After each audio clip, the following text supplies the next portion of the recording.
time become death, the destroyer of worlds.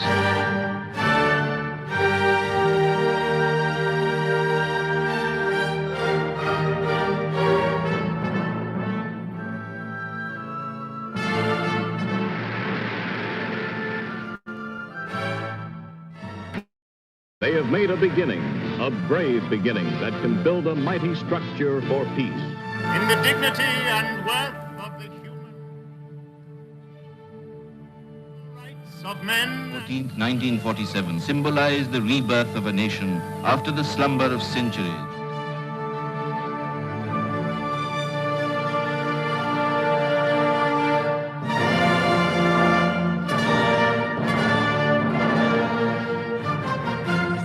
In sedate and sober strength, seeking no one's land. In the Charter of the United Nations, to lift men everywhere to a higher standard of life and to a greater enjoyment of freedom.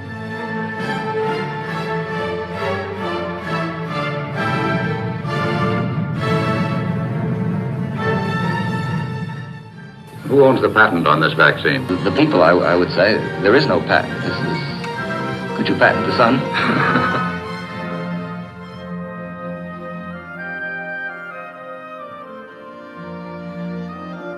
We have to learn to think in a new way. The question we have to ask ourselves is, what steps can be taken to prevent a military contest of which the issue must be disastrous to all parties?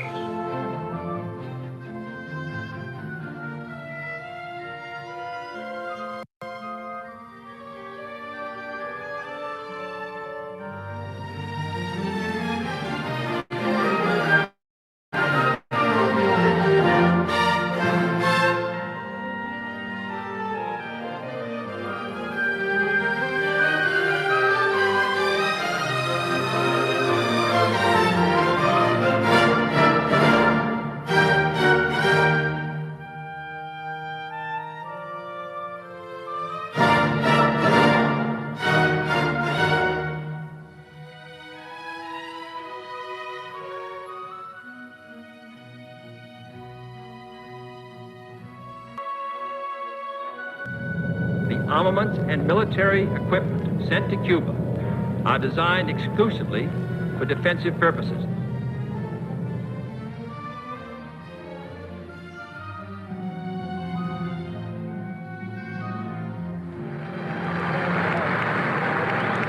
I have a dream that one day on the red hills of Georgia,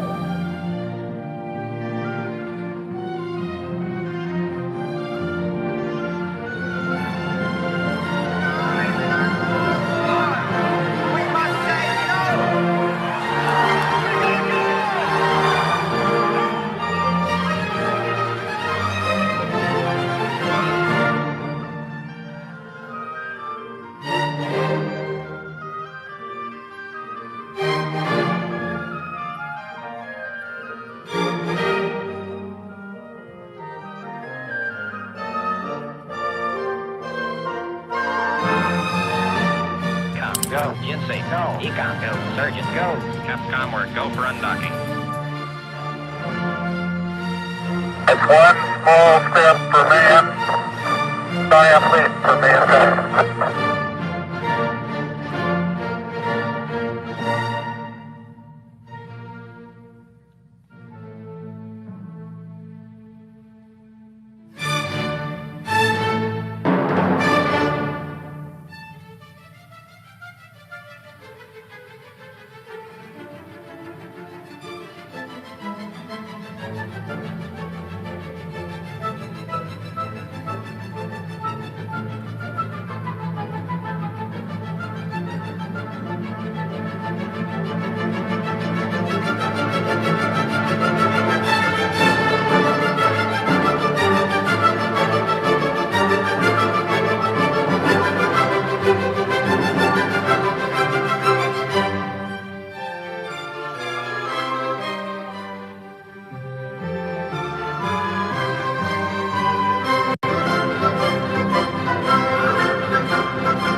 the people around the world are ICANN.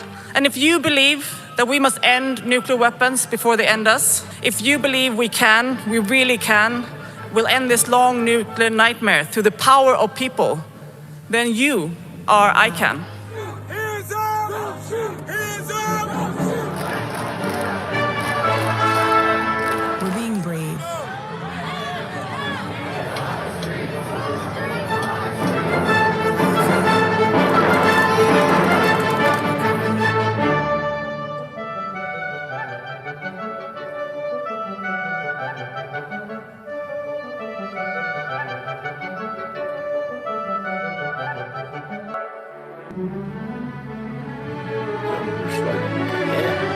Meaning at downstream shows social construct. Want to understand it today. People, that is the fifth world can do together. Is one of the few NGOs that I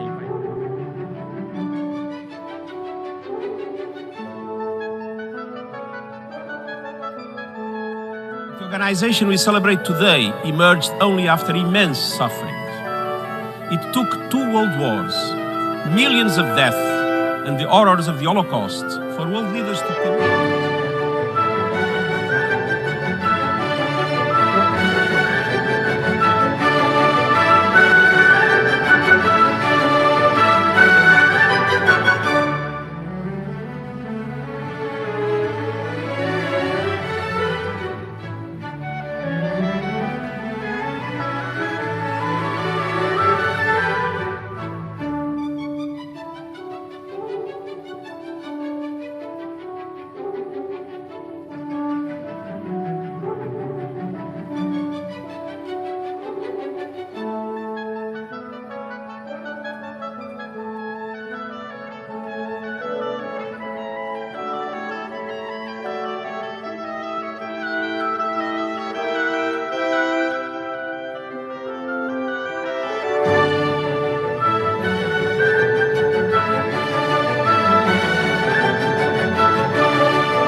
Mamfella, how are you?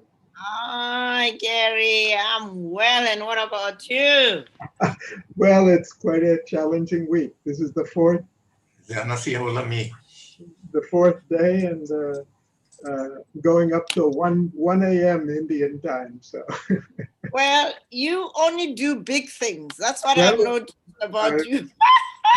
I only get what I call for hi, Yang. Hi. I think Gary, hi. Hi, Yang. Hello. How are you? Very good, very good. Fantastic. Nice to see you here. Beautiful. Well, it's good to be here. Yul, it's nice to meet you. Nice costume again. Well, you must come and live here. You find them in the streets. There we go. Yeah. Like in the palace. No.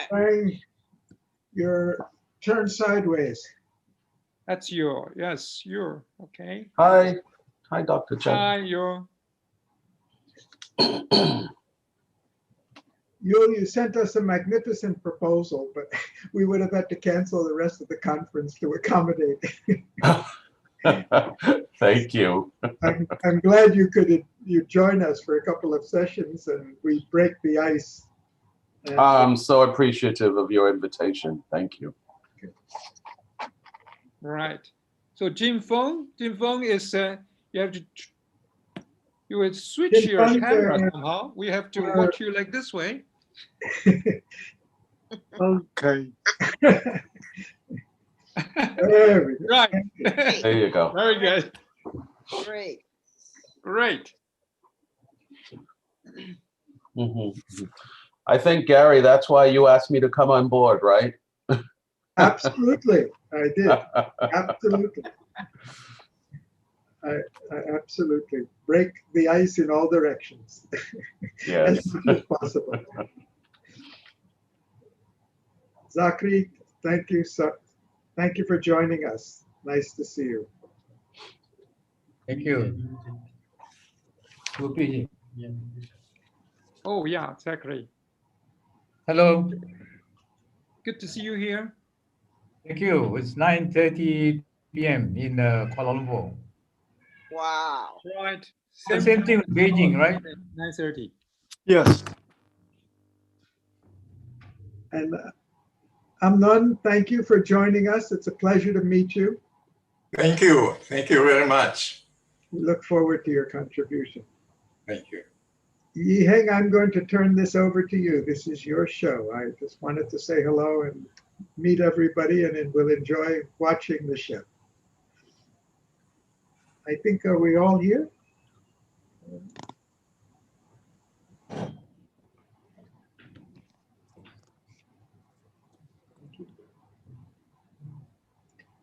One more, Nadine Amar. Right. One more. These are all.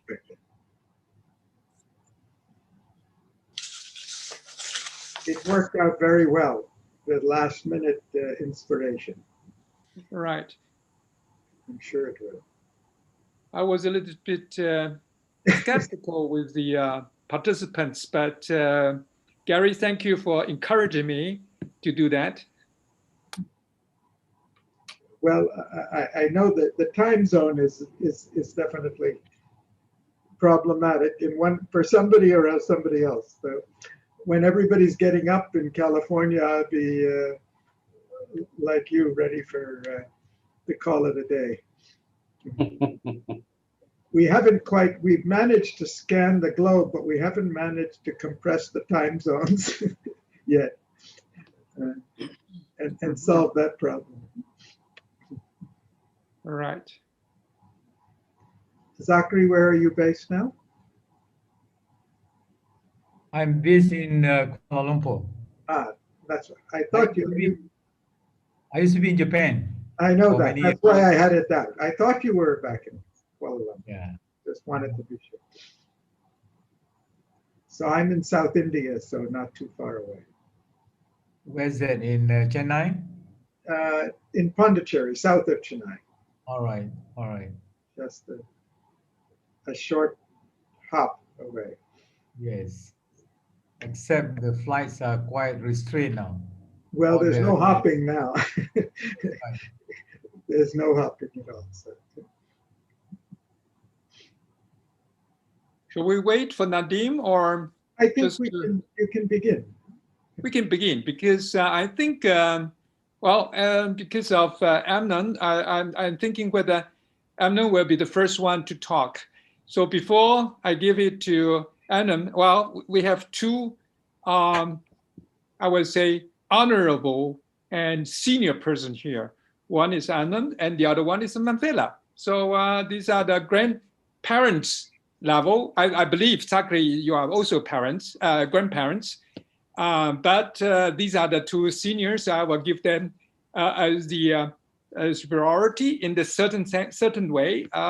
Although, according to the guidance, I have to follow the first sequence of all the speakers in the. But no guidance.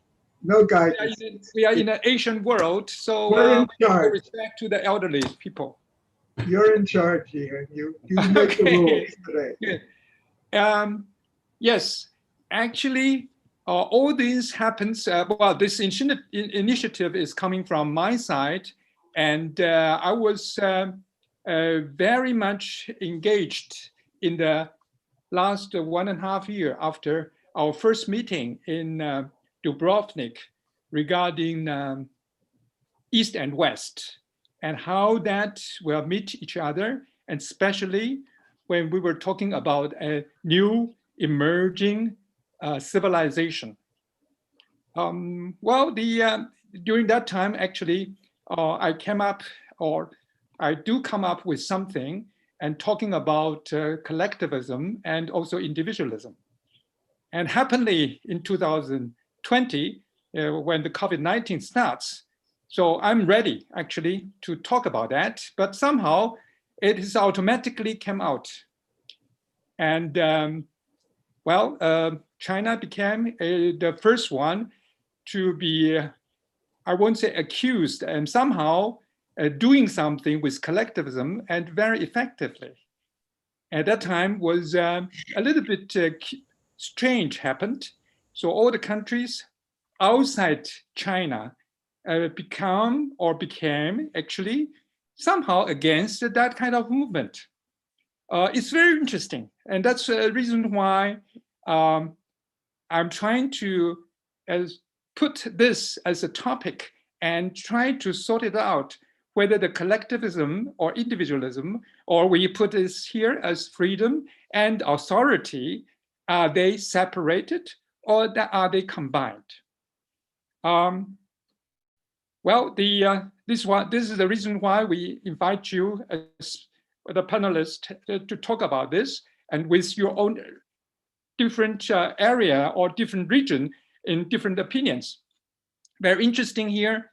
We have all the participants coming out from, I won't say non-European and non-American, but it is true. You look at the surroundings, although Gary, you are somehow also in India. So basically it's an outside USA and outside European. I'm very happy with that. That was what the one also I tried in the Club of Rome and say that something must happen outside Europe and United States, and that's us.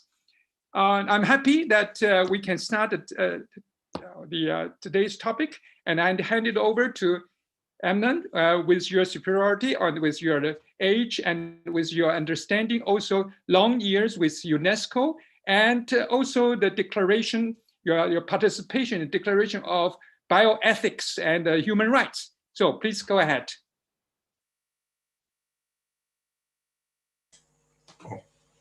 Thank you very much. It's a real honor to be here with all of you. The corona plague increased the discussion about the so-called collision between the rights and the interest of the individual vis-à-vis those of the society. In my short presentation, I'm not going to talk about the contents of the ethical principles. I wish to talk about the rule, about the instruments, about that should enable the use of these principles, and mainly about the status or the part of ethical education. And the most critical mission, I think, is the delivery of the use of ethical principles from the abstract, from the academic residence to the, I would say, the ground of reality. I'm going to, excuse me.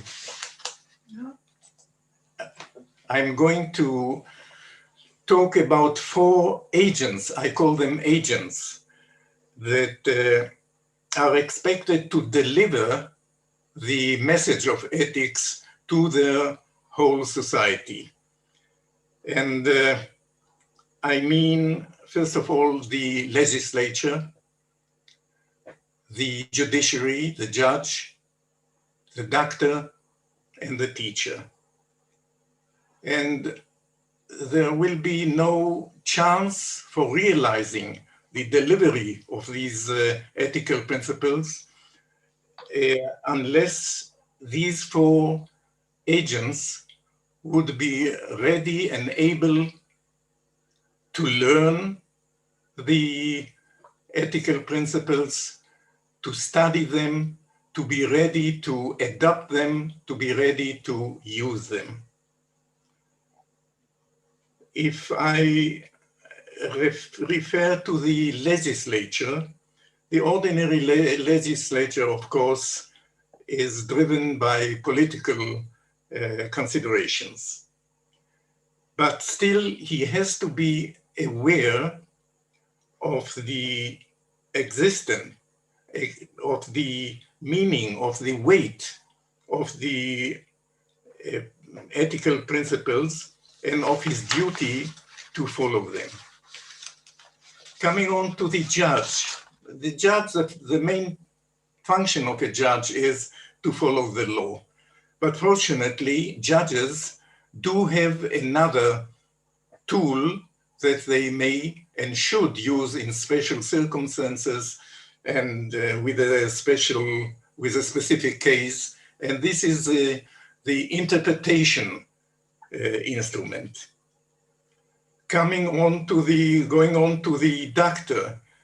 The ordinary doctor, of course, deals with his individual patient, but he should not disregard his duty in special cases to take into account that outside the hospital, outside the clinic, there are other patients who may have conflicting issues, conflicting rights and interests that maybe have some relevance to what he is doing with his individual patient. And finally, the teacher, this agent is expected to deliver to his students the ethical principles, but not only to tell them about it, but to train them to use them in ordinary circumstances as well as in emergency situation. Now, coming now to UNESCO. UNESCO undertook a very important mission, which is to prepare the tools that will enable the delivery of the ethical principles to their communities. If we refer to the legislature, the UNESCO has issued many legal documents, and maybe the classical one is the Universal Declaration of Bioethics and Human Rights, 2005. If we talk about the judges, UNESCO was the only international body that produced, together with the International Organization of Judges, a book of bioethics for judges, more than 30 chapters, very important one. And UNESCO for the doctors produced more than 30 books until now and distributed them about bioethics all over the world. Now, about the teacher, this is, for me as an educator, this is the most important matter. And here UNESCO succeeded to produce two different projects. The first project was about to tell what should the teacher teach. And this is the international curriculum for bioethics education. And maybe the most important contribution of UNESCO was the second project, which was the establishment of a very modern methodology how to teach, not what to teach, but how to teach. And because of short of time, maybe I will refer only to 2 or 3 components of this very important product. First of all, it was some kind of cancellation of speeches and preaches about abstract thoughts of philosophy, concepts, and so on. And on the other hand, a very active involvement of the students during the whole session or the whole lesson and so on. The whole system is based on cases, medical cases including ethical dilemmas. So it is structured like this, that all these lessons, and this is now not all over the world, but in many, many countries, we have, UNESCO has built more than 240 centers in 5 continents, in 240 universities. So it starts maybe in a short review or report about a medical case which is relevant to this or that lesson, report about the medical case, the relevant medical case. And afterwards, there is some kind of question. For instance, what should the doctor do in such circumstances? And this is followed by 2, 4, or 6 answers, responses, suggestions. All of them are ethical, but they are conflicting. And the main part of the session and the main part of the class of the classroom there is that the students are divided into small groups and they are starting to discuss it, and they have to discuss it and to reach a decision, maybe by compromise and so on. So UNESCO has produced also many other tools. I was personally appointed by UNESCO 20 years ago. I was authorized to advance the teaching, the education of ethics in medical schools worldwide. And so if afterwards there will be more time, I can tell you about other examples as well. Thank you very much. Thank you. Thank you for this starting point. And ethics is really an issue that we will continue discussing. Let me put it to Manfella. It's my president of Club of Rome. Welcome. And then also a grandmother or great-grandmother, right? So please, it's yours.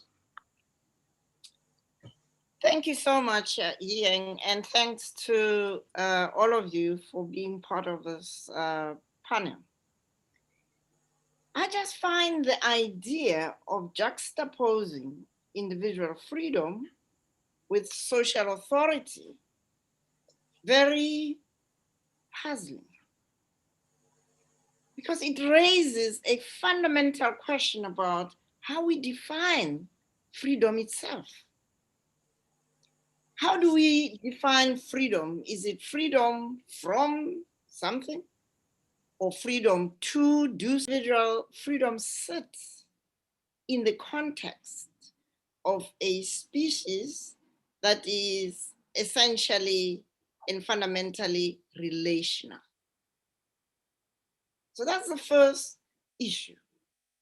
I don't deny or negate the question of individual freedom and its importance, but I question why is it seemingly being juxtaposed, like it's in tension or in conflict with social authority. So that's my first point.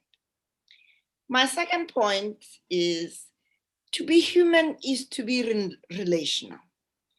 And in my culture in Africa, And this is our common ancestral culture. The whole humanity takes its original culture from this continent. And here we have been brought up to believe that once humanity is co-substantial to that of the humanity of others, that one cannot be a person outside of the affirmation, the interconnectedness, and the interdependence to others. That is what Ubuntu is about. It is about that inextricable link between one's being with the being of other humans, which immediately brings in the matter of the collective is an inherent part of who we are, and some form of social authority is necessary for us to be able to live together. So individual freedom, seen as freedom to be whom one would like to become, and to act in a way that contributes most to the well-being of others in this web of life, is, in my formulation and in the ethos that I was brought up with, the best life insurance for individuals and for the ecosystem as a whole. So individual freedom cannot be seen, as was put in the introductory paragraph, a massive disorder. In individual freedom in a culture infused by Ubuntu cannot be a massive disorder. It is an enabler of every one of us being the best we can be and contributing the best we can to the collective well-being and the sustaining of our ecosystem. The fourth point is about the issue of social harmony. That was also raised as perhaps a problem in a society which would like to affirm human rights, and that cultural diversity somehow might become or stand in the way of social harmony or individual rights. In my understanding, and from where I'm sitting in this, what Carlos, my friend, calls most of the world, social harmony is defined as an ecosystem in which interconnectedness and interdependence are a lived relational reality. And that it can be in conflict with individual rights. And it can't undermine the celebration of cultural diversity. In contrast, diversity is celebrated because it strengthens the whole.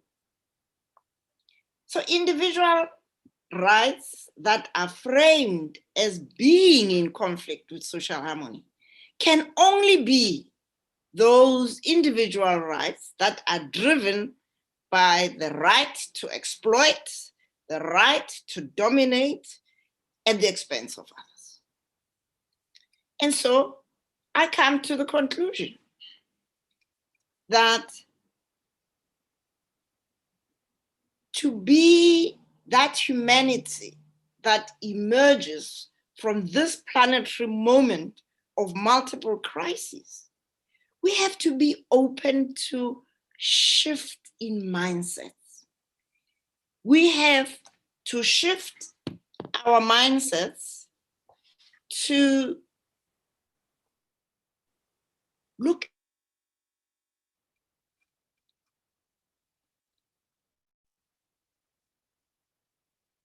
for rights that enable and not rights that, or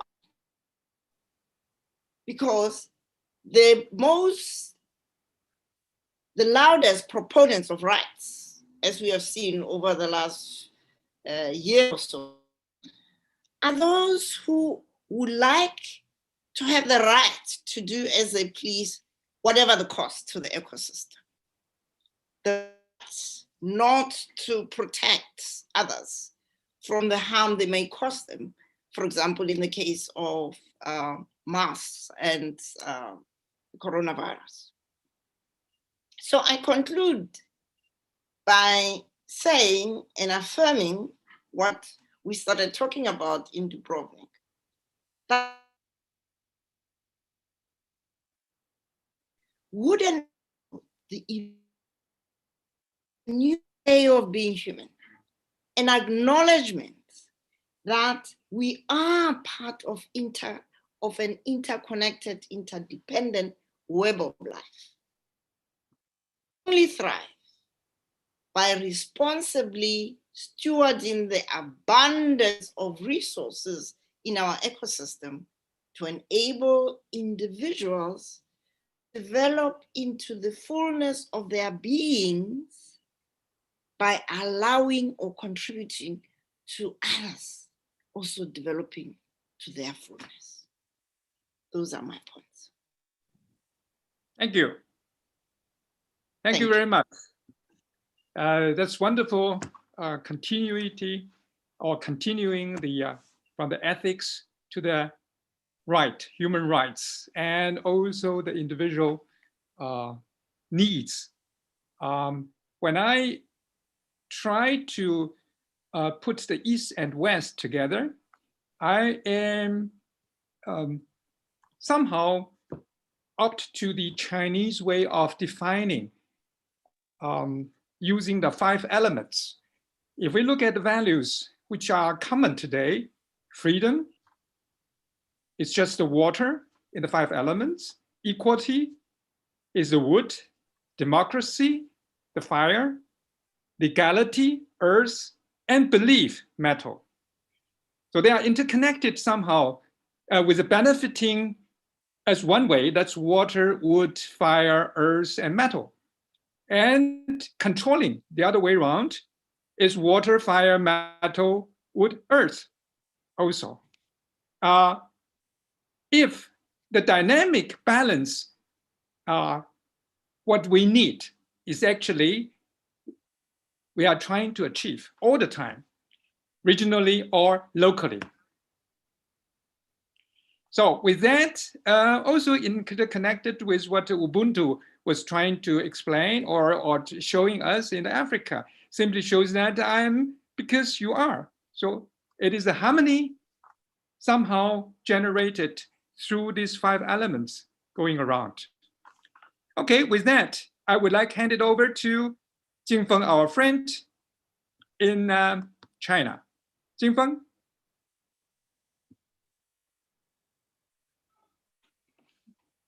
Your microphone. Thank you. Can you hear me? Yes. Okay. I would like to share 5 points about this topic. First, people in China and as well as in some Eastern Asia countries accept collectivism more likely, since they experience very long time of agricultural civilization. Field cultivation need collectivism. This is the natural selection. This is the base for ethics, for culture, even for legal and the governance system. This is the long-time natural selection. That's the first point. And second is pandemic. To stop the pandemic, and request more collectivism than individualism. We need, this is a matter of people. and the relation of people. So we need much more collectivism than individualism to stop the pandemic. And the third point is individualism, or I would like to say the diversity, which is the key for creativeness, for development, as well as long-term safety of people. And like the mRNA vaccine is a product of individual development. It's not the long way of traditional vaccine. We need creativeness to have the new products for the development, and also for all lives, not only people, but also all lives in the planet. The diversity is the key for the safety of the species. And the fourth point is especially for people in China, what we need a lot more individualism. And people in US might need some collectivism as well. That is, and from different people, and we have different characteristic from the natural selection and from the culture, the ethics, the legal system that develop from them. In the 5 points, the fifth point I would like to mention. Now we are facing the public health emergency. We are facing the climate emergency. We are facing the biodiversity emergency, which need more collectivism than individualism. But at the same time, and people all need to change. We all need to change to fit the new time, the new civilization. Some people call it eco-civilization. These people all people in the planet need to change to fit the change, the time. Like Mr. Charles Darwin says, survival of the fittest. So we need to change to fit the challenge, to fit the new time, to fit the new civilization. So we all need change to fit. And this pandemic is a great lesson, it's a big lesson. It's also a big natural selection. All people in the planet need to change. Thank you. Thank you very much. Very well. This is actually a very good continuity again with the 5 elements. Now we are focusing on the collectivism and also individualism. As we mentioned, it's actually somehow not opposite to the other one, but it's combining just like yin and yang. Basically, all the collectivism and also the individualism are mixing together and they are in harmony somehow. And it is depending on which situation and switch to what is necessary. Just let me remind everyone, if you have questions with the attendees, if you have questions directly to any of the panelists, please put in your right-hand side, that's a Q&A box. You can send in the questions because after that, we will have a Q&A session after all the speakers, all the panelists talk about that. Okay, let's switch a little bit towards a bit smaller country like Malaysia. Is much bigger than Singapore, so I'm a Singaporean, so I have to watch at Malaysia. Okay, so Sari, it's your turn. Thank you, Chair. I'm very delighted to be here and very honored. I'm trained as a biologist. My 5-minute intervention may be a bit of an outlier of what have been discussed by other colleagues today. You also posed the issue of the pandemic, in your introduction, and I want to address that issue and how it relates to humanity.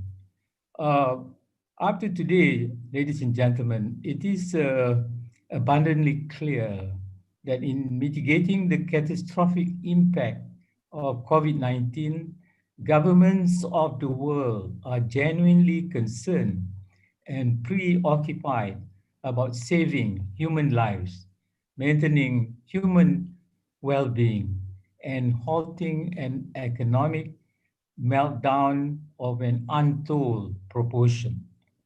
Well, I think this is well founded, justified, and rightly so. As someone aptly pointed out, we will never stop COVID 19 until everyone, everywhere, has access to an effective vaccine. In the words of the World Health Organization, no one is safe until everyone is safe. With that in mind, let's very briefly look at some of the economic stimulus packages introduced by governments around the world. The European Union agreed to a historic $1.21 trillion pandemic stimulus package that includes, among others, providing massive economic stimulus, supporting health system and infrastructure, protecting in particular the small businesses, and supporting agriculture and fisheries. Second one, newly elected US President Joe Biden, 1.9 trillion economic stimulus package includes a beef up stimulus payment, enhanced unemployment aid, and aid for states and schools. And in my part of the world, the Malaysian government, small country of course, issued an emergency stimulus package worth $4.8 billion to counter the impact of the COVID-19 outbreak. But ladies and gentlemen, I appeal to you to take another look at those three examples I gave, which reflect all of the countries of the world anyway. There's something wrong here. It's all about humans. There's no mention of the environment, nature. We are ignoring the root cause of COVID-19. So you recall last year, UNEP report released last year describes how much of human activity in recent years has laid the foundation for pandemics, increased urbanization, rapid expansion of cities, and industrialized agriculture. These are some of the biggest causes for concern. Between them, they have caused unprecedented levels of climate change, loss of biodiversity, and environmental damage. And one of that is the outbreak of the zoonotic diseases from crossing into the human population. Zoonotic diseases are those that jump from animals to humans, rats, bats, monkeys, and apes, as well as animals kept as livestock. They are among the most likely to spread zoonotic germs. Some of the illnesses and diseases that have been spread this way include Ebola, HIV, SARS, MERS, Zika, and the new coronavirus. As someone said, the science is clear that if we keep exploiting wildlife and destroying our ecosystem, then we can expect to see a steady stream of these diseases jumping from animals to humans in the years ahead. Pandemics, ladies and gentlemen, are devastating to our lives and our economies. And as we have seen over the past months, it is the poorest and the most vulnerable who suffer the most. So just to conclude, Chair, I think when we talk about the human species spare a thought for the environment, the nature. If the nature is not healthy, I don't think our human society will be healthy too. Thank you.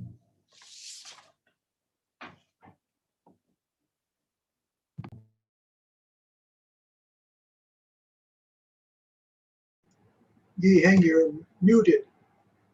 Please turn on your mic. Thank you very much. Yeah, I switched off my mic. That's interesting. I just, Zachary, with a really very good conclusion from your side. It is true somehow also with other discussions with Club of Rome, we were talking about climate change, we're talking about things happening, and we were thinking there must be something happening in the last in the past 4 or 5 years, but we never thought that was pandemic. So that we were all caught by surprise. Somehow, maybe for a biologist, it's not that a surprise, but more even is that it won't disappear in the in a short time, and it will be there all the time, and we have to go on and live with that. Still, the collectivism and also individualism has to deal with now vaccine. So everybody look at the vaccine as the only hope. And I'm sure about the science and also the biology. Science, well, there is no such a way is only way. So there is always some other ways. And that is what we're looking for. Okay, so let's turn a little bit further and see how the Arab world is looking at that. Nadim, your turn. Hello, Nadim. Hello. Hi. Right. That's good. Thank you. I'm Nadim Ammar from Israel. It's a privilege and honor to be part of this discussion. I'm really represent the OR Association for the Culture of Peace. It's an association who I created to commemorate the life of my late brother, Munir Ammar, who unfortunately died in a private plane crash 5 years ago. And he was Major General in the Israeli army, and he was head of the civil administration in the West Bank. Just one word about that. Even he was responsible of the civil life of the people in the West Bank. He believed in peace. We believed in education, and the education is the only way to peace. And in his role and as a job, he really kept to keep the rights of the population, to keep the rights of the individual, the freedom of movement. And what we're doing with Mrs. Shoshana Beckerman and also our colleagues, one part of our activities, Alberto Sacconi, who we met several times, to keep his way, to educate for peace and to keep the educate for rights and the freedom of the individuals, which usually really weak with the government or the authority in general. Our life here is slightly different than the European community, and in that sense, the coronavirus really caught up not ready how to deal with the coronavirus. As we have like this gathering, this way of life for hugging, we just like say hello to each other when we hug each other. And it's really was so unbelievable, so difficult, so no way to accept there's a new rule, there's a new life in the corona period, in the corona. And it took a long time, months and months, for the Arab community here to accept the fact of the coronavirus, said, no, it's a fake news. There's no such a disease called corona. It's a political issue. It's the leader issue. It's way to control our life, way to control our freedom, way to control our behavior, because our behavior may be not acceptable for others. So like we have wedding days with a 1,000 or even more people, or like a funeral. If we have a funeral with like at least 500, 1,000, and it's like for us as a social activist, as a political activist, I mean, just yesterday, where I live here in a small town in northern of Israel with Julius, a lady, a woman died, and there's like maybe tens of the council employee have to make sure that the people separate one of each other, and this the consequence of this. Unfortunately, there's like the death casualties and the illness within the Arab community. Also, it's the same like with this with the Haredim in Israel. It's more than the average of the Israeli society, because it's so difficult to change the way of life, and and it's also difficult to understand that okay, we educate for freedom, or we educate for rights, but it doesn't mean that your freedom to like to affect or to hurt the collective, the world. And this gap, this between the people and between like between the people in the towns and villages and the government in Jerusalem, in Tel Aviv, make this like something who are hesitating to accept the new rule. And that's our duty, that's our role here, to say, no, it's not a game, it's not a fake news, it's really a dangerous disease. We have to obey the rule, we have to keep we understand that it's difficult not to hug each other, not to hug your mom, your children, your kids, your friends, but we have a new world, we have a new role. Hopefully it's going to end sooner. Also like people not really rush to take the vaccine here, because in their mind there's no such disease, in their mind there's no such corona. Their mind, it's our control of freedom, our control of way of life. But I'm really something after half a year, and after like for the last 3-4 months, when really the majority here, the people here say, yeah, there's illness, death, not only elderly people, also young people. We see more or less people start to accept the way, start to accept the rule here. And on our part, as the All Foundation or the social and political leaders here, that our task and our experience in how to dealing with the community, how to deal with maybe make some success to bridge the gap between the individuals and the authority.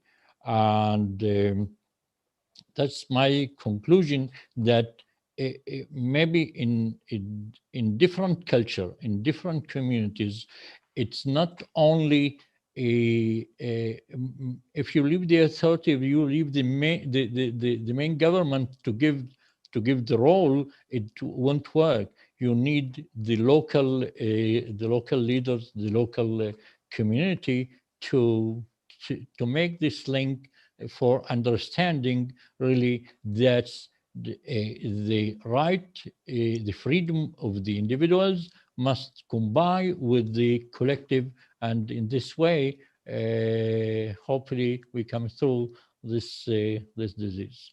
Thank you. Thank you very much. Thanks a lot. That's really interesting. So if you still remember what I just mentioned, the 5 elements, the belief is the number 5 with the sequence. That's actually the metal. And the freedom is water.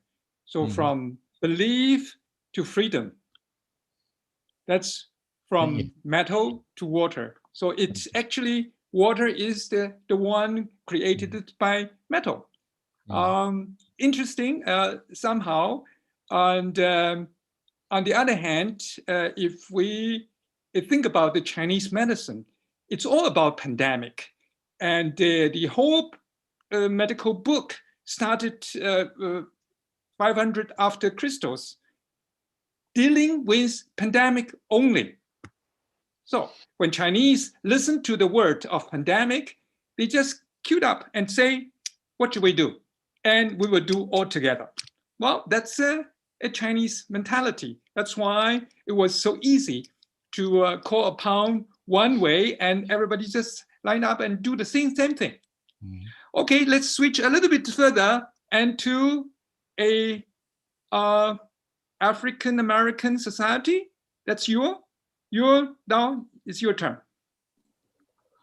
Hi, thank you very much. I'm honored to be part of this panel presentation and conference during COVID-19. I think the timing of this panel discussion and topic, so keenly aware of our time in history. My approach will be from a public administration theory regarding the social contract as proposed by Hobbes, Locke, and Rousseau, as we talk about government intervention in solving the pandemic problem, as well as allowing for and attempting to reconcile freedom and cultural diversity. So a contractual agreement to form a society where we live, as you propose, reconciling social harmony with individual rights and cultural diversity. We know that government and citizen interaction is argued through the social contract. Citizens and government make up society, and we agree to certain standards and moral obligations in exchange for goods and services. I think, as was mentioned, the bailout is an example of what we expect government's reaction to be in the time of this pandemic, that we expect some relief. This paradigm has worked modestly well up until the technology advancement leading to the Internet of Things, and weaknesses in the contract made apparent by the release of COVID-19. The advance of technology through the Internet of Things, citizen demonstrations have shaken the ruling class to its core. Individuals have demonstrated through Black Lives Matter. BLM demonstrations are repeating around the world as outrage citizen rights violations. Now this goes with Aman was talking about the Universal Declaration of Human Rights. And so the UN Universal Declaration of Human Rights was written in post-World War II era, unintentionally supporting ruling parties and class politics while weakening the marginalized. The articles of the UDHR have been violated over and over again in the US and elsewhere in the world. Weaknesses in the contract and violations of the UDHR need to be addressed and strengthened. And this is a momentous planetary moment. WAAS and its partners have an opportunity to reconcile social harmony by supporting individual rights and cultural diversity. We could do this by shaming those countries that violate the social contract and violate the articles of the UDHR. But this would, of course, support all the things that all the previous panelists have spoken about, even those that impede upon the 5 elements, yes? And as well as those that impede upon a natural relationship with nature. So WAAS, along with local partnerships, in my opinion, must strengthen the UDHR, highlight its weaknesses, and point out violators. When the UDHR was written, no one imagined a power shift or even power sharing. No one thought that Blacks in the United States could wield global power to impact social movements around the world. It is the laissez-faire attitudes of the global community that allowed the US, China, Germany, and atrocities in Africa to impose race policies that violate the human rights of the individual. And this goes along with trying to reconcile individual rights and cultural diversity. To reconcile social harmony, as you posed, Dr. Chang, earlier, with individual rights and cultural diversity, requires the global community to grow a backbone and do the right thing for its citizens. Without the restructuring and adherence to the social promises made by those in power, we will see more uprisings, disruptions, and increasing class wars. In my opinion, the social contract requires a revision. As the president and founder of the African American Future Society, what I do is look at future trend and analysis of African Americans, global trends as far as how marginalized impact the world, and as well as how that interrelates and moves across the sea to Africa and other places where the diaspora are found. So in my mind, we need to strengthen what's already there, but we also need to look at a new paradigm shift of what the social contract meant in its original creation and what it means moving forward going into the future. Thank you. Thank you very much. Oh, okay. Actually, we don't have much time left, and there are not many questions that we have to answer. So I've seen that Gary has raised his hand and have questions, I suppose, or remarks. Gary? Well, I just wanted to remark, because I do see we're approaching the end of a wonderful discussion, which should just be beginning now, not ending.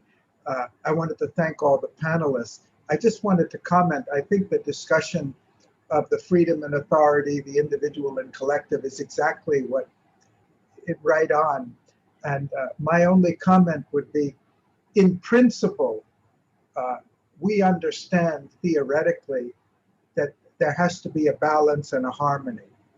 In practice, we have societies around the world which have found different combinations of relative importance to the one or the other. And these are the cultural variations.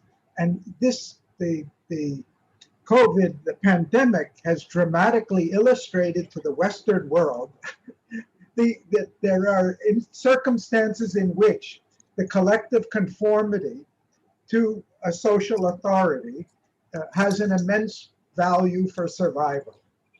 There's no question about it. And it's inconsistent with our value that individuality and individual freedom is everything. And the problem is, I think we have two extremes that we're looking at now in the world, neither of which is the whole truth. And the East rightly condemns the excessive individuality that denies the collective relationships and the fact that no individual thrives without the support of the collective. And in my own country, I'm from California, we take the other position as if everybody has created their own world and why should anybody infringe on our right to everything? If I add a comma after something, I own the whole thing, even though it's a 2,000-year-old inherited tradition that gives me a new power because of all society has given. And I think this discussion related to the pandemic only highlights the fundamental challenge for humanity, not to reconcile two extremes, but to reconcile 193 or 193,000 cultural variations. And I think Yin Feng alluded to some of this too, and find that right harmony that's not a compromise, but really a synthesis that recognizes both the truths. And maybe there are societies that are closer to that have really harmonized it. But personally, I feel, speaking that these two we're juxtaposing the extreme individualism and what to the West looks like an extreme collectivism. We're juxtaposing the unreconciled extremes, each of which is unacceptable to the other.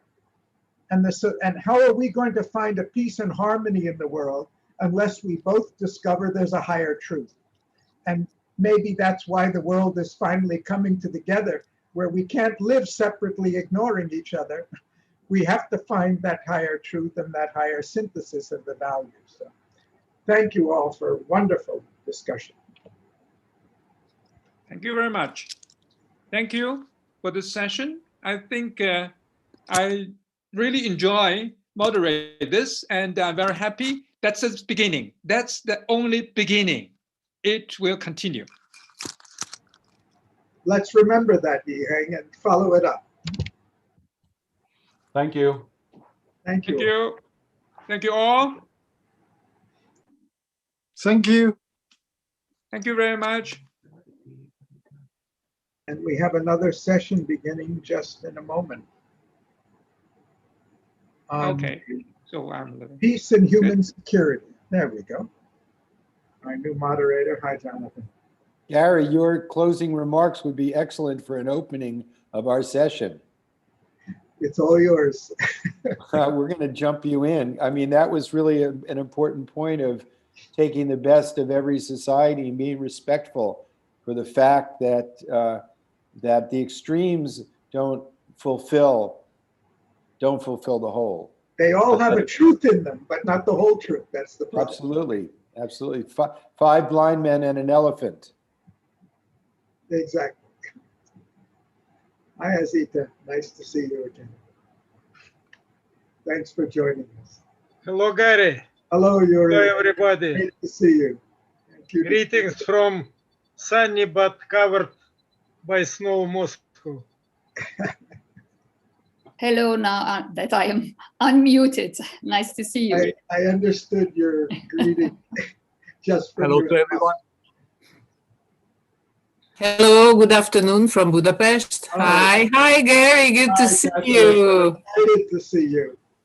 Great. So happy you could join us. Yeah, how are you? I haven't seen you for such a long time. It's too long. Now, COVID brings us together. COVID brings us together, exactly. Good afternoon, good morning, everybody. Good to see you all. Hello, Dushan. Thank you for joining. Hi there.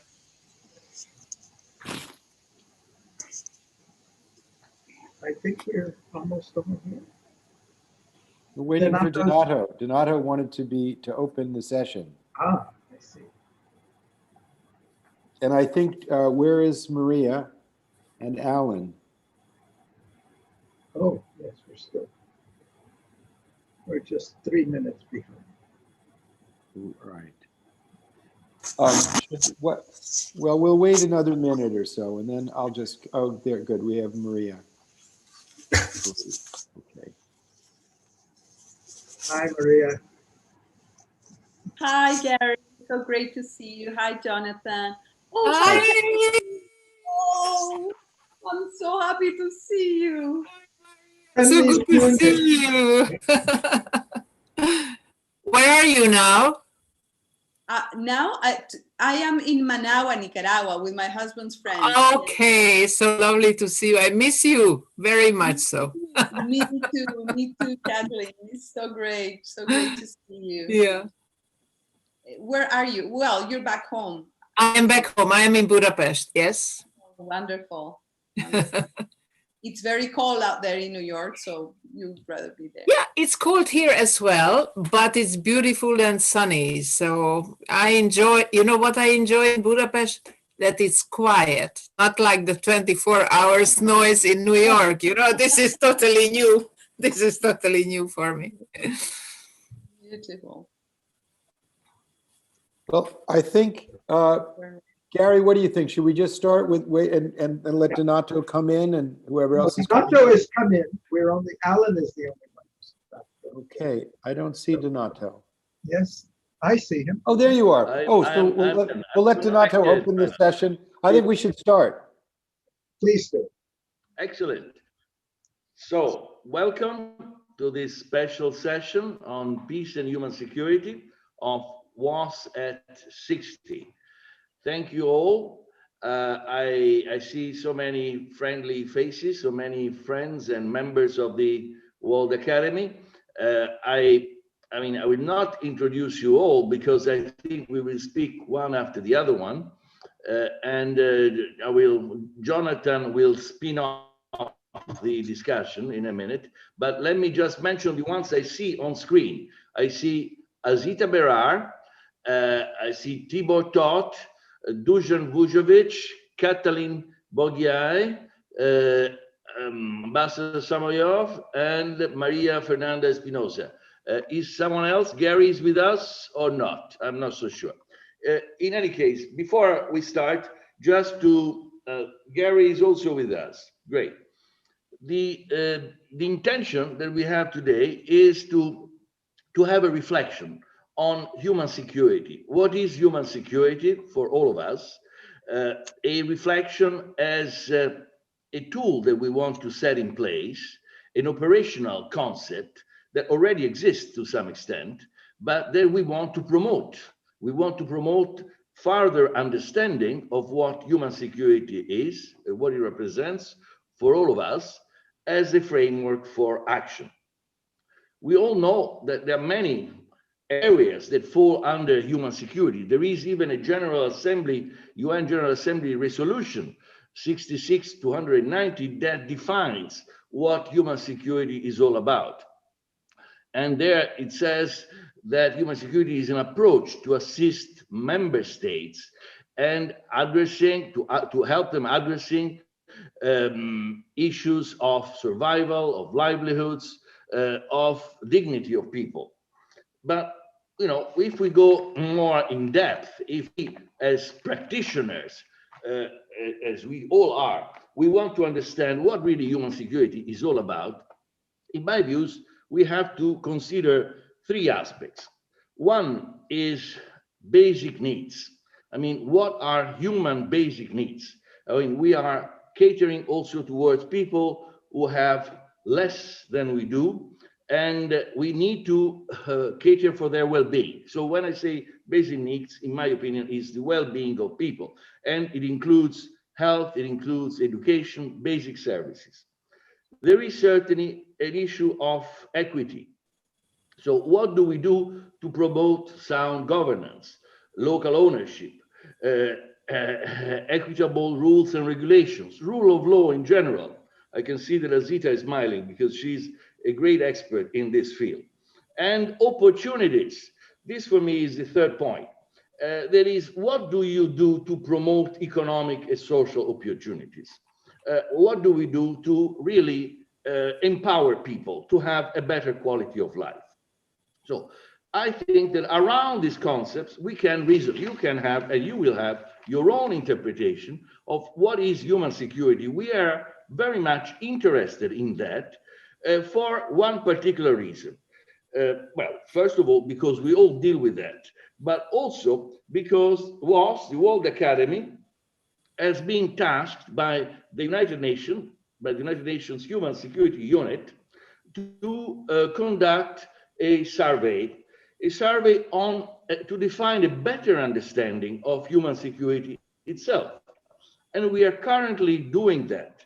We are currently doing that with many of the organizations that you do represent, with parliamentarians across the globe, with academic institutions, non-governmental organizations, youth organizations, and of course, member states and UN organizations. So we are currently doing this, and by March 15, we will have the results of this current survey. We will analyze data and we'll produce a report that will be helpful later on for a larger project, what we call a global campaign that will also have an element of training around the issue of human security. So you do understand that the World Academy, and this is a decision that has been taken by the board, is fully involved with this approach. And we want to come up with something practical, something actionable. So we really confide on you, on all participants today to give us good ideas. What is human security? How actionable that can be? And with whom can we later on conduct a global campaign to support a better understanding of human security in all its derivations and practical effects? So with these premises, I think Jonathan will spin off the discussion, and then we will alternate, my good friend Jonathan and I, in giving the floor to all participants. Jonathan? Thank you. Well, it's axiomatic to all of us that we're at a critical moment with the entire human family. 100 years ago, if somebody proposed that we would organize ourselves in such a way that we would melt the polar ice cap, they would have been laughed at. How could you possibly do this? How could you generate enough heat to do this? How could you actually change the Gulf Stream? It would just seem preposterous, but we're doing it systematically. If somebody had said 100 years ago that the military budget of the planet, of the countries of the planet, particularly driven by the United States, my home country, is verging on $2 trillion a year in the pursuit of security through the threat and use of military force, while such a proportion of our human population lives in gross poverty. And that we're building new inventive ways of pursuing security by threatening human annihilation, it would have seemed preposterous. It would have seemed preposterous that we would have weapons that could actually end humanity in an afternoon, merely by using a small percentage of those weapons, and that we're hell-bent, the major countries of the world are hell-bent on improving the capacity of nuclear weapons, improving their ability to destroy.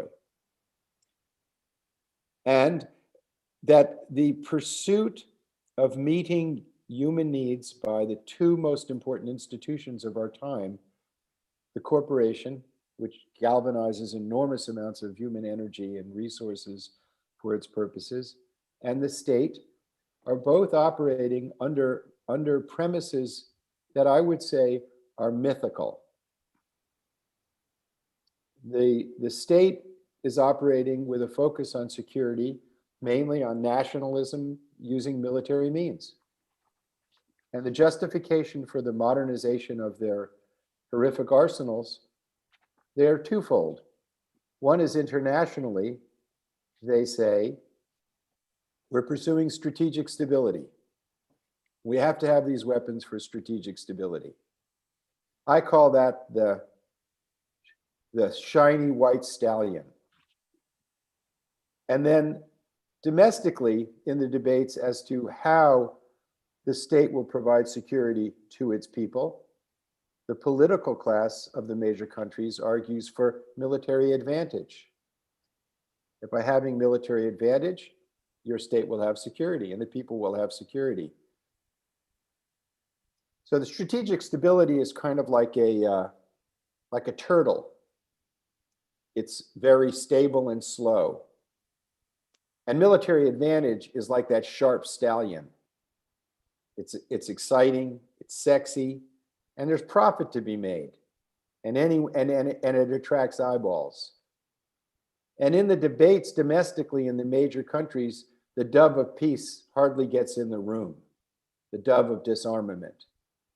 And we can see how marginalized it is in the fact that the United Nations Charter even tasks the military staff committees to get together to reduce military expenditures to free up resources for social development as a duty of the Security Council in Chapter 5, Article 26 of the Charter, and it's never been invoked. It's right there in the very structure of the institution, but it doesn't have the political will of the major countries because of the myths of military advantage and strategic stability.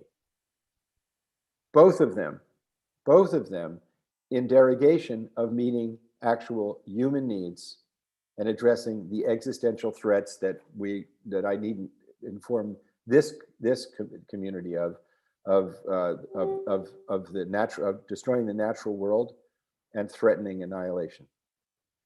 And the myth of our way of providing goods and services in daily life to people that the corporate world operates under is based on externalizing the natural world, not including it in realistic risk analysis or in bookkeeping and accounting, not realizing our being part of the web of life, as if these entities that we've created have a ontological status more important than human beings. So the premise of even how their accounting is done is based on a mythical construction, but more importantly, the core premise of perpetual growth. That perpetual growth is not the way the natural world works. A few hundred years ago, there was no garbage. Everything in nature is part of a process of regeneration rather than cancer is essentially a perpetual growth organism within the body that you can't stop, that doesn't harmonize. So our economic premises based on perpetual growth is out of harmony with the necessity of living in harmony with the natural world. And it's based on a myth. It's based on a story that we've created. The human security paradigm that focuses on how to meet the fullness of human needs is an idea that's transformative, and it goes to the very point that Donato raised: how do people live in their daily lives? And it focuses on the needs of individual human beings, and it redirects the duty of the state to cooperate to address the existential threats of protecting our shared climate, our oceans, and redirects the duty of the state to fulfill its first duty, to serve and protect its citizens, which cannot be done on an individual level any longer. We need global cooperation to actually fulfill the first duty of the state.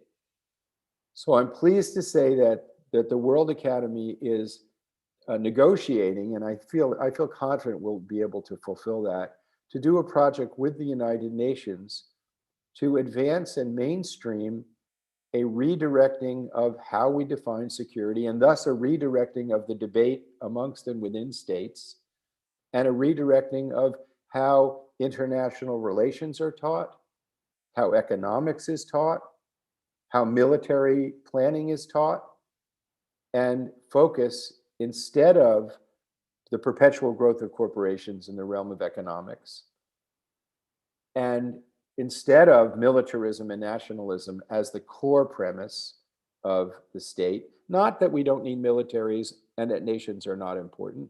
We're not saying do away with these institutions, but they should be in proportion to meeting the core needs of the people.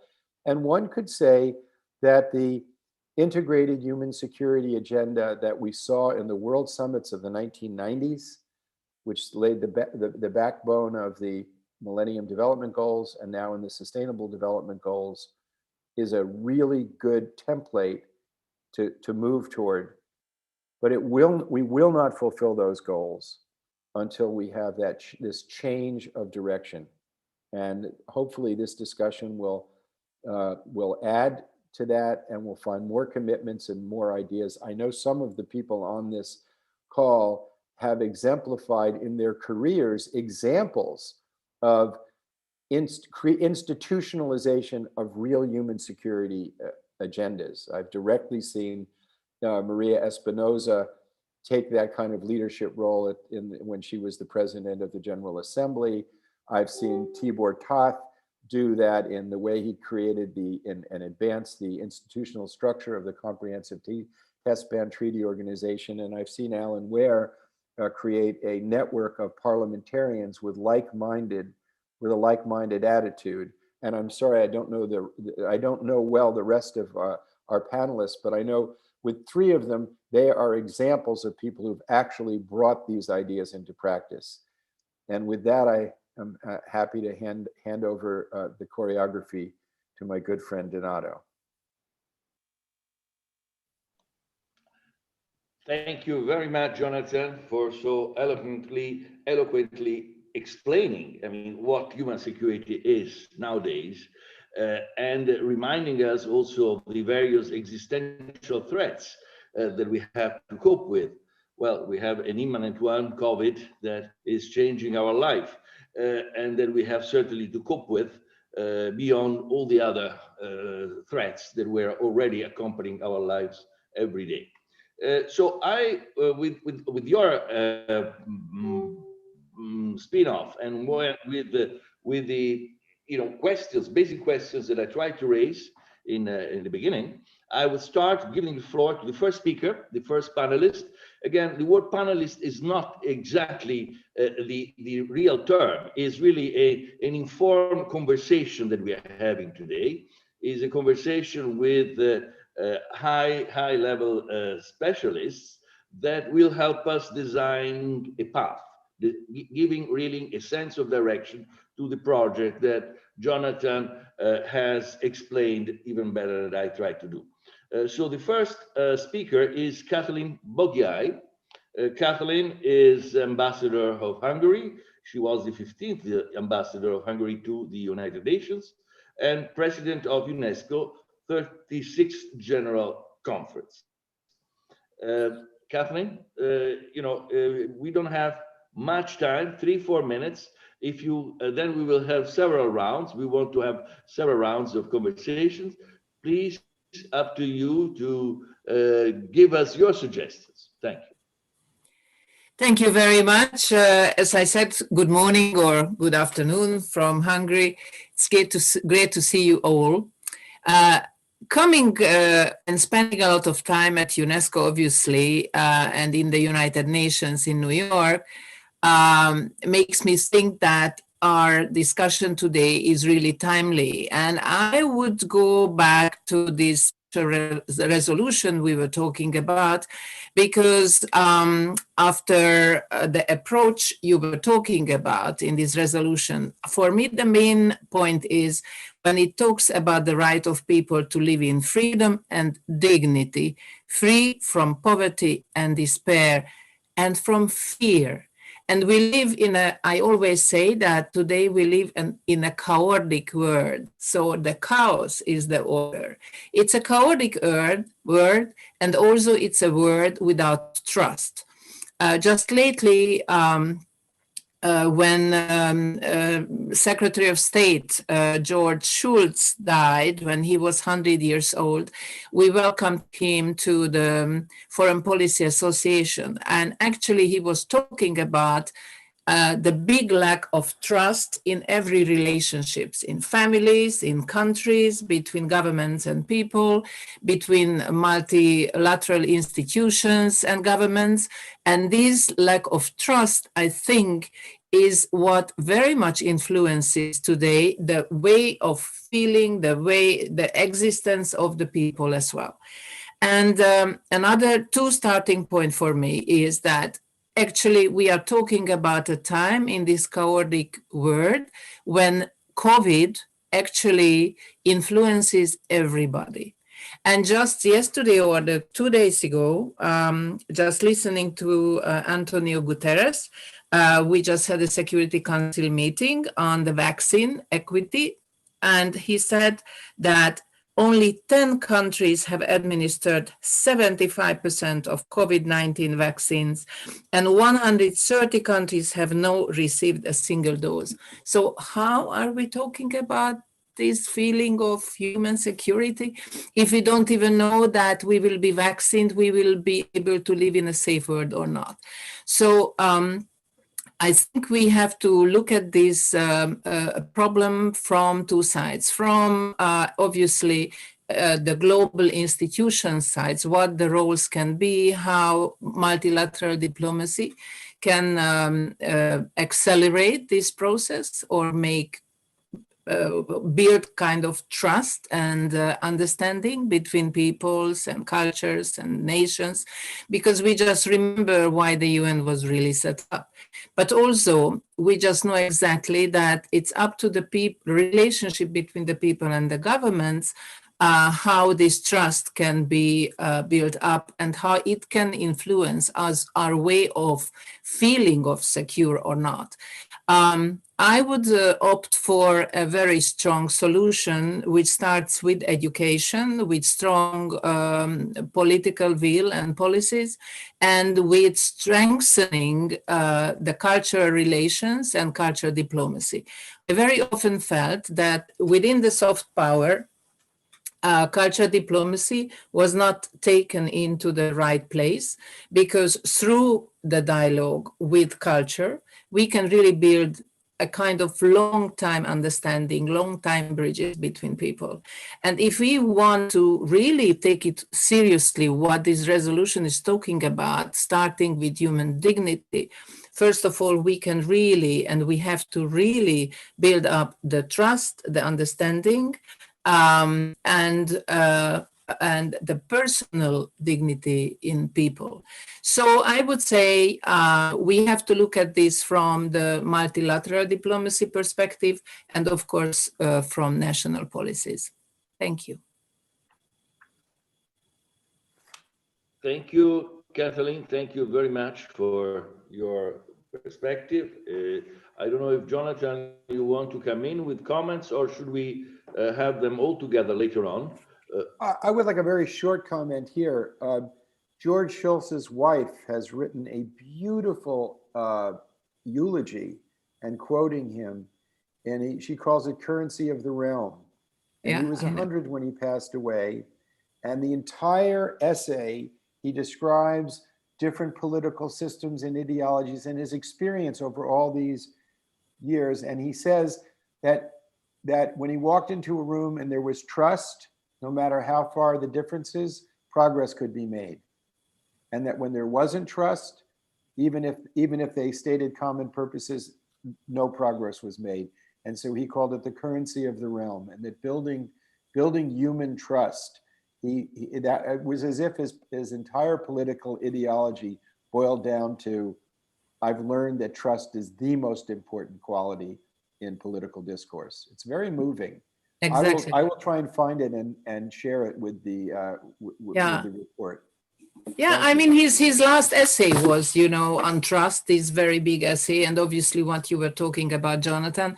But of course, he went into his own experiences, but he went to our everyday life today. That this is we felt it at the UN, we felt at UNESCO, we feel it in bilateral, in multilateral diplomacy, the lack of trust. So this is very important, how we are going to build it up, because otherwise how we are going really to talk about the kind of dignity and security what we would like to provide, or what we would like to feel provided to people and for ourselves.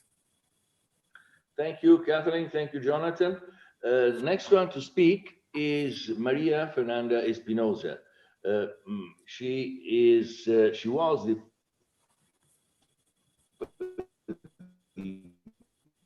president of the World Academy. Maria, it's not the first time that we meet through this facility online. So now I got to know you a bit, and I know that you're political, but you're also very practical. And if I want to ask you something very specific, I'm sure you will cover that particular angle. I think we are searching for solutions. We are really looking for solutions, how to position human security higher on international agenda.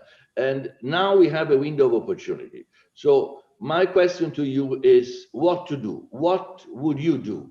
I mean, what tips do you have for Jonathan, myself, Gary Jacobs, and the World Academy altogether in terms of setting in motion this project that we are already doing it with the Human Security Unit of the United Nations. But what do you think we could do more? Thank you, Maria. Well, thank you so much, Donato and Jonathan and Kathleen. Of course, I was so used when I was the president of the UN, to listen to the wisdom of Kathleen and her advocacy towards cultural diplomacy and soft power. And I learned a great deal from her, I have to say.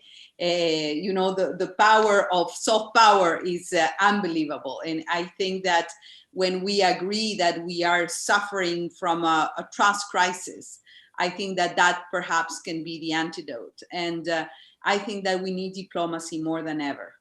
We need solidarity and cooperation more than ever. And we need to reconnect the bridges for trust.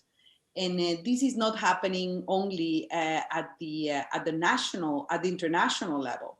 But I was looking at the global values as tracker or report from Edelman. And it is shocking to see that, you know, political parties enjoy 13% of public trust, and half of the people worldwide, half of them do not trust their parliaments. And, you know, this is very problematic because the multilateral system is made of the political will, the leadership of the sum of countries, of nations. And of course, because of COVID, we have seen also the UN, the multilateral system, struggle because of it's being underfunded, because now when we see, when we look at this so-called vaccine nationalism, we see that we are in trouble. We see that in spite of COVAX, in spite of this platform, COVAX is underfunded, and we see the wealthy countries buying five times more, you know, of the vaccine than what they actually need. They are pre-buying stocks just in case when, you know, the developing world doesn't have access, and they have to perhaps wait until 2023, 2024. This is what the experts are saying. We just had a few days ago a meeting of the Lancet Commission that I have the privilege to serve, the International Lancet Commission on COVID. And it is worrisome. And here, to respond to your question, Donato, a very concrete question, I think that the UN General Assembly resolution talks about human security as an approach. And I would say it is much more than an approach. It has to be an overarching, all-encompassing concept that has the potential to better respond to the current global crises and to guarantee, you know, the survival, the livelihoods, the dignity of every human being. It is a concept that recognizes the interlinkages and synergies between development, human rights, and peace and security. So it is really an umbrella concept. You know, it is a comprehensive perspective, a holistic, people-centered approach that allows us, it's a toolkit, you know, to better assess, understand, and also, of course, transform the relationship between society, the economy, and our planet. It is a unifying framework that addresses the direct and root causes of insecurity. So, and here I would like to echo what Kathleen said so beautifully, you know, paraphrasing President Roosevelt's Four Freedoms. You know, human security speaks about freedom from want, from fear, and freedom to live with dignity. And I think we should add these to these dimensions, the freedom to live healthy and in peace and in harmony with nature. And I think that, you know, what can be more powerful, you know, in today's world? I think that, you know, human security should be connected to the shared responsibility that we have over our commons, such as health, you know, health services and universal health coverage should be front and center of human security and be considered as a human right and a public good. You know, a human security overarching approach should also address the climate crisis, of course. You know, I don't need to convince you that this is really putting, you know, under threat the very existence of humankind. And the science has been so clear on that front. You know, if environmental degradation continues at current rates, climate change will cause much greater social and economic damage than the one caused by COVID-19 itself. So I think that you already spoke about the billions wasted, you know, in weapons and the industry of war, and how, you know, ineffective in terms of the nuclear arsenals, how ineffective they have been as a deterrence strategy. You know, it's really only putting in risk the entire humanity. And that's it. So it doesn't make much sense, especially in times of need. And I always recall what Itsumi Nakamitsu said, the UN High Representative on Disarmament Affairs.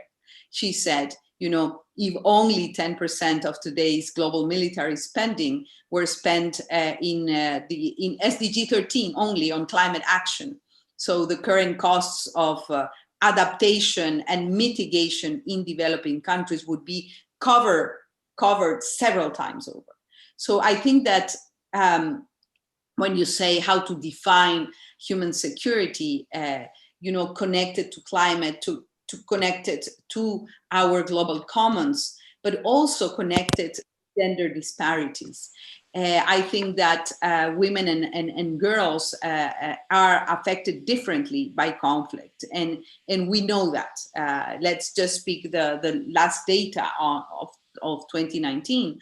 The United Nations documented close to 3,000 cases of conflict-related sexual violence, of which 96% targeted women and girls. So these are not, you know, news to all of you, of course, but we need to have a gender lens, a women's rights lens within the human security umbrella and concepts. And just to close, and since Donato challenged me, you know, to be very practical, there is an idea that perhaps that is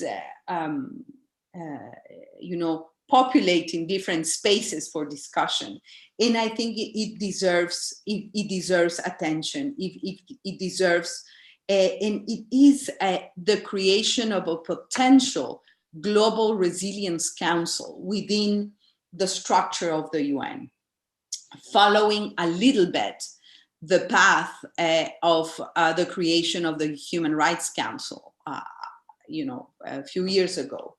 Why? Because there has been a sense that there is a need for a high-level intergovernmental body to address non-military global threats, with mandatory powers similar to the ones of the Security Council.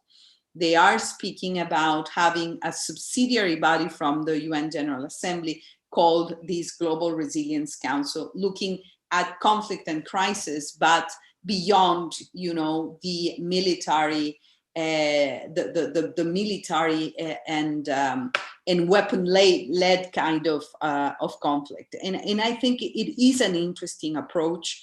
This a Global Resilience Council can be framed under the umbrella of a human security perspective.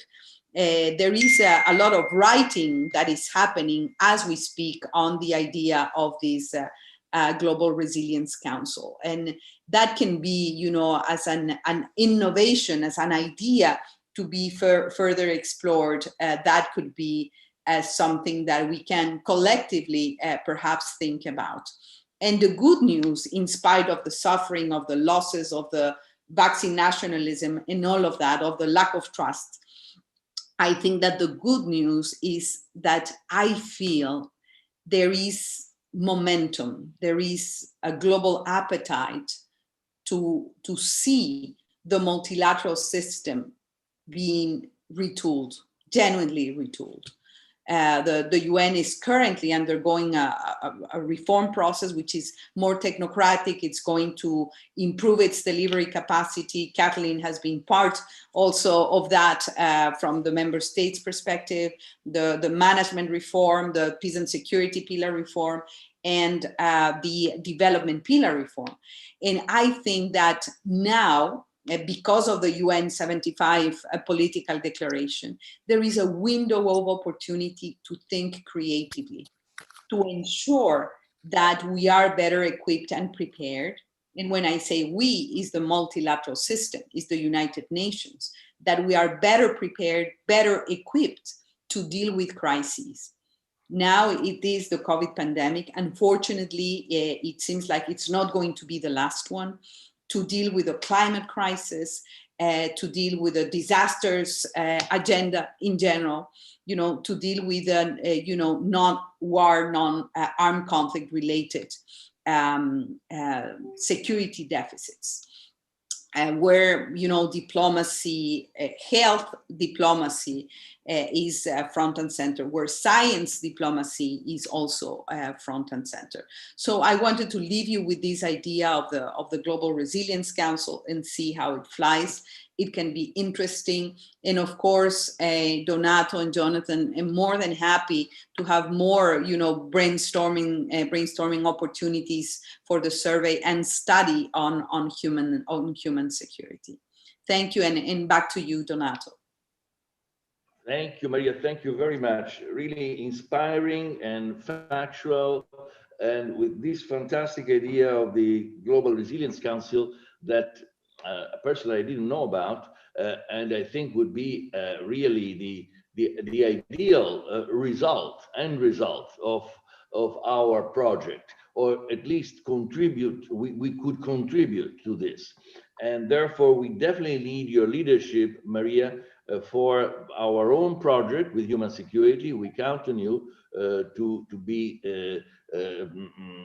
supporting and participating directly, because as you said, we need more brainstorming and we need more activities. We have to plan activities, concrete activities around this particular concept. Jonathan, you want to come in now or later, sure, as you prefer? Well, I couldn't agree more. Maria, by the way, is not only a great intellectual leader and visionary, but she is also a secret poetess. And we expect some poetry from you. Like we're going to have to out you on this one. I think it's very important that the fullness of your capacity. I totally agree with everything you said, and I wondered if the Secretariat has a disarmament advisory board that sits perpetually, and I was thinking that maybe as an interim step to getting to a resiliency institutional structure that would deal with environment, hopefully one day a institutionalizing traction to human rights, but to have a human security advisory board for the Secretary General that would meet regularly and with the mandate of mainstreaming human security in the same way as gender equity has been mainstreamed and appropriately and rightfully so. I think human security has to be mainstreamed similarly, so that in every effort it is addressed and cannot be marginalized to other approaches. So I really am soliciting your leadership and engagement in this endeavor. Well, I understand we will have the opportunity to come back, and I will comment on that. But thank you. And on the poetry of. Next one to speak, we will come to poetry later on. Next one to speak is Azita Berara-Wad, International Advisor on Global Governance, Development, Employment, and Social Policy, and Fellow of the World Academy. But she's also the former Director of the Employment Department of International Labour Organization.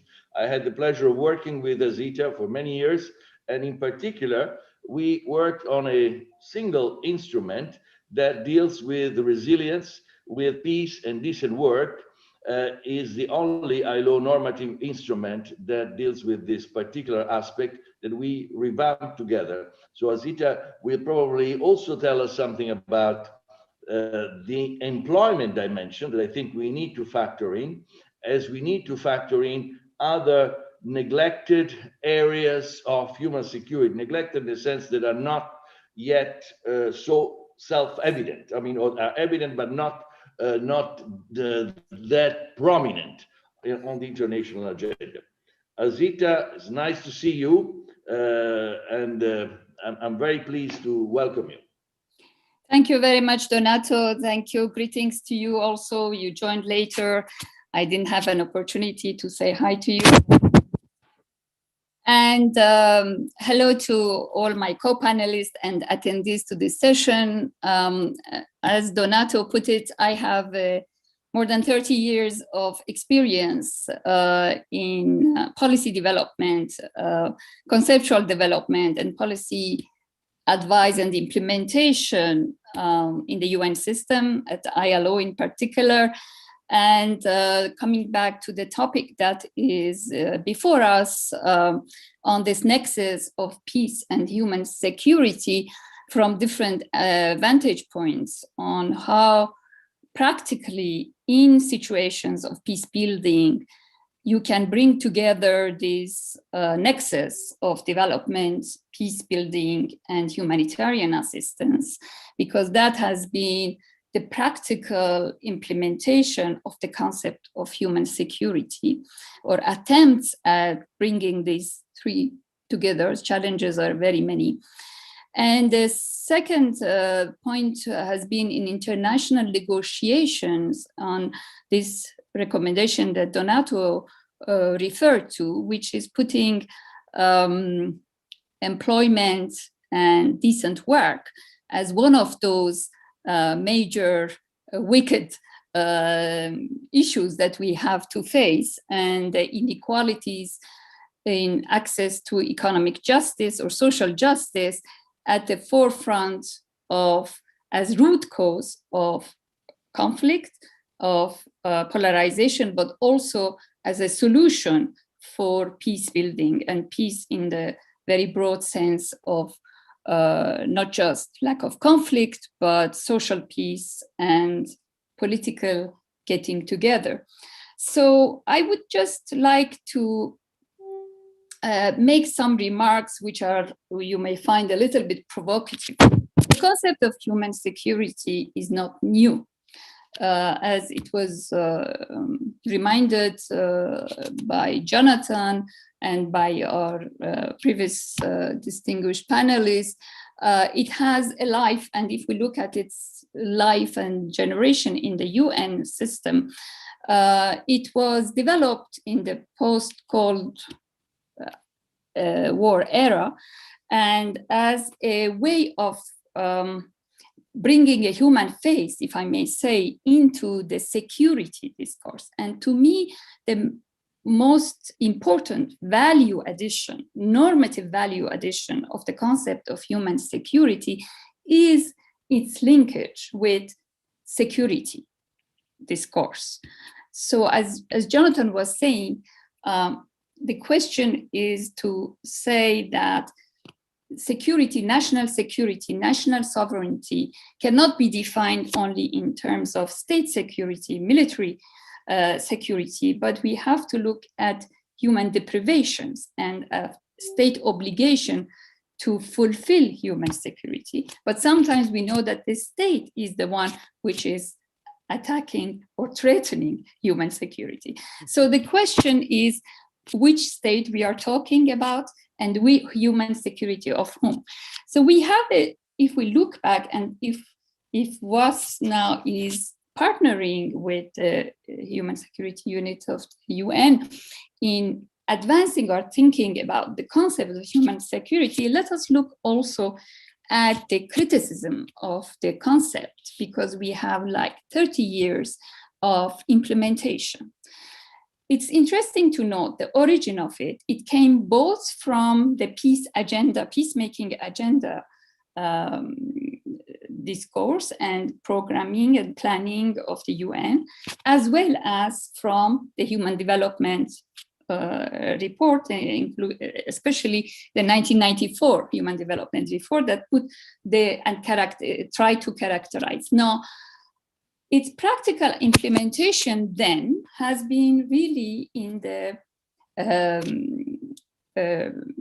pathway to peace-building operations, and how we should be looking at protracted crisis, conflict, internal civil strife, as well as cross-border international conflicts, not only in terms of stabilization, but bringing the entire concept of freedom from want, freedom from fear, and freedom from indignity, actually, that has been added to this concept in the process of peacemaking and in the process of reconciliation.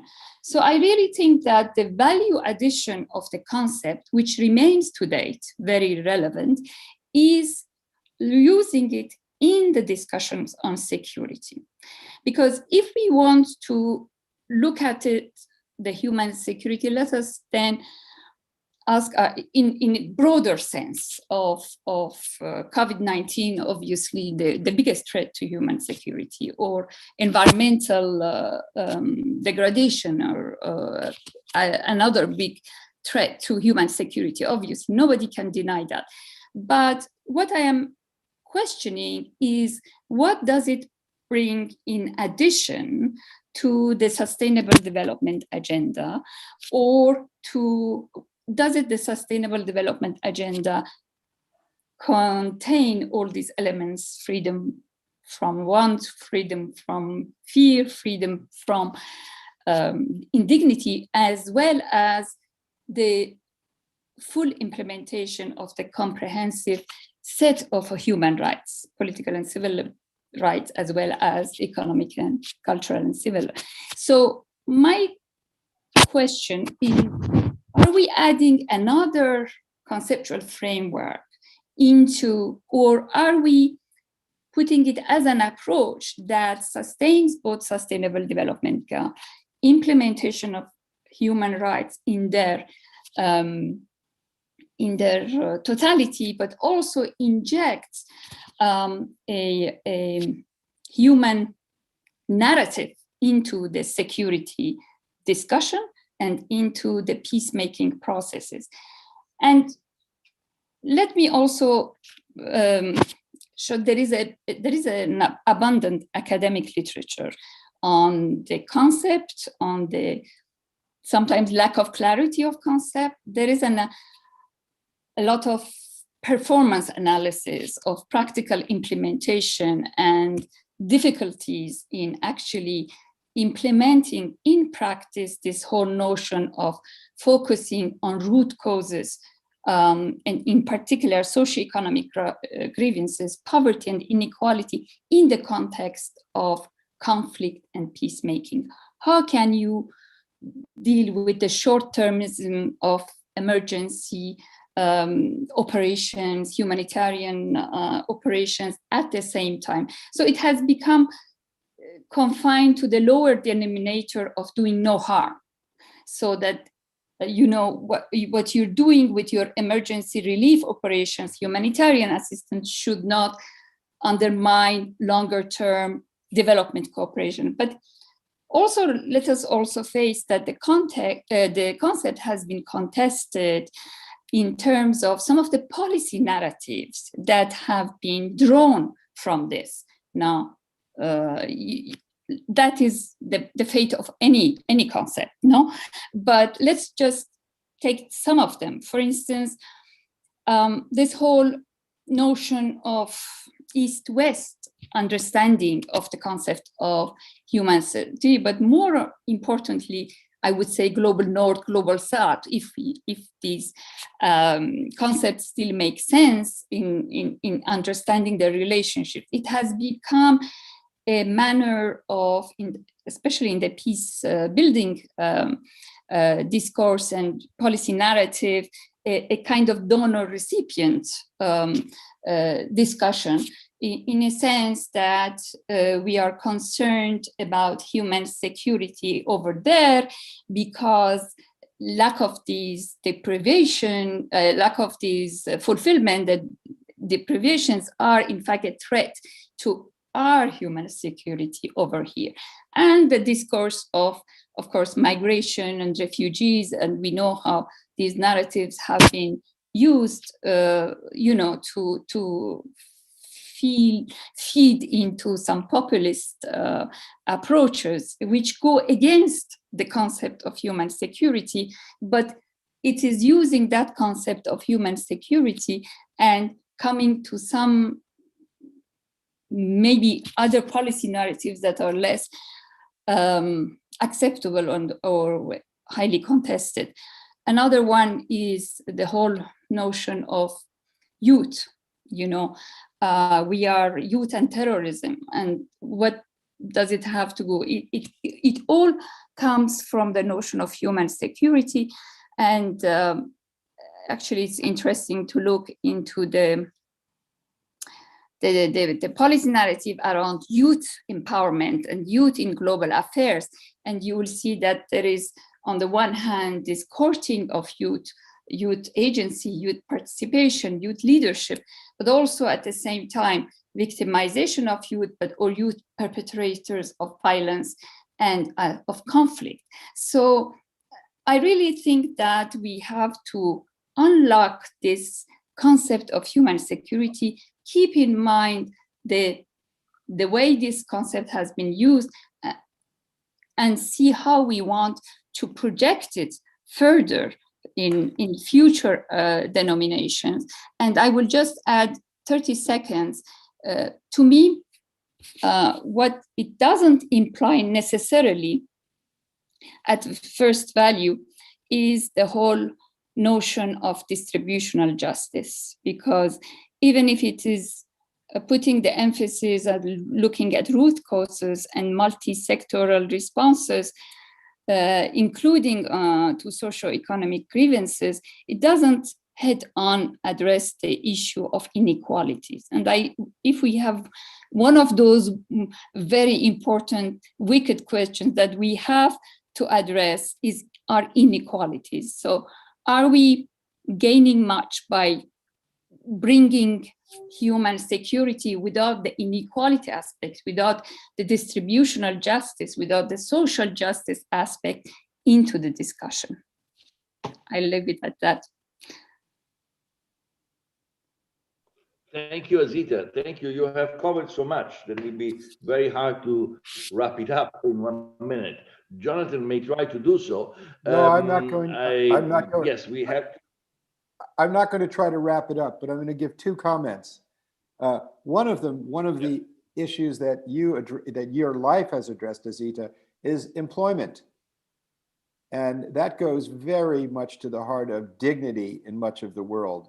And I just want to give a shout out to a civil society initiative that's been extremely successful in that area called Education for Employment, that a real estate developer in New York, Ron Bruder, put together, that is designed to educate and give job training to youth in Jordan, Palestine, Egypt, Morocco, Tunisia, etc. And last year, they did job training programs and then got employed over 100,000 people. 57% were women. And the reason he got involved in doing that was his concern for the security of Israel, that the best thing he could do was to help the economies and the social fabric of the neighboring countries. And I thought, boy, that's an example of human security. I fully agree with you. If I have just 30 seconds to reply back, I actually met with him and we discussed the FA program in New York in September 2017. So I'm very well aware, and this goes at the heart. I hope I made myself understood in the sense that there is a competition for policy paradigms or approaches in this post-COVID momentum. So what I'm trying to get at is it where we should rally against which concept that has, is it about a new social contract, a new social compact? Is it about human security? Is it about SDGs plus, and so on? So that was my purpose in provoking the discussion. I want to respond directly to that and why mainstreaming it is so important. In other words, yes, we have to get into operational thinking and what is the value added of a comprehensive integrating concept? And I'll give you an example.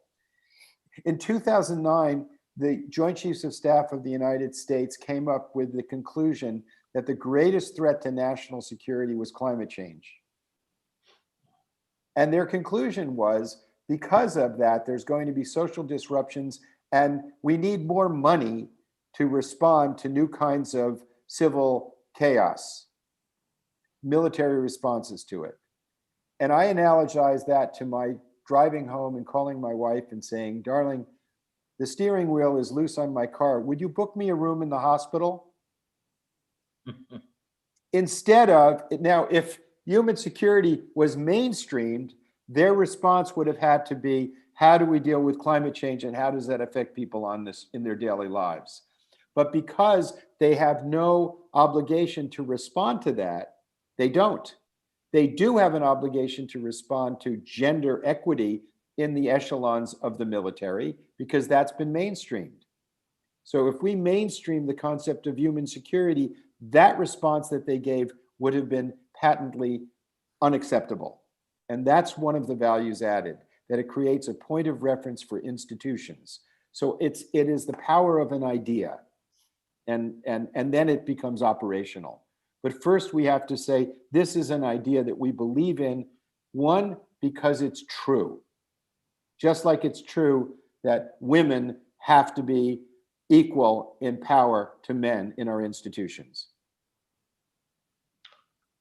Next one to speak, now that we have touched upon so many issues of equity included, I mean that I have also flashed out at the beginning, Zita referred to inequality as a serious hampering element of advancement for the concept, for the approach of human security.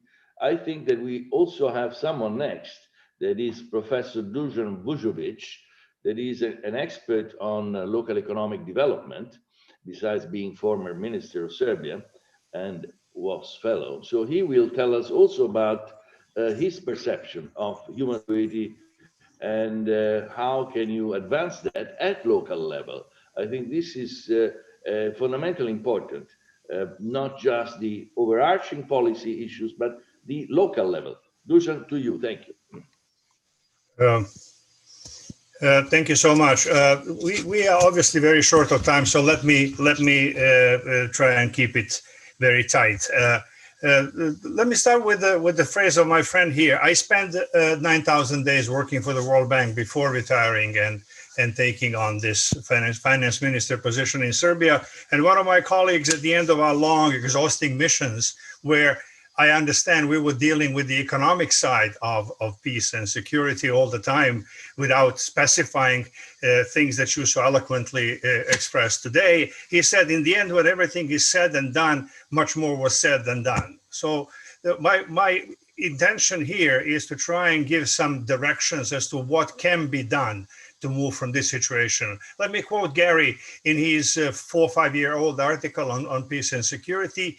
He was talking about missed opportunities. And obviously the big one was after World War II, when the existing multilateral system was created in the way it which was created, okay, with the Security Council being both enabling and blocking institution, with the world divided as it is.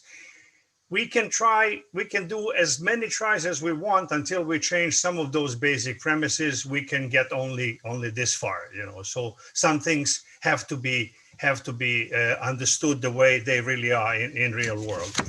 But what is more important for me is that what Donato, you said at the beginning, there are, in addition to these general peace and security considerations, which are defined negatively, as peace being the absence of war and security being your ability to fight back, your ability to retaliate, we need a positive concept. So leaving aside the multilateral diplomatic puzzle, We need to change our own view of things. And quite a few of you, I will not attribute this to individual speakers, spoke about education and spoke about reach. So let me talk about two aspects of reach and education. Physical reach is getting to people who need it. I spent, as I said, many years at the World Bank, and we end up going to capital cities and maybe to next cities of size in a different country. And admittedly, I started my career at the World Bank by going to Sierra Leone, and I'm now, as a retired consultant, going to Sierra Leone, and we are not getting beyond 50,000 people cities. We are not getting to the last guy who needs help, who needs to be protected in his basic needs. And then let me put one of the probably the biggest breakthroughs that the World Bank has done over the years, which is identify that you need to start building human ability as an intrinsic part of their security and their ability to deal with the world at the preschool age. So we computed that you get 10 times higher returns on every dollar invested in preschool education age 2 to 5 to 6. Not only that, but this we concluded was the major factor in promoting gender equality. You provide mothers with an opportunity not to interrupt their careers for 5 or 6 years, but confidently give their kids to professionals which can identify their abilities, develop their musical, economic, science abilities early in life. There are certain areas where this is happening, like in sports, like in chess and so forth, where others are doing it outside of the system. Imagine the impact that this will have if we were to do it on our own. The second important thing, I believe, is that today, the new opportunity is because the world has been challenged in the way it operates. So COVID is both a threat, but also an opportunity to re-examine certain things. And from my point of view, to re-examine certain basic stuff about economics. Economics was defined at the time when Newton methods were used in physics. Physics has changed tremendously, economics has not changed. So if somebody were to use Newton's proofs today, would be laughed out of TV or show or books or whatever. And we economists are using the same concepts. The second aspect was that it was defined at the time of the first and second industrial revolution to promote early entrepreneurship, to promote industrial development, to promote creation of goods. We are no longer in a situation we can have iPhone and Samsung and others produce 3-4 new generations of smartphones before we can learn to use the existing generation. So the production of goods is no longer a constraint. Production of agricultural goods has not been a constraint for quite a while. So the issue, somebody mentioned very nicely, the issue of employment. So we need to change the concept. Our traditional concept of employment is state, corporate sector, and we allow some private sector, but also in a commercial way. What about social employment? What about people who have time, retired people with lots of knowledge who can contribute? What about people in many areas that we cannot reach? World Bank, $1,000 per day wage and $5,000 per day total cost cannot go to 500 people village in Africa and build their knowledge, build their ability to deal with the present world. I believe that maybe I'm not using this to endorse the Great Reset that Charles Schwab is arguing for, but basically to think in those terms. He's asking that we rethink markets and what needs to be done for markets not to behave in a predatory, wild, unstable way. What can be done to direct investment, not only towards maximizing profit at the cost of environmental degradation and the cost of increased inequality and the cost of poor education, but the other way around, to integrate all those things in investment and use our subsidies not to subsidize wrong enterprises, but to subsidize or co-fund green technology to co-fund things that are user-friendly for education, for environment. We know all of this, but it doesn't happen. My experience as the Minister of Finance was I spent 20% of the time discussing the social budget, maybe 20% of the time discussing all other things, and 50% of the time fighting the military and the police because they believe that they have an upper hand. So the issue somebody mentioned here, they are selling you security. They are selling you the cloud of, if you want security, this is how much you will have to put down. Yes, we want security, but we want to negotiate the security. I wanted to add one more thing. In order to build trust, you have to teach people not to fear. And they will not fear if they are conscious of the world, they're conscious of their own abilities, and they're able to do this. In the world that is moving towards new, huge migrations, getting quality human factor, I think, is critical, not to perceive migrations as a threat, but to perceive them as something that was the core. US is the country of immigrants. I'm new in this country. I came in '79. And now for 4 years, we were fighting the concept somebody wanted to push everybody out. The whole idea is despicable. Wanting to push out somebody who broke the law is different from wanting to push out or restrict all the immigrants. So my 5 cents is we need to use the Great Reset, which is in a figure of speech, to enter in a powerful way concerns of peace and security, intertwine this with economics, and try and do something to help these people not face gang violence and peer pressures in school. This is where your security starts at an early age. Instead of that, promote the ability to become good humans and then develop it, and then you will find your Nobel Prize winners in the middle of nowhere of today's world. Thank you.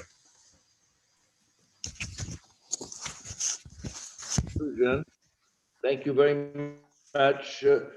I would have a lot to say about what you have stated. I mean, it's a panoply of things that are wonderful in a sense, because you're opening a Pandora box of things. I mean, what comes to my mind when you spoke about Sierra Leone, I mean, I remember the total lack of infrastructure. I mean, this was a few years ago. I don't know how is the situation nowadays, now that you're still working as a consultant in Freetown. It's the same. It's the same. We build example of predatory economy. It's exactly just the same. wanted to add one sentence. It's the same. We build the road, but seasonal access to infrastructure is the same, because the rainy season comes and the road is gone. Is flushed out. So we know, so you have pinpointed to so many important issues that are core to human security, and then we have to certainly factor in, Dusan, you will be an active player in our project, I hope, because we definitely need you. Jonathan, you want to add something? I do, but time is not our friend, and I'm going to I really want. I just want to emphasize. I just want to emphasize that Tibor is a relatively humble person, and he actually created an organization that exemplified the kind of global cooperation that we need, that ended up doing all kinds of successful things that were not expected with the Comprehensive Test Ban Treaty Organization. So that means that now the next one to speak is Tibor, that I also had the pleasure to work with in The Hague when I was with the Chemical Weapons Disarmament Organization. Tibor, to you. Thank you. Thank you so much. Thanks a lot. Nice to see friends and colleagues. Let me offer an additional conceptual framework for the sake of the discussion. And based on some previous comments I made during the last couple of days, I would like to bring up a hypothetical future unseen for the last 100, 130 years, 4 or 5 generations, since the first half of the 20th century.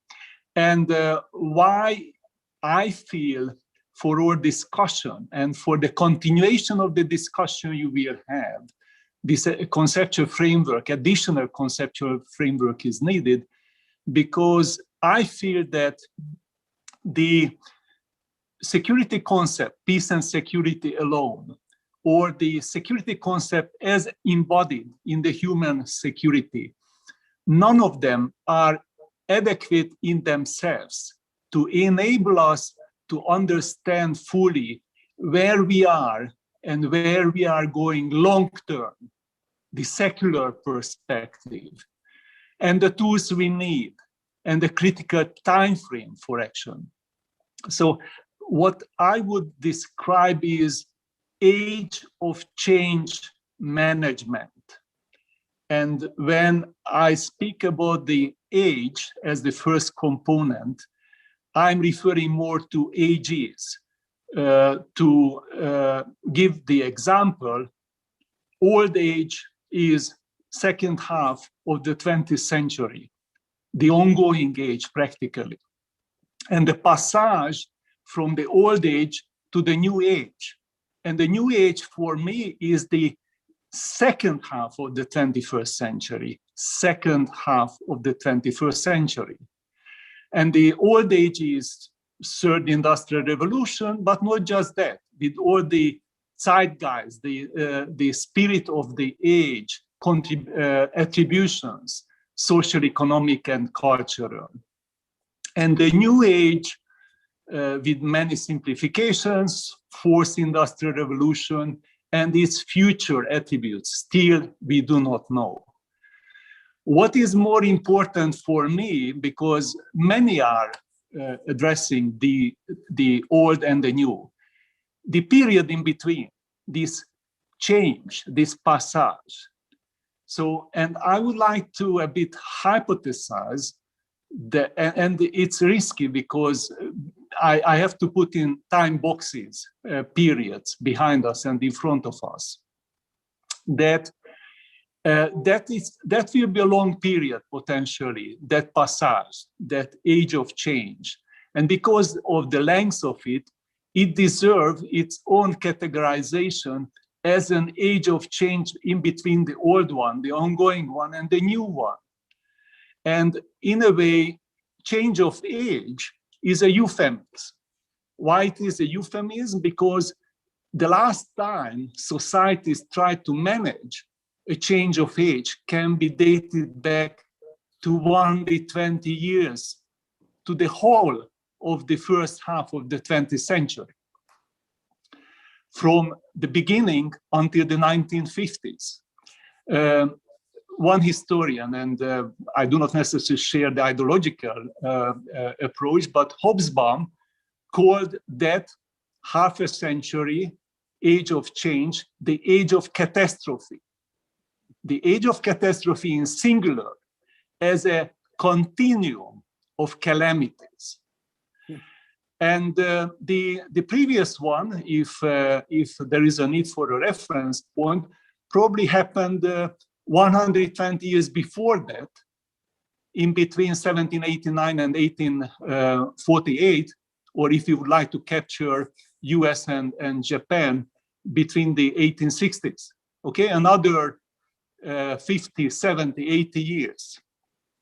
Nowadays, the age of change in between where we are and the fourth industrial revolution and all the attributes, this age is changes falling through the cracks. It's not present in our conceptual secular models. And historically, as the two reference points are representing, these were ages of calamities. And again, this is being ignored by economists, ignored by financial, industrial, and technological experts.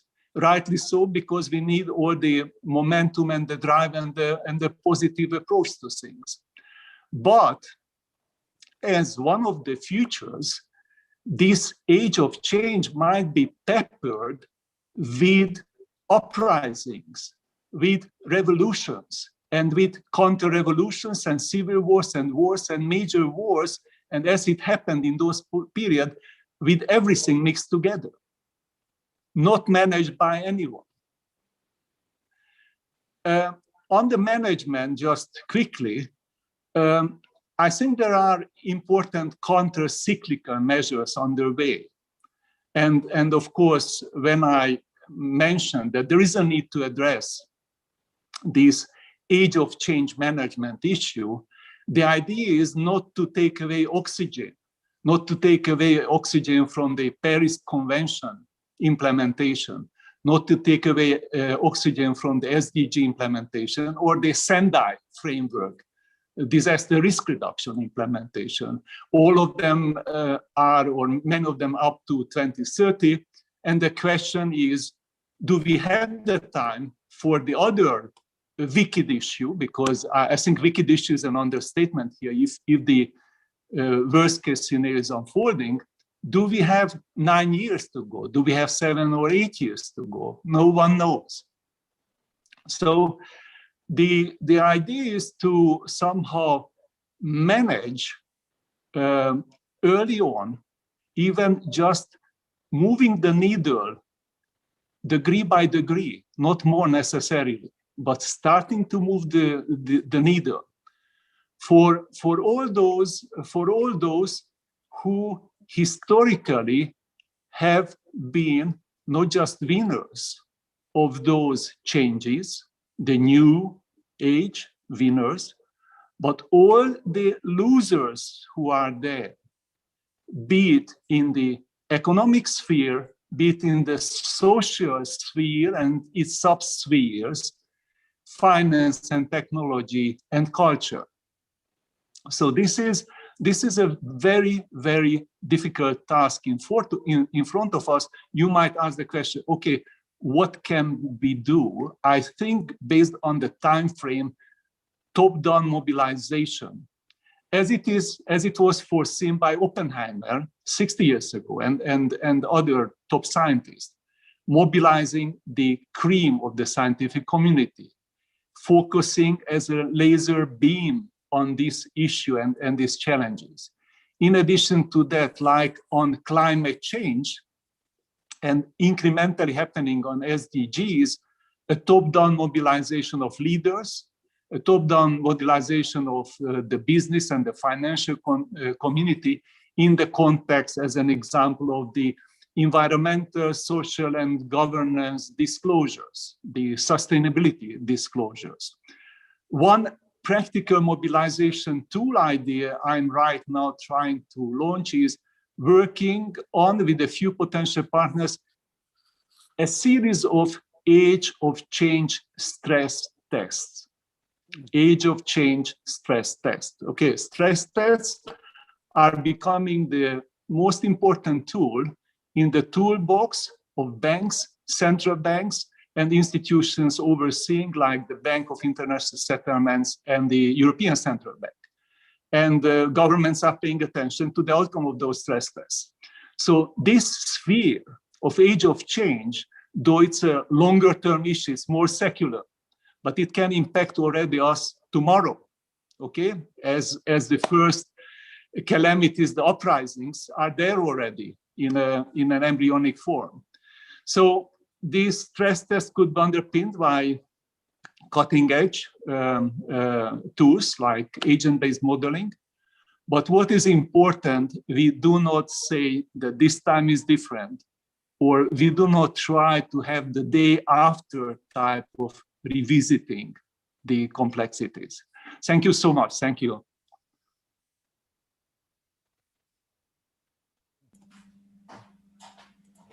Thank you, Tibor. Thanks a lot. Would have a lot to comment about your excellent presentation and vision, but we do not have time. Jonathan, you will come in at the end now. We will go for the next speaker because we have very little time, 5 minutes to the closing, but we will extend it to further 5 minutes. First one to speak is Alan Ware. He's another great expert on disarmament affairs. He is, in fact, the global coordinator of parliamentarians for nuclear non-proliferation and disarmament. Alan, to you to add your version of the story. Thank you very much, Donato and Jonathan. I'm going to comment on 3 aspects of this question. The first is human security versus military security. The second is the importance of including common security. And the third is the importance of futures thinking. So on the first, human versus military security, I think that the climate crisis, the pandemic, and the rise of cyberspace have demonstrated very clearly the importance of human security and the limits to military security. You know, the combined military forces of the world, none of the nuclear weapons could stop the spread of the Corona-19 pandemic around the world, nor could really do anything to address the public health and the economic implications and impact of that virus. Similarly with climate change, the militaries are not able to address the climate change despite the way they're approaching it, as what Jonathan talked about.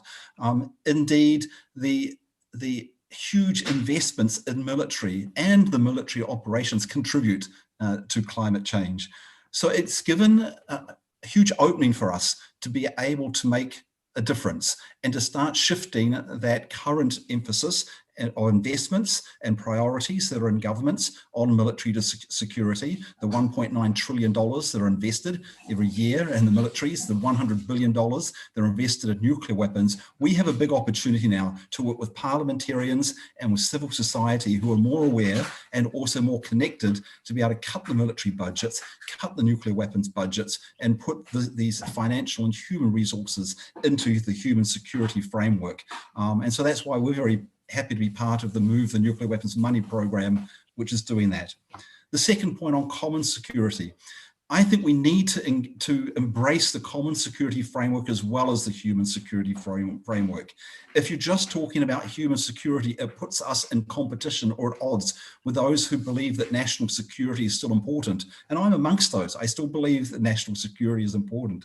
But when you embrace a common security approach, you're then also addressing the issues about national security, how to deal with aggression, how to deal with military threats, how to deal with the conflicts between countries, and they are very real conflicts, and it provides alternatives to military approaches to those specific aspects of security which is still important to address. So we need to highlight the mechanisms of the United Nations, the arbitration, adjudication, the courts that are available to address conflicts and address key issues, the possibilities to use cooperative security mechanisms like the Organization for Security and Cooperation in Europe. This is really important to have human security as part and parcel of the human security framework. And finally, futures thinking. We need to bring futures thinking into our planning and consideration. Too often, we just focus on what's right ahead of us, right in front of us. And just dealing with the issues of today is not sustainable. And it's just dealing with short-term thinking is what sets problems for us. Futures thinking helps us get out of that. Again, it helps to move away from the blame as to why we got into the mess we're in the world at the moment and look at how can we build a better future. So it gives us a much greater opportunity to engage with those who might not think exactly the same as us, to engage with those who we need to ensure are part of the solutions for the future. It gives us opportunities to highlight effective policies which have positive impact on the future and to curtail policies that have a negative impact on the future. And it gives us opportunities for serious and effective intergenerational engagement. So I think those three things are really key. The opportunities we have to shift from a primarily military to a human security and common security approach, and the need for futures thinking.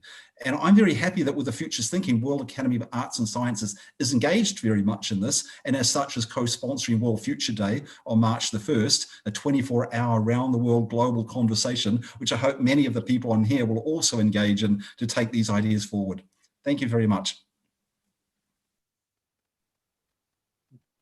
Ali, thank you. Thanks a lot. And also thank you for referring to this concept of common security and all the rest. You, as all the others, remember, please, you are enrolled for the project that we are conducting, the global campaign that we want to enact in a few months to come. So please stand ready to have an active part in this project of the World Academy.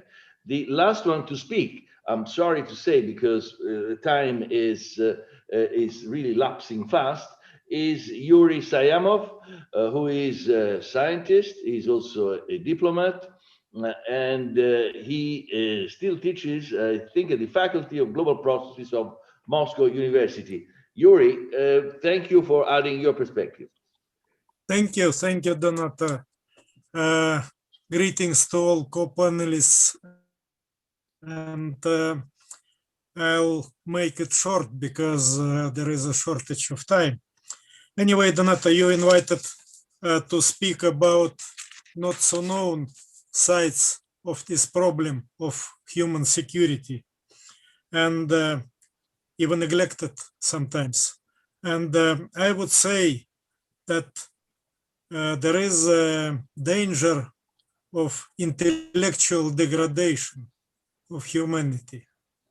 And I believe it is very dangerous. Maybe it is threat number one, because we have to see what is going on in the contemporary world. There is a growing alienation, there is frustration, dehumanization, and finally desocialization of people. The moral ethical principles on which the construction of human society, of the whole, let us say, building of it was based, are going to be destroyed. And instead, alternatives are offered that contradict to the very nature of a human being and to his life destination. What is the reason for it, and why I consider it a very high danger for the humanity? First, it is the decreasing quality and quantity of education. I am very sorry to say it, but young people are much more ignorant than the previous generations. There are many reasons. There is absence of, let us say, habit to read, absence of listening. There is a lot of information which is presented to young people instead of education.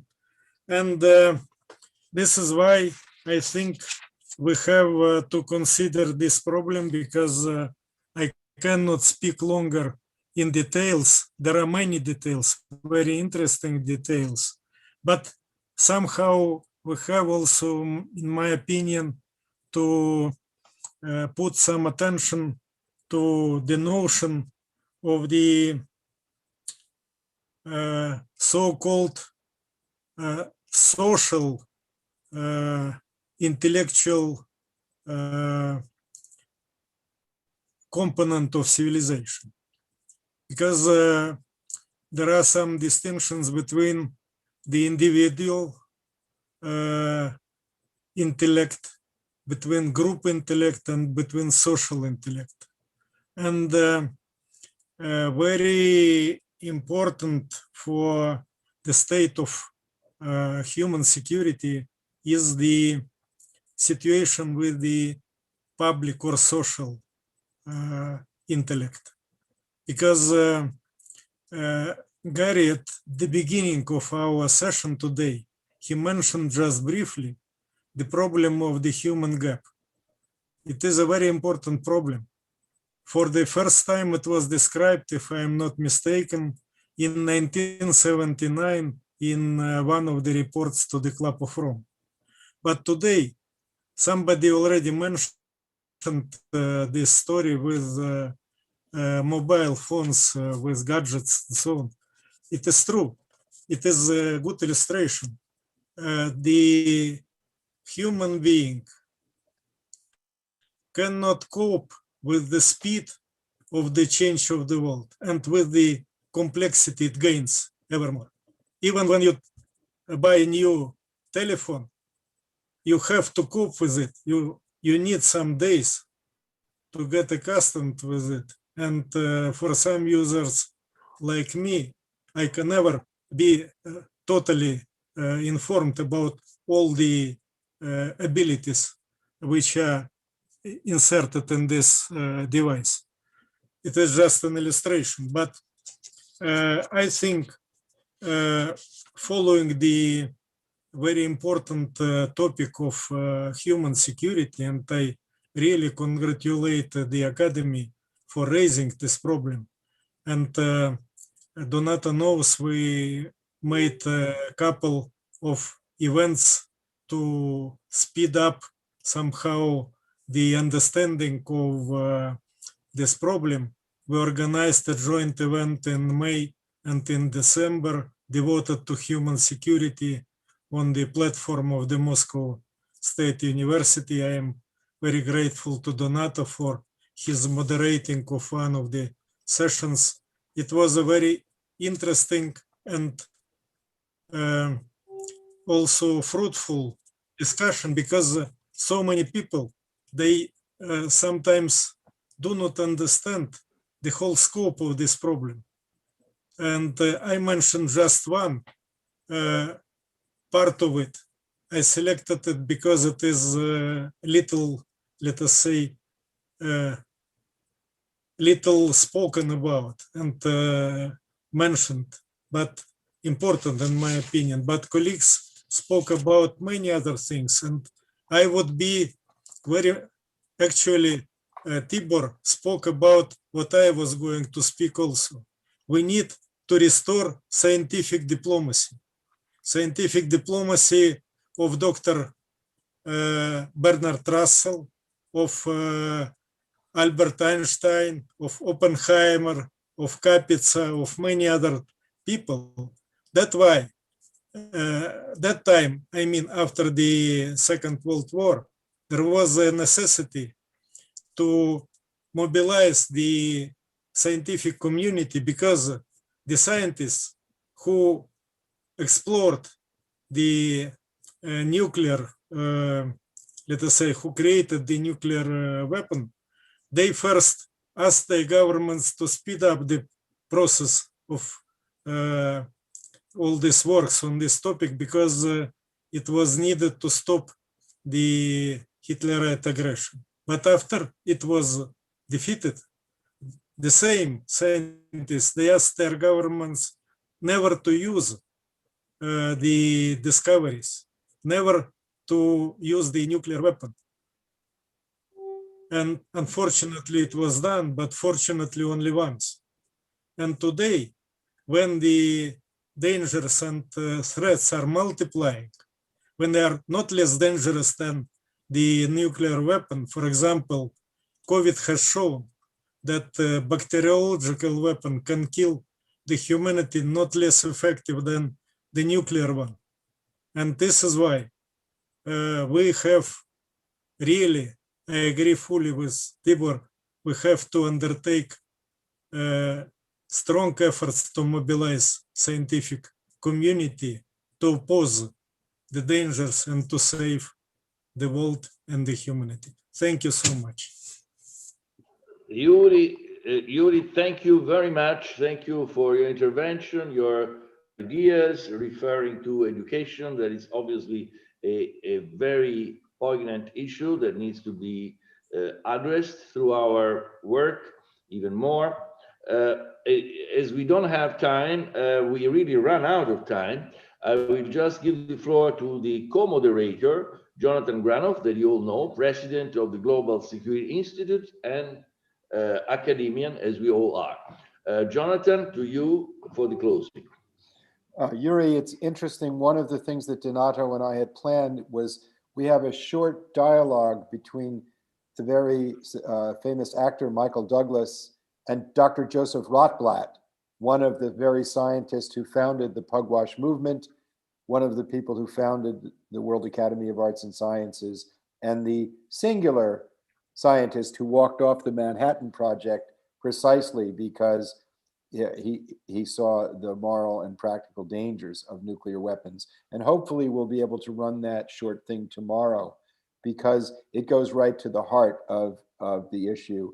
He was one of the drafters of the very famous manifesto that ends, "Remember your humanity, forget the rest."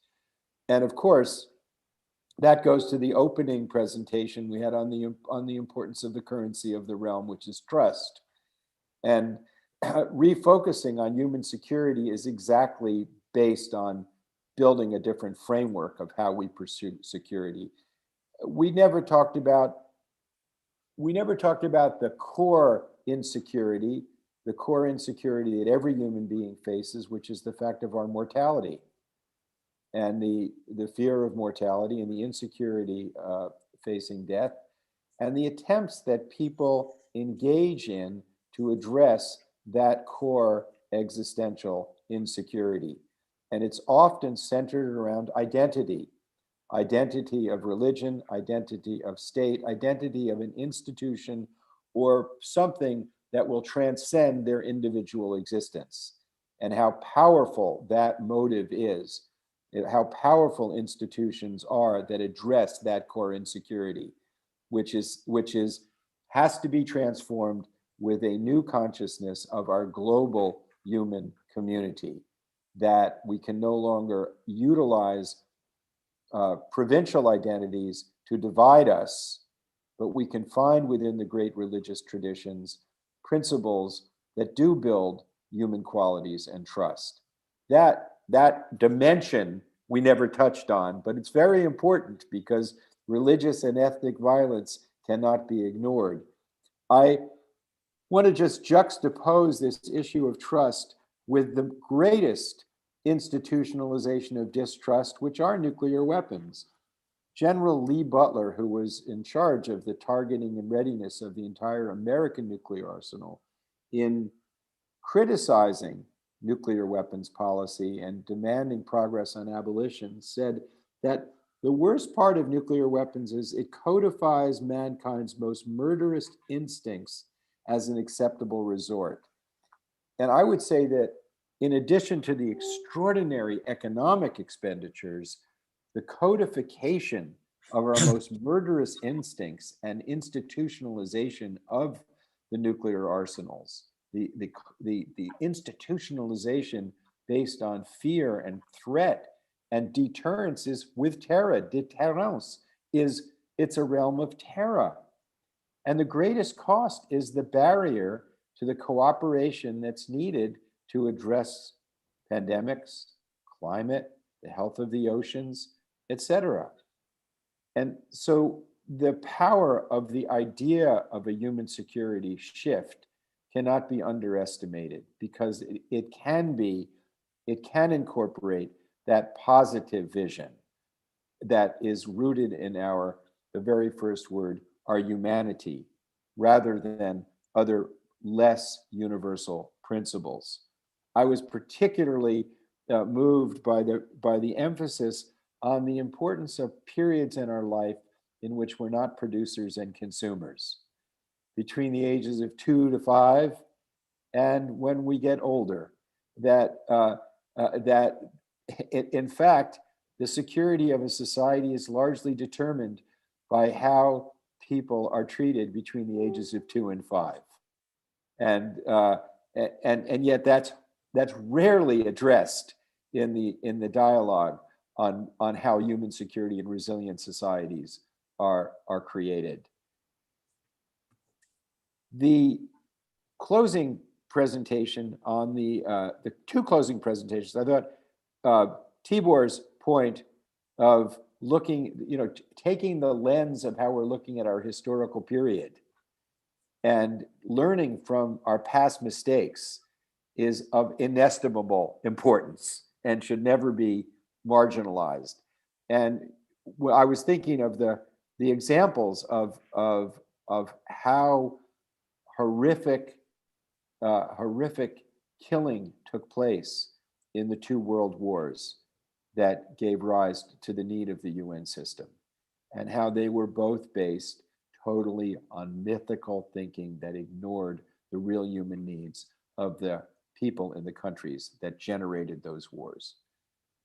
And that if we fail to learn from those mistakes and we just pretend as if history is not something that we carry with us, how mistaken we will be.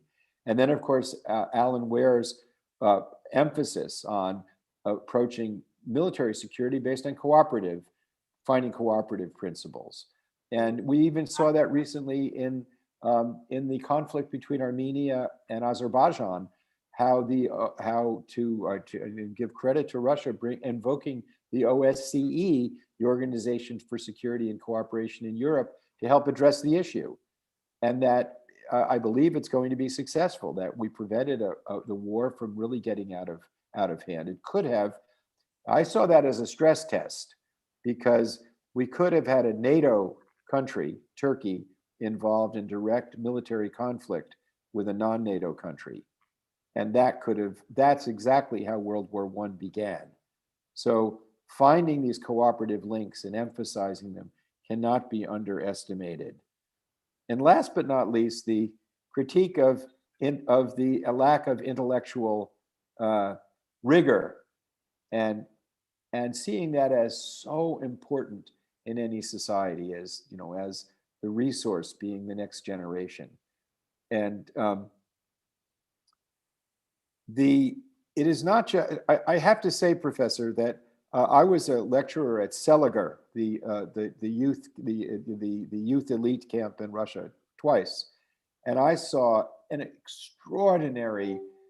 extraordinary intellectual capacity of the elite Russian youth. And I've seen the same thing in Nanking at the university there.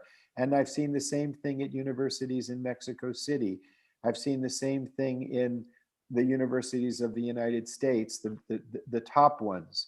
And you see a cosmopolitan class of young people who really understand the unity of the human family. But then when I went into the villages, and if you go into the villages, so to speak, of the United States, you see this huge gap of people who feel that modernity has passed them by.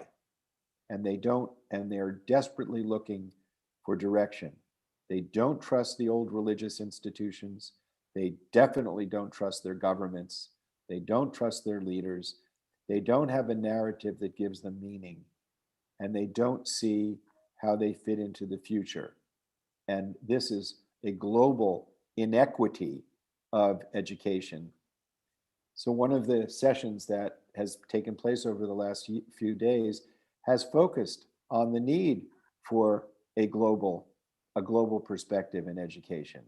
We need to teach children civics as to how their own governments work, but we also need an educational system that focuses on what are the global needs. And that's what brings us back to the human security agenda, that it focuses on education, health, the daily lives of people. And the daily lives of people are impacted as never before by global threats. So the global threats, the dark side of the global threats, obviously, is the existential threat to our human community. The light side is that it forces us to start to think together. And that comes back to remember your humanity. And what makes us human, of course, is caring for others as we care for ourselves, caring for our neighbor. And I would propose that in today's world, neighborhood is not a physical place, but a moral location. And our moral location has become global. And I thank the organizers for bringing us together and look forward to galvanizing the extraordinary intellectual and wisdom capacity of the World Academy to help make this shift to a more humane perspective on how the world pursues security. A more humane perspective certainly is what we all want. Thank you all. Thank you all for attending today, and let's continue to stay connected on this theme. We have a session coming up in 10 minutes that is entitled Global Institute for Human Security. It's a project by NGIC and World Academy that is being considered. So that could be also an emanation of our current thinking. Please stay with us. I see that Yuri will be among the speakers.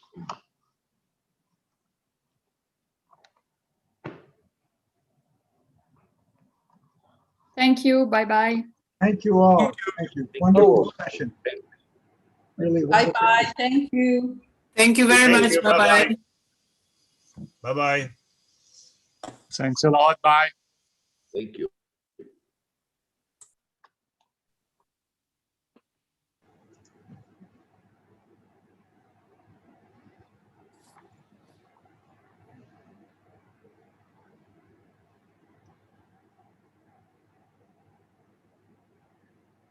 I hope Donato didn't go too far because he's up on this one too.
Hi, Yuri.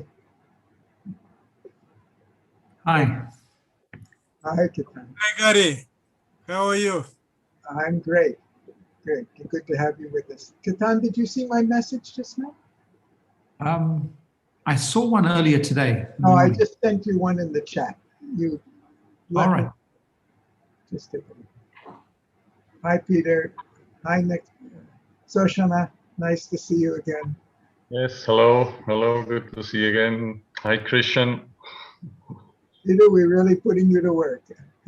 Ah, sorry, I have to jump off exactly after 1 hour, 6:30, so I have another appointment.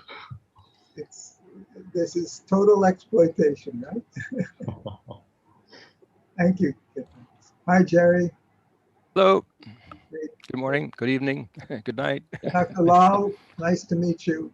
Thank you. Great pleasure. Hi. I think we were Thank you. on here then. Right on time. Okay. So good afternoon or good evening or good night, wherever you are. I'm in India. It's 10 p.m. exactly. Yes. For us here. This is a follow-up to the session we just finished on peace and human security. That was from the conceptual strategic point of view, and this is from the operational point of view of how we effectively implement complex integrated concepts. And there's a little history behind this session, which I'd like to narrate to put it in perspective. Excuse me just 1 minute.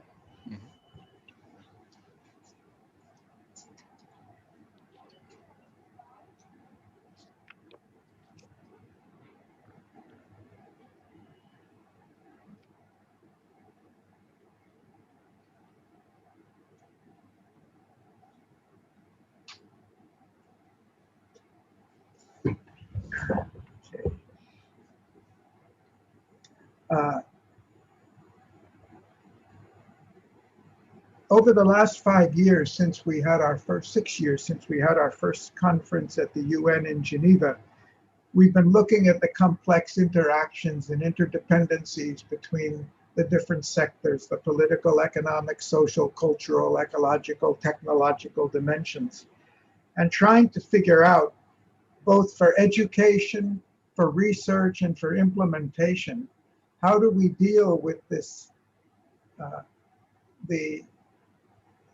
the reality of this complexity through institutions that are so firmly divided. The implementation agencies, the specialized agencies that are involved with departments of government, that are involved with policy making, the educational system, which is dividing our disciplines. And even if we go back to the intellectual conceptions and the theories on which our education is based, are so fragmented from one another. Our thinking is fragmented, our theory is fragmented, our education is fragmented, our policy making is fragmented, and our specialized departments for implementation are fragmented. And how are we going to handle the complexity of implementing the SDGs, for example, when we know very clearly how interdependent they are on one another?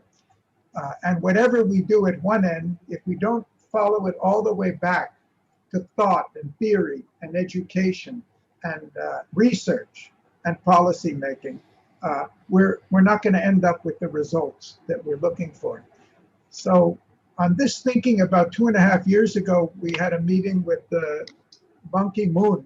This was just after he retired as the Secretary General of the UN, and proposed to him a concept for what we called an integrated research and implementation agency.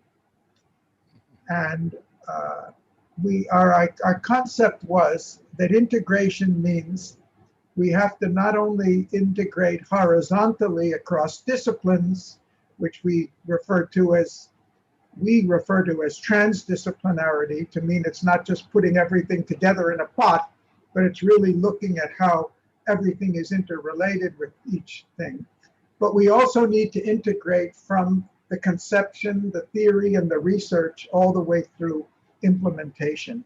And could we conceive of a type of organization that would make that possible?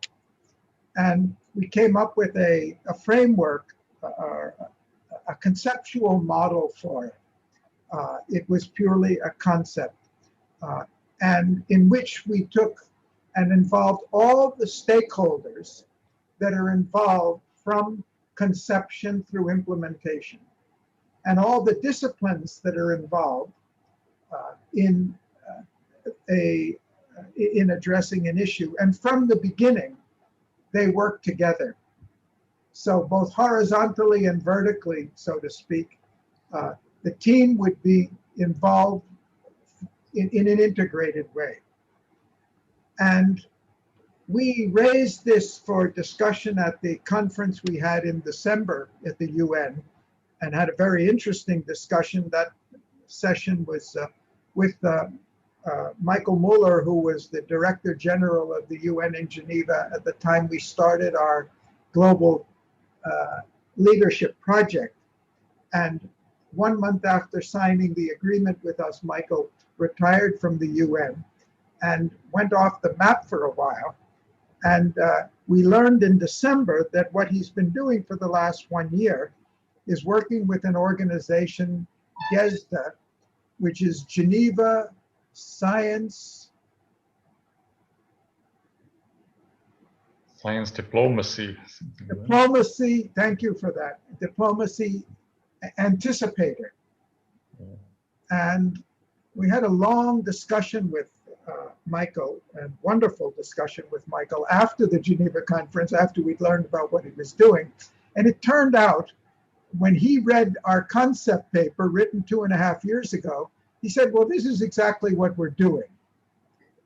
And GESDA is at the, not pilot stage, they're in the takeoff stage, but they're only a 1-year-old baby still, in which they are testing this, not with respect to the SDGs in total, not with respect to human security, but the same model being applied to looking at the applications and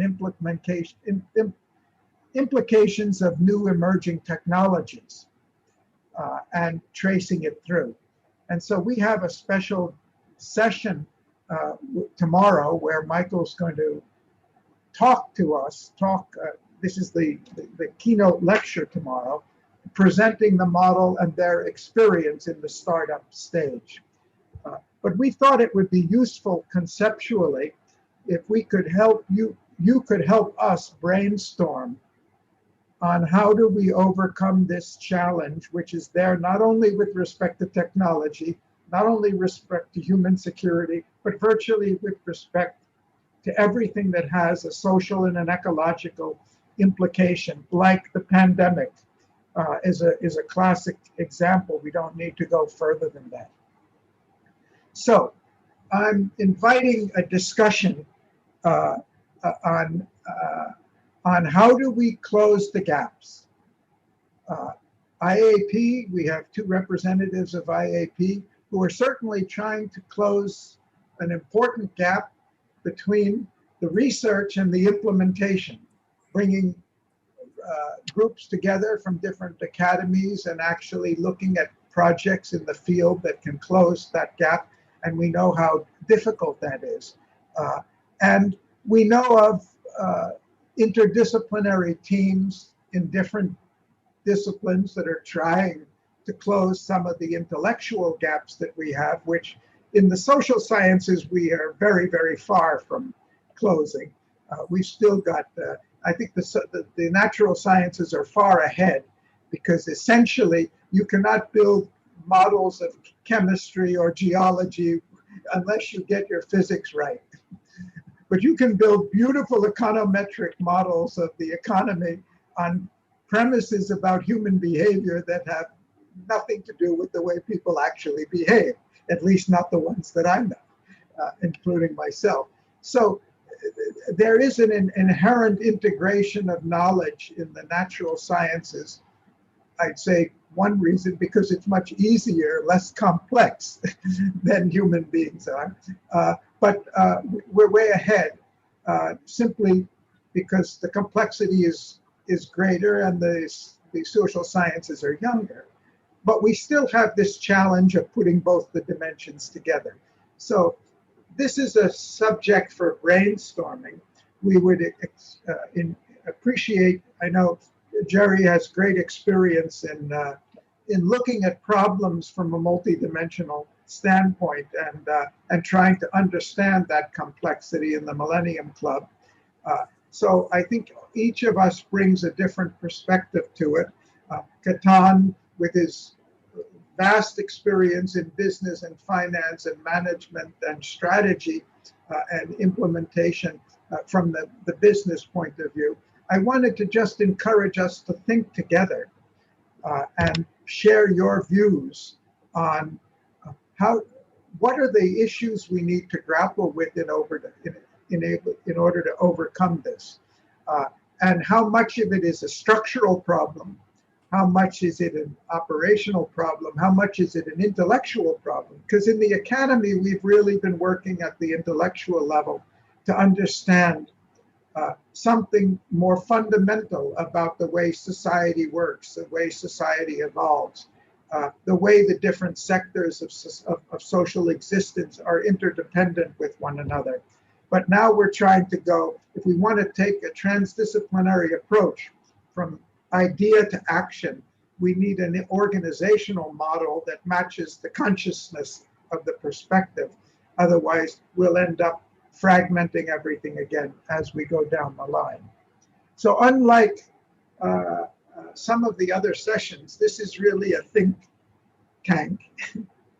And I would just invite questions, comments, experiences, perspectives, or whatever comes to your mind. Would anyone like to start? Maybe I do. Yes, Dr. Wall, please. Yes. Well, thank you very much. And you already have mentioned about IEP and also about the multidisciplinarity in sciences, in natural sciences. And there nowadays, IEP in particular is very keen that our knowledge in different sciences should be synthesized in such a way that society benefits from. And one example, recent example was that with the initiative leadership of Volker Thermulin, we had a big project on food, nutrition, security, and agriculture, which is very relevant and so on in most countries, particularly those which are not so developed. So we could connect the whole globe into this. We could divide into Asia, Africa, Europe, Americas, and then create, synthesize whatever knowledge existed and whatever can be realized in future. That is one model. I am not saying this is all, but what I compliment you is that in this forum, this organization, your WAAS, you have integrated humanities much more than we do in IEP. So I think it is far more challenging, and to make a synthesis where you can go into this. But few things I would like to mention, because in science, there is a lot of inhomogeneity. Inhomogeneity in the sense that, for example, we can't say the entire African continent has been connected with us. There are many countries we don't have an academy. IEP tries to help them to create academies so that they integrate into the system. It's not only Africa. I'm more worried about Asia also. Some parts of Asia, particularly the Arabian Peninsula and West Asia. This part hardly has any academy. They are trying now, but hardly has any academy. And for example, in the Aral Sea, there is a lot of problem. The sea is receding. And there is a lot of problem on agriculture and so on. But so far, maybe because of political and other issues, the total scientific input which should go into such problems, I'm not saying the only problem, needs a relook. We can do much more, but we have not done sufficient. So if we look at the social sciences, connect them into it, our impact globally will enhance considerably. This is what I feel about it. And that is perhaps I compliment the WAAS for doing all these things, and this will be very useful for it.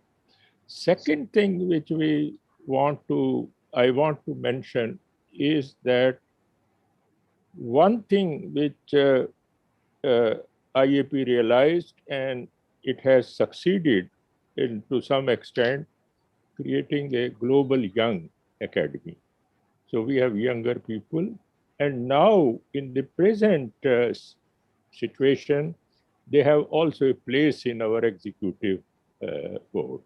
And we will like to have them in our next General Assembly play a serious role. So this brings us into a new way of functioning into this thing. But at the same time, once again, I would say there are challenges both in many parts of the world, including Africa, some parts of Asia, and also maybe some parts of South America also. South America right now, from scientific point of view, has more problem than most people realize. But with combination of scientific knowledge, with combination of realization that we have to work together, and also possibly to bring social sciences into it, to create a system which solves problems, which helps humanity solving some persistent problems, be it health and so on. Even in this COVID period, IAP was very, very active. It had many groups because we had some of the top scientists coming into it, younger, middle level and higher, and created several statements, reports, and so on. And they have been very well received.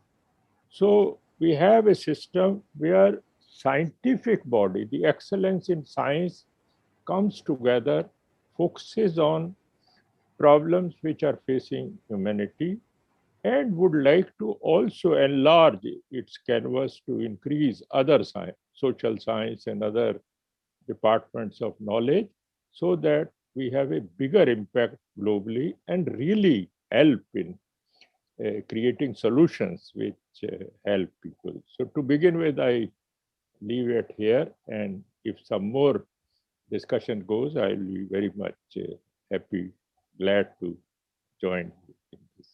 And once again, thank you. Thank you. Jerry, would you like to? Yeah. The good news is that the idea of human security as an organizing principle for the future of international affairs and global affairs seems to be acceptable to the right wing and left wing over the last 20 years that I've checked this out. So that's not bad. I think that's an important point that should be held somewhere. Secondly, I worry about the short-term thinking. There are long-term threats to the species as a whole. And I think that the short term, like pandemic, is not going to wipe out the whole human species. The short term part of global warming won't wipe out the human species either. Longer term, that's a different issue. And I worry that, as we all know, the short term always overrules the long term. So one of the things I would suggest is either inside human security apparatus, there's a specific unit for long-term strategic threats, or we set up a separate UN office specifically for long-term existential strategic threats. And what do I mean? I want to underline this a little bit. Obviously, one everybody knows is nuclear war. That's clear. But there's some other ones that are not so clear. For example, the Millennium Project, we did a study and showed that it looks like in 10 years or so, it may be possible for a single individual acting alone to create a synthetic biology bioweapon to wipe out the species. That's not a 0% chance, and I don't see a whole lot of attention on that one, but that's important. But see, human security might not talk about that unless you specifically say long-term. Another one, for example, when Elon Musk and the rest of these guys worry about artificial general intelligence, not the narrow intelligence we have now, but the future one, if you don't get the initial conditions right, possibly as early as 10 to 15 years, may not be that fast, but we should look at the worst case, so to speak. If you don't get those initial conditions right, it could evolve into the superintelligence that all the science fiction is worrying about. And the way to get, we got to deal, that's a strategic threat for the species. And that would hit us even before the green sky of Peter Ward, not changing the poison in the atmosphere from global warming. I'd also, of course, we have a lot of movies talking about the asteroid, but that's a serious deal. That should be in that thing. Another one that's not well understood is when the magnetic poles lose their strength. In the past, they can switch positions. All right, that's happened before, and we can survive that. That's not a strategic threat. It's a problem. It's not a strategic threat. What's a strategic threat is there was a study, and only one so far that I've seen, that shows that the long-term trend of the Earth is that the magnetic poles in general are slowly losing their strength. And his projection, and there were several, but the worst case projection was that in 500 years, the magnetic poles would weaken enough that we wouldn't be protected from the solar stuff. That's a strategic threat. All right, these are the kinds of things. Another one, the sun could have a major gamma ray burst. We've been lucky so far. The life of the sun, we're just a little piece of time.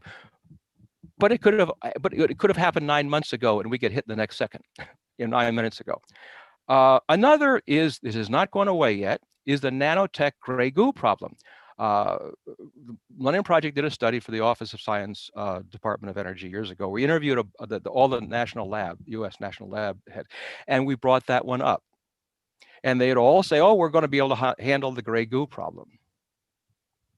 But their answers were not very convincing. Not one of the directors came up with an answer that, in my judgment, solved the problem. For those of you who don't know, if we create nanotech that is able to take carbon out of the air and reproduce, what stops it? I mean, theoretically, it could just continue on. Another one, remember a couple of years ago, the National Lab in Cold Spring Harbor, Long Island, New York, said they're going to do this subatomic physics experiment. And they said it was a small chance, but a chance, that it could open up a black hole. Yes, you go back, you go take a look. Cold Spring Harbor National Lab. And the scientists brought up the problem themselves. It wasn't anybody else. And as a result, they canceled the experiment because even though the thought was just 0.0000%, it wasn't zero. Now, we're not slowing down science in that area. We're speeding up science in that area. So we have to look at these things. And when you analyze threat, if it only knocks out half the species, that's one calculation. But if it knocks out everything, that's another calculation. And what I'm saying is these calculations, these activities also are integrated.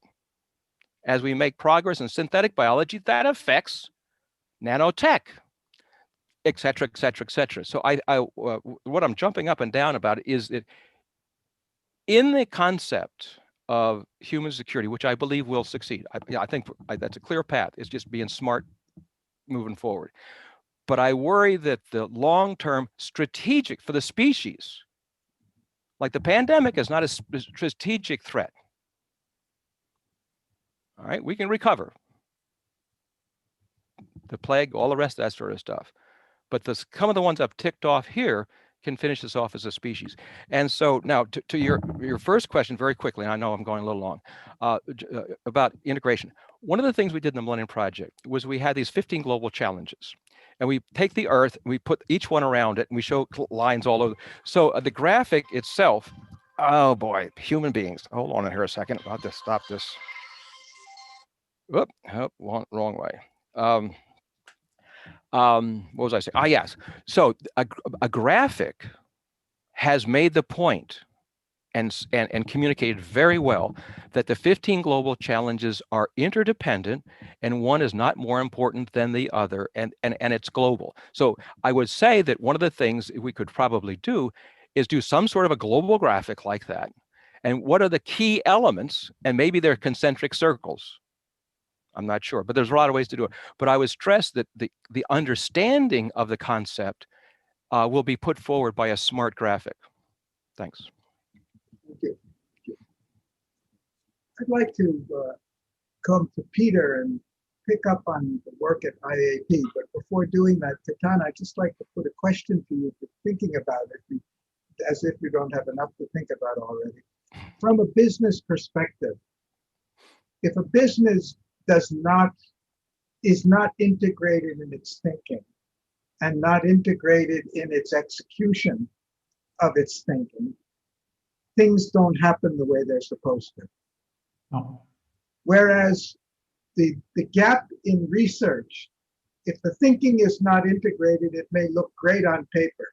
It may even work in an isolated environment, but not taking into account all of the extraordinary circumstances.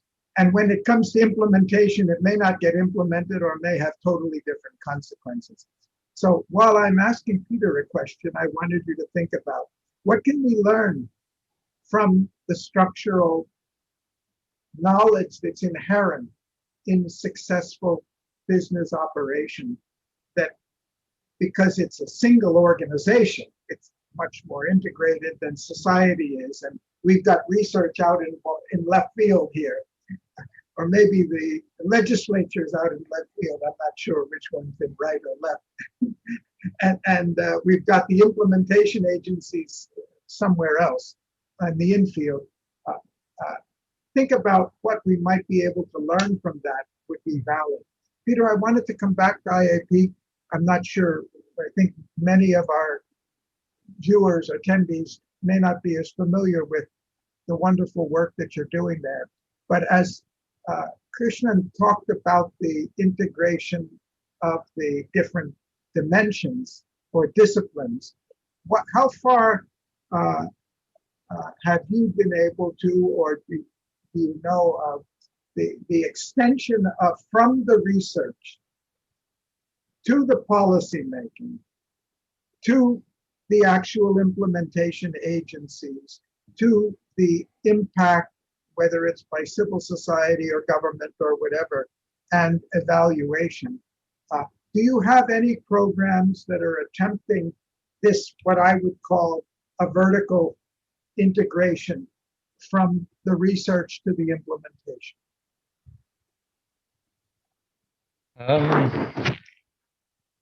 Okay, I think the short answer is no, but let me give you a couple of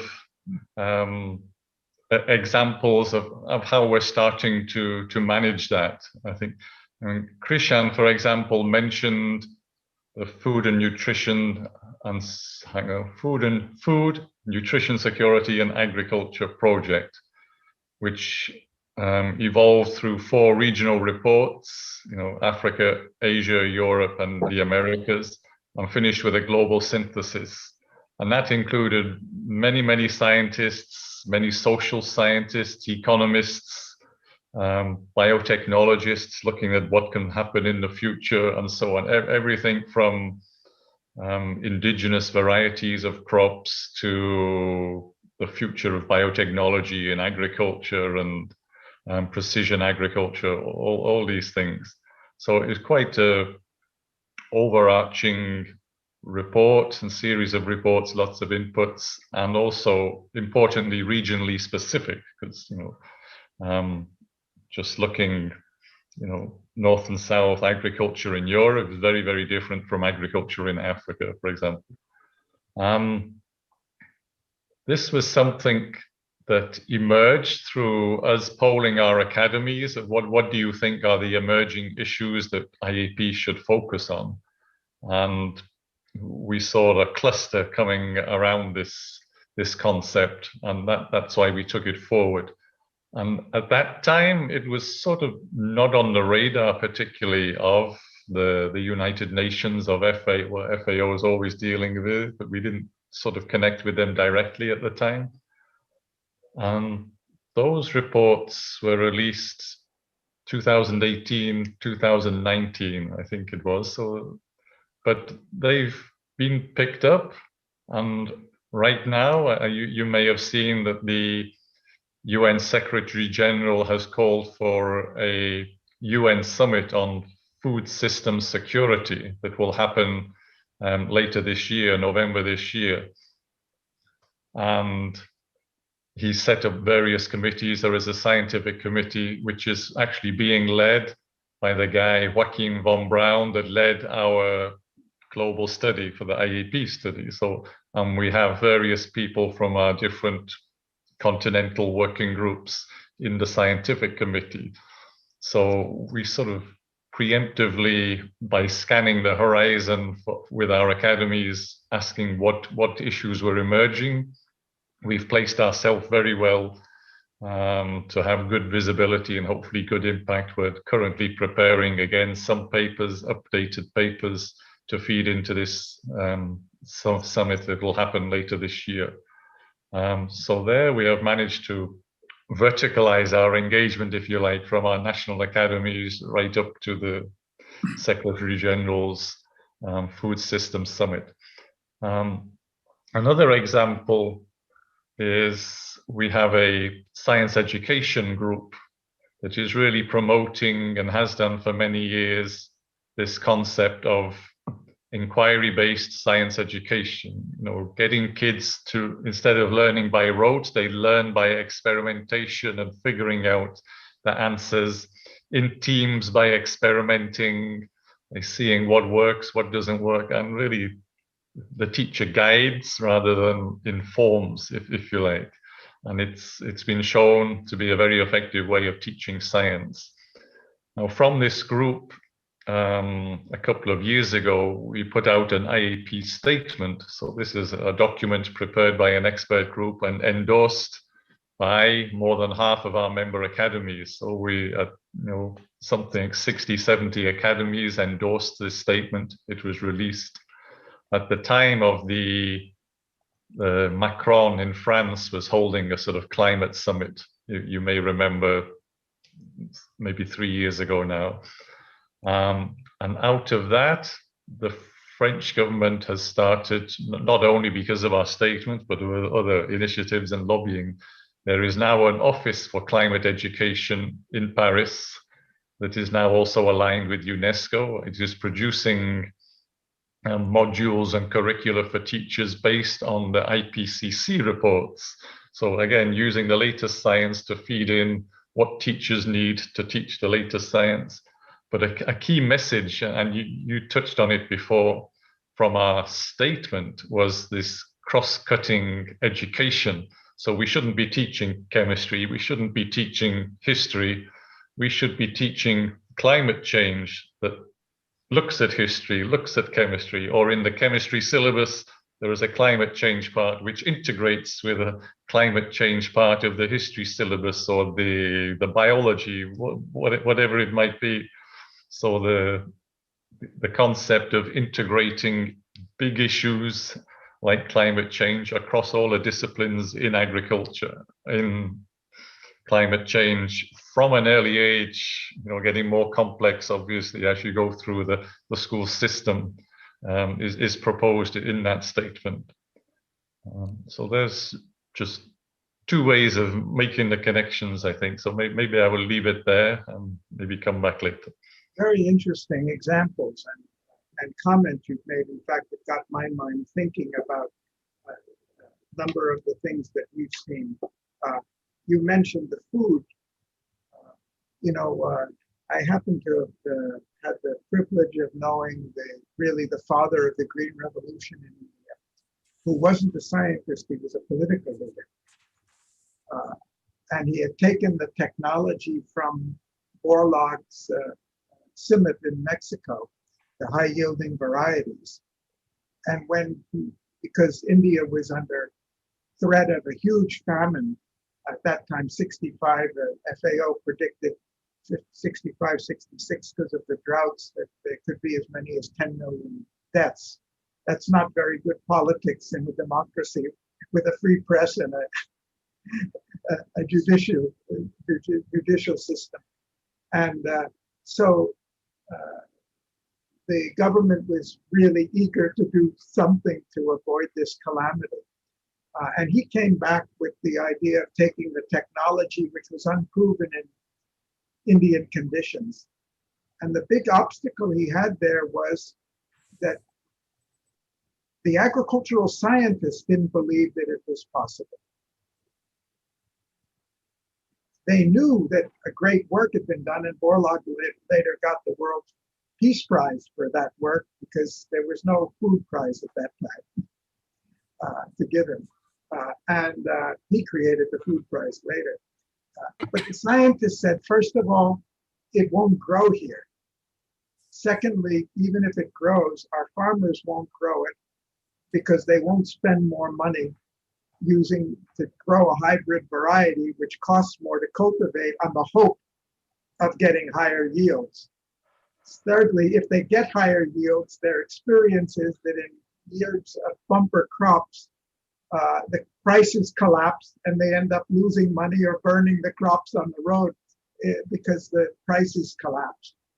And even if they manage to produce it, this is not the kind of wheat that we grow and eat in India. The people won't buy it and they won't eat it. And fortunately, the guy who was the food minister, C. Subramanian, very famous gentleman, said he didn't listen to them.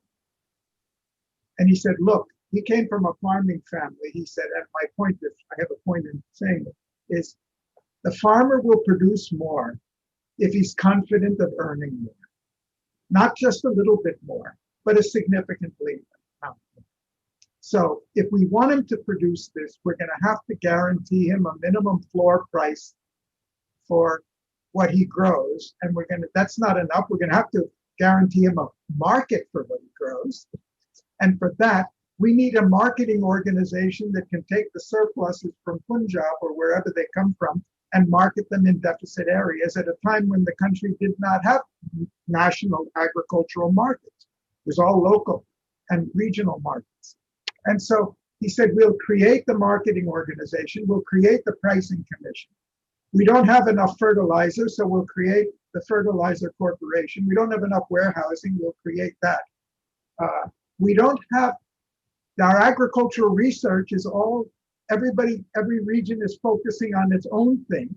We've got a national calamity before us, and he put all of the agricultural research under a central organization, ICAR, and insisted that the national priorities take precedent in the development of national research. And then he said, look, our agricultural scientists are paid much less than our engineers are. It's a low prestige area. He raised the salaries to make them commensurate. And in 5 years, India, then he did one other thing. He set up 100,000 demonstration plots for the new varieties. And the first ones were set up in the backyards of ministers in Delhi to prove to them that this stuff will grow in India and they can eat it. He announced in Parliament that within 5 years, our goal is food self-sufficiency. And everybody in Parliament, his own party, laughed at it. In 5 years, India actually was a net food exporter. In 10 years, it had doubled its production. Now, the reason I mentioned this is it comes back to what Krishnan said. It comes back, it's not just a question of getting all the natural scientists together. What is the science What is the science of knowing how you take an idea and introduce it in a society, in a complex situation, and get the people to respond to it, get the society to be capable of organizing it and managing it, and get it actually to have results. Well, this is not natural science at all. This is social science, this is management, this is organization, this is psychology, this is sociology, this is economics and all. And so the integration to really, if you want to get that great research result and get it implemented in the society by human beings and get the kind of results we need, we really need a knowledge that's not just multidisciplinary at the natural science level. We need it to be a full knowledge, a knowledge, what do we call it? We don't even have a name for that knowledge today, that includes and really integrates them all. And that's kind of what we had in mind when we talked about the transdisciplinarity. And Jerry mentioned a very interesting, in his long list of terrifying threats, no matter, we can only be satisfied that probability of any one of them is pretty low. We won't talk about the probability of all of them. But he mentioned, it reminded me of another example. A couple of years ago, we were collaborating with IEEE in a conference on cognitive computing and artificial intelligence. And we had a meeting with top people, really top people in the field of cognitive computing in the world from different countries. And we had younger people because they had their students and their researchers come to the meeting as well. And I asked them, tell me, how many of you, when you're learning about artificial intelligence and cognitive computing, are also studying the social implications and social impact of technology? I mean, how many of us imagined when Facebook was started as a nice game to play with the sorority girls, that we were creating an invention that could destabilize a political system and enable and become a greater security threat than all the nuclear weapons in the world. So what are the implications, whether it's in healthcare or in food, or it's in high technology, or it's in apparently innocuous areas that have nothing, that if we don't have this conceptual integration at the beginning, it's not just a question, Jerry, of the long-term threats. These threats may be right around the corner, but simply they fall outside the periphery of why we created the thing. We created the thing for just a social networking, not as for political espionage or destabilizing other societies. And yet, so we need to look from that holistic perspective. So very fascinating discussion. And I don't think there's simple answers to this, but I think when we talk about the social responsibility of science and the power of the technology and the knowledge we have for good or otherwise, unless our knowledge evolves and our implementation capabilities evolve to be able to control it, and that's the whole debate about, whether Facebook and Twitter have a right to ban Trump from being on social media now. Fortunately, the First Amendment does not apply. Freedom of speech only applies to government interference. It doesn't prevent companies from limiting what they publish. Otherwise, the New York Times would be having to publish all the quotes from Fox News. They have a right to say, this is not news to us. But anyway, I'm just, let me go to you, Ketan, and see what this stimulates in your thinking. Thank you, Gary. Interesting. I'm going to go back to where you began, Gary. We're trying to design, as I understand it, a global institute for human security. And you've had a panel talking about the content itself. So this is about how do we get it done, the execution of it. I guess what's missing a little bit from the context is the scope of it. And where Jerry touched and where Krishan touched, if I take those as two points on the spectrum, Jerry, you spent some time talking about the existential risk to the species. And Krishnan, you spoke about matters which pertain, I guess, to the living with dignity risk across the species. And so I think one of the most fundamental questions from an organizational perspective would be, is this institute designed to address the whole spectrum of risk, from living with dignity and having material possession of sufficient quality and quantity to lead a meaningful life, all the way to the existential risk to humanity? And if it is, I think the first part might be to describe that mandate and draw the spectrum out and assess in some way its probability. And I don't think we'll have a shortage of people who can analyze the problem. From an execution perspective, I think often the problem is that we have too many people who can analyze the problem, but not very many who can solve the problem. And so I think that the dilemma you've posed, or the challenge you've posed, is you want in one institute the thinking and the execution. And those are two different... The knowledge of the thinking and the execution. They may not be the implementing agency. All right, interesting. They should have the involvement of the people who have to implement. Okay, so that helps, because then these are two different cultures. The thinking, the research, the very fundamental analysis of what is going on and the dreaming of what might be, is one species maybe. And even then, I think it splits between those who can analyze and those who can dream and imagine. But fine, that's one type of thinking. And the second is the execution. And if the objective or the mandate of the Institute is to commission the execution, then that's very important, because its job is to identify what is important and identify an execution agent that will take it out and get it done. And the right type of policies, and how are you going to persuade the political system to accept those policies? Is a lot that goes before the actual act. And so before you could commission, you'd have to have the sort of know-how that could think of what the blueprint is, if you like, and how you get things done. So who are the agents? What is the capital required? What is the mechanism?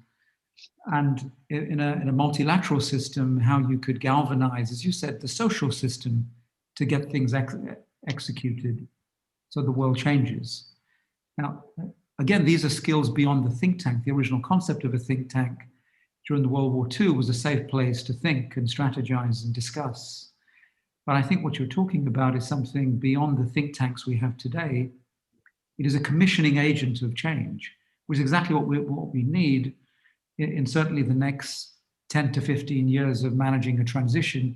But that could be a 50-year period of managing a transition from a carbon industrial machine economy to an information knowledge economy where the knowledge will go everywhere and we won't be able to control where it goes for good or evil.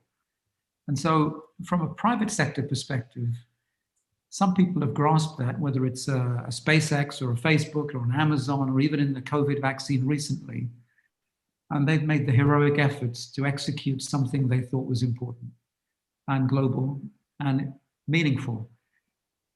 But none of them, I would guess, well, not many of them, thought they would have the success they've had, but they've been smart enough to navigate the world and see the value.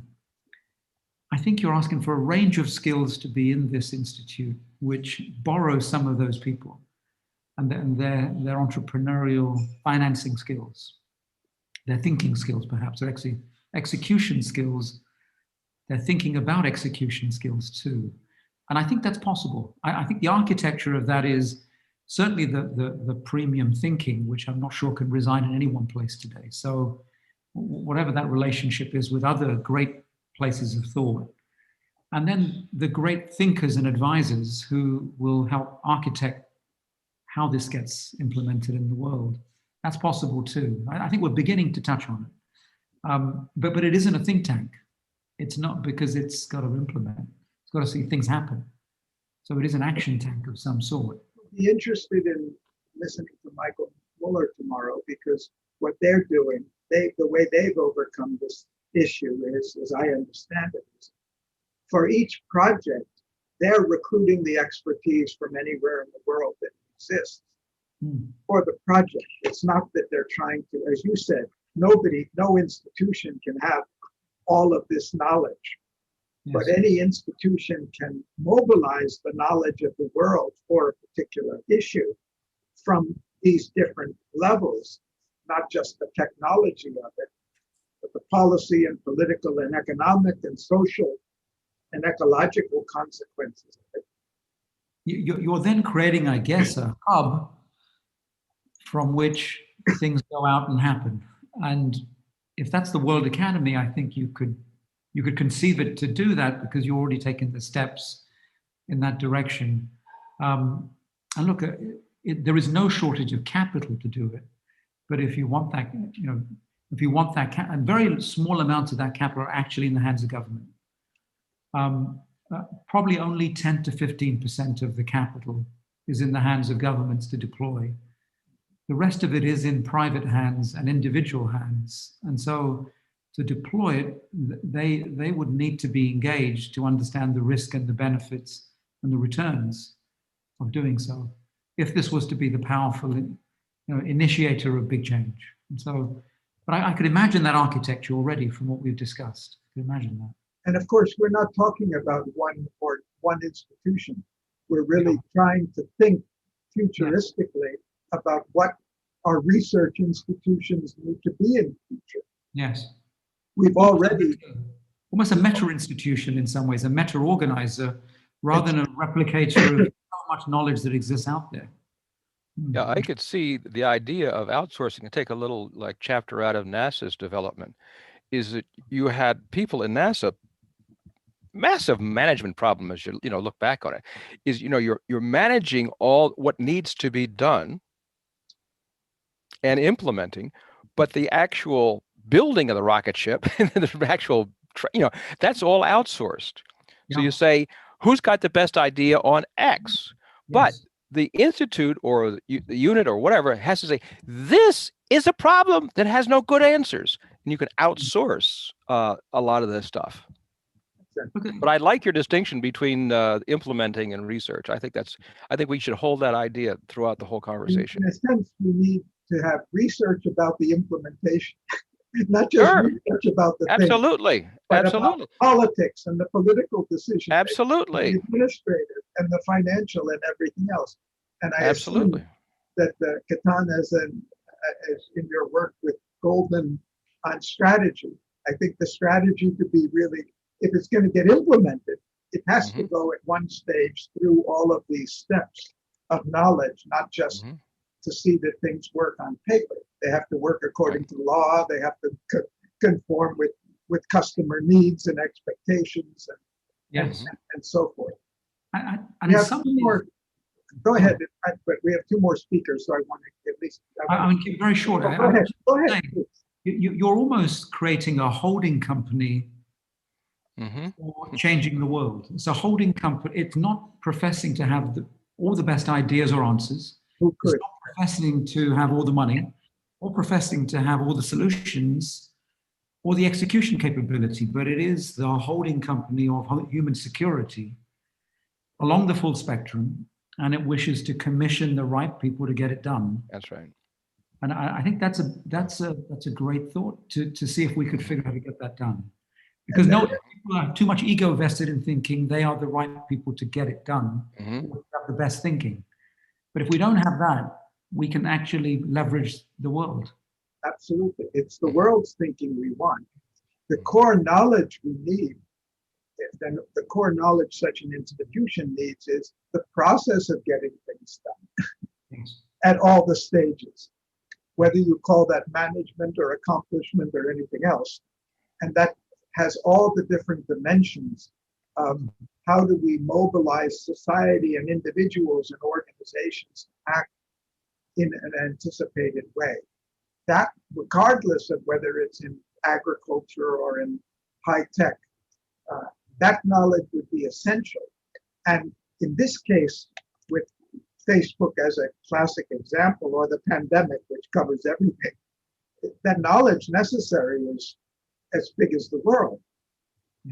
but better we anticipate as much as we can anyway, so we know what we're doing. So Shanat, any thoughts that have come to you? I know this is an unstructured topic. I didn't know how to describe it before we started, but what comes to your mind? Up now? Yeah. We One hear second. You, we don't see. Sorry. Let me just get, sorry. Well, excuse me. Good evening, and thank you for hosting this very important panel and conference. I see you've been talking about creating a global Institute for Human Security. I'm sure that all of you are aware that United Nations has a framework for global security, and it's based on General Assembly Resolution 66-290, where they define human security as an approach to assist member states in identifying and addressing widespread and cross-cultural challenges to the survival, livelihood, and dignity of their people. It calls for people-centered, comprehensive, context-specific, and prevention-oriented responses that strengthen the protection and empowerment of all people. I'm sure that you are engaged with them as well. The UN mandate for human security calls for promoting multi-stakeholder partnerships, which you have been discussing.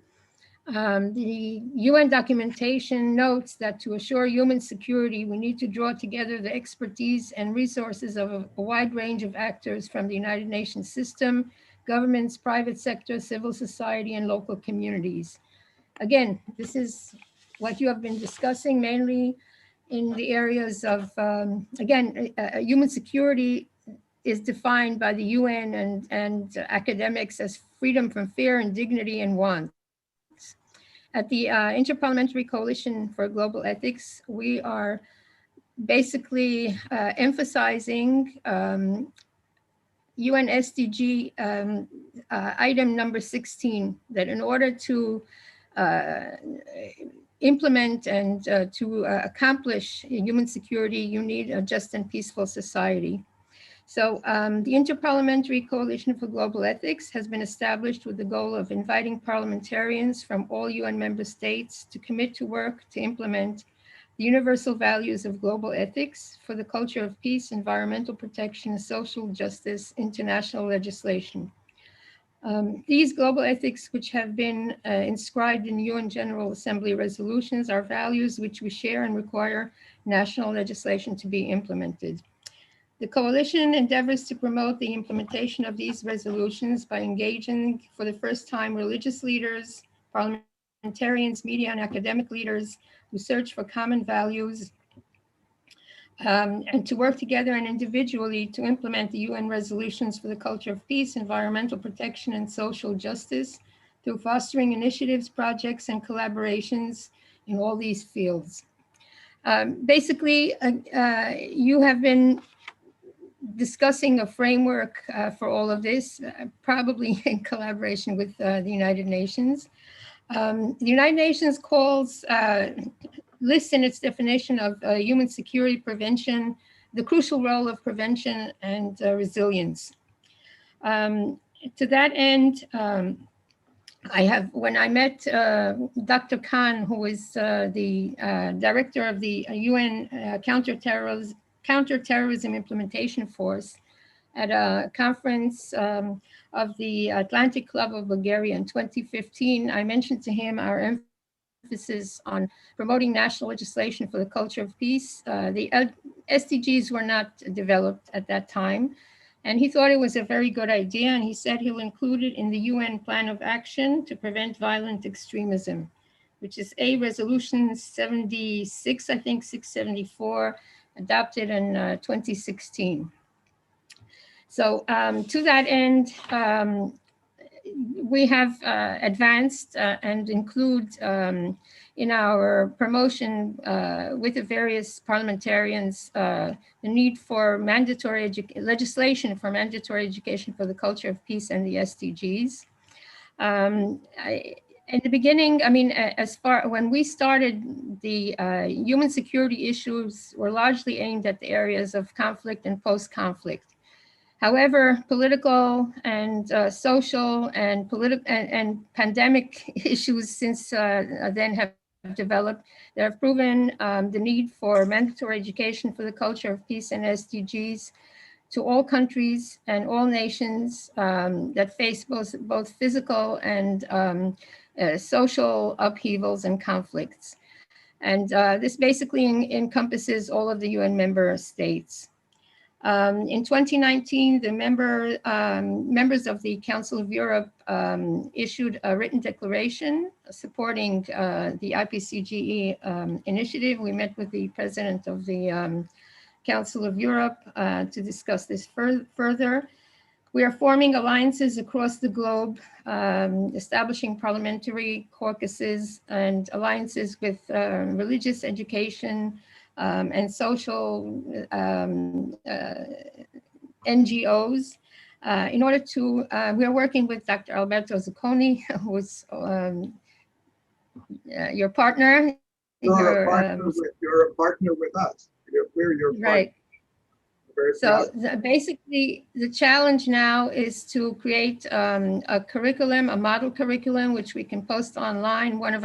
We've been working very closely in partnership in some cases with UNESCO and various other international institutes and NGOs. And of course, the primary one is World Academy and the consortium, World University Consortium of Dr. Alberto Zucconi, to create this model curriculum, which would be available for all nations and all societies to adapt to their own values and culture. And we hope that you will join us in this effort. One of let's say, a very small example of what we hope to do is to have, in order to incorporate the youth in this endeavor, is to have a global art competition on the art of living in peace, which will get them thinking about it, and they're the leaders of the future. So hopefully we can work together to accomplish this. Thank you. Sure. Thank you so much, Soshana. You're doing wonderful work, and we have great admiration for IPCGE. Thank you, and the same for us, and congratulations to World Academy at the 60th anniversary. Yuri, we saved the best for last. Please share your thoughts with us. Thank you, Gary. My greetings to all co-panelists, maybe not so known as the others. This is why short introduction. I'm working at the Moscow State University. I am head of the UNESCO Chair on Global Problems. I am a member of the Academy and of the Club of Rome and of other institutions. But what is maybe more important, it is that since the inception of the project of global security and of human security, we are trying to work together on it. We organized last year 2 important events, forum in May and forum in December, especially on human security. And it was a kind of preparatory events for the session of today. In the previous session, I spoke about one of the threats, because there are many. I spoke about the threat which I consider as a very important, if not the most important one. It is intellectual degradation. And there is the whole list of threats. And there is a number of institutions dealing with it.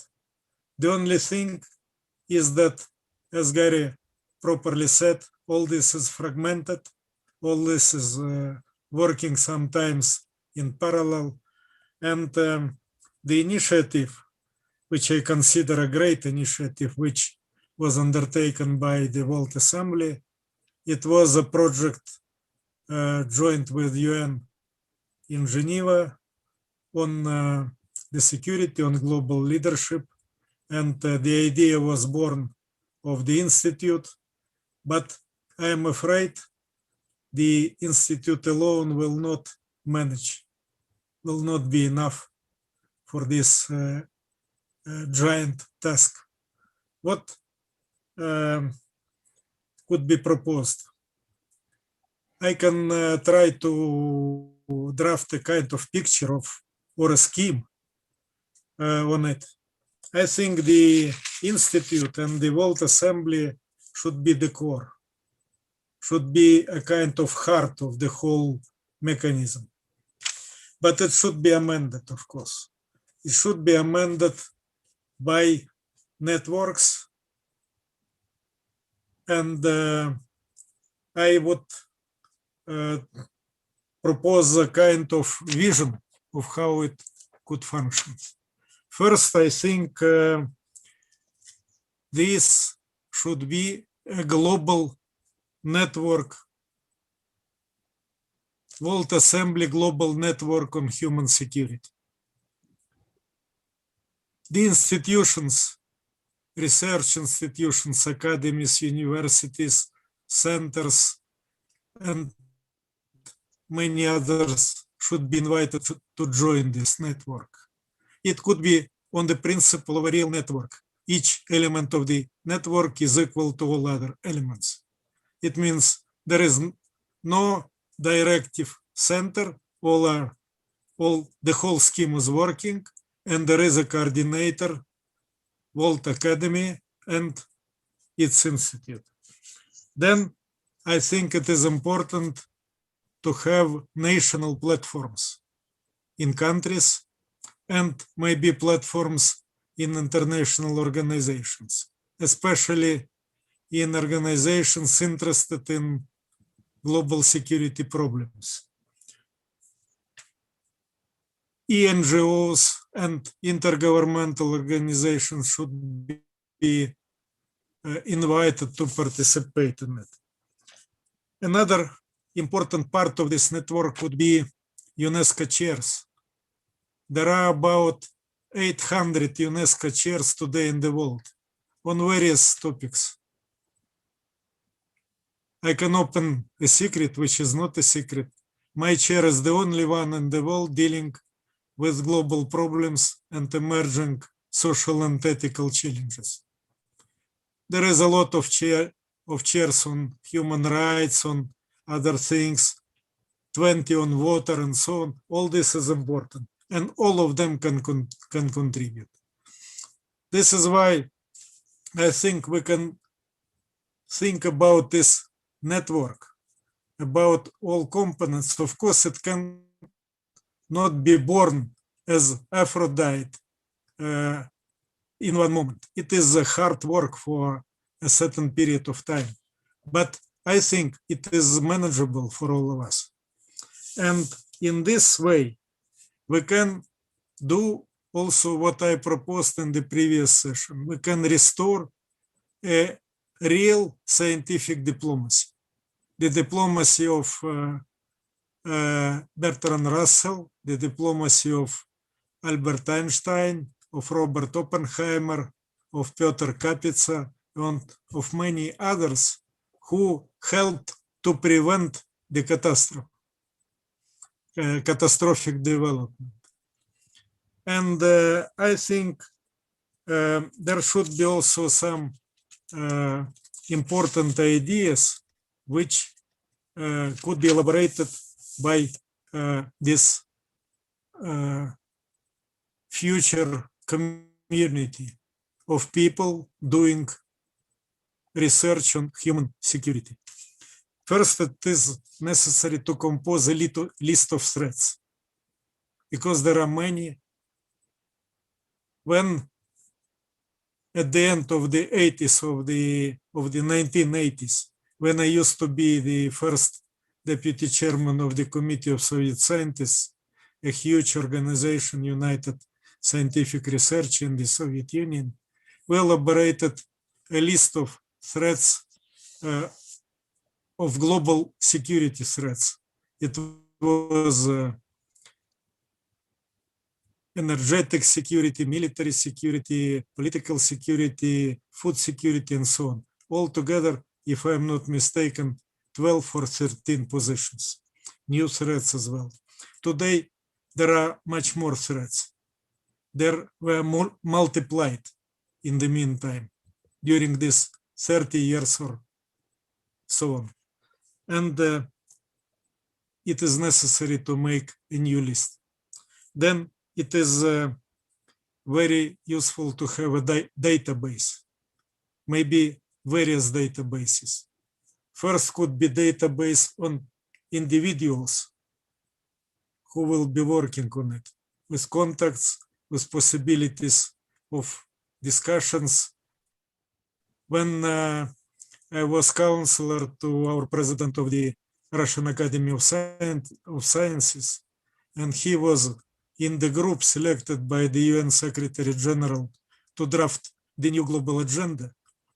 All those 26 or 27 scientists, there were each moment in interconnection. When even one was writing to another one, all this was transmitted to all members of the group in order to elaborate joint thinking on it, to, let us say, to overcome the gap, overcome the fragmentation of things, of thoughts and of research. This is why maybe it could seem to be unrealistic and somehow ideal or not manageable, but you know, ideals, they have such a ability. When you are trying to work with them, they can turn into reality. And this is my desire for World Academy. Gary, you are great. You know, in Russia, there is a saying, maybe you will not understand it. You are the greatest after Pushkin, because we consider Pushkin as a poet, the greatest one. But you are really a poet of security and especially of human security. And I congratulate you with this really very necessary and great project. Thank you so much. Yuri, thank you so much for what your idea, your conception is very exciting, and we'll be very eager to learn more about it and think it through with you and collaborate in any way we can. You really are global thinkers, and there are not that many in the world who are specialized, and I'm sure we can do something wonderful together. Thank you so much for joining us. We have just 2 or 3 minutes left. If anyone has a deep urge to add something to this very, very rich discussion, which is already done. Yes. One short one. Don't forget threat, opportunity. A database lends itself to that. So if we just look at threat, we're going to knock out the unconscious mind of civilization. We got that threat, opportunity, threat, opportunity. And it's very interesting to have his threat, and there's no opportunities. Well, that tells you something. Wonderful. And many times they, or maybe mostly they come together. The threat becomes an opportunity or the vice versa. Yeah. Wonderful, great wisdom in that. By the way, it's interesting. I wish I could take credit for having planned it this way, but it's still very interesting. Our next and last session for the today is an unusual hybrid program.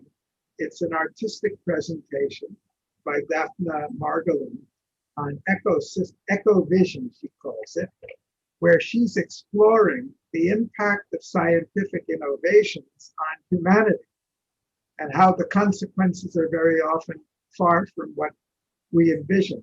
So actually very close to what we're talking about now. And though we don't have our mythical institute yet ready to have the scientific analysis anticipate all of that, we do have an artist who's not only anticipating it, but depicting it for us, not in the quantitative language of science, but in the sensual language of art. After, I think we can I want to thank our panel for a very, very rich and interesting discussion. I didn't know where we were going to start or where we were going to come out, but I have enjoyed it immensely. Thank you. Thank you. Thank you, Gary, for you. wonderful leadership and also coordinating it so well. It was very enjoyable. Thank you very much. Yep. Thank you. We're a captive audience now. We're off screen and let you lead us through. Thank you. This is a shorter session. I think we have a half an hour we gave for this, for your presentation and discussion. So even those of you who are tired, please hang on for a little entertainment. Please go ahead. Please introduce yourself and tell us your story. Hello to you. I'm very glad to join the session, at least, and last probably. And main topics you will probably see in my own language, which is supposed to be visual, and you will see it right now. I'm Daphne Margoli, and I'm an eco-vision artist. And dealing with all these topics that we are talking about the most of the time now.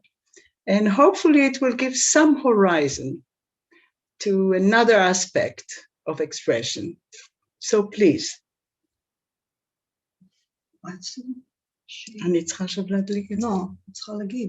So please, can you just show the video? Yes, we'll do that. Thank you.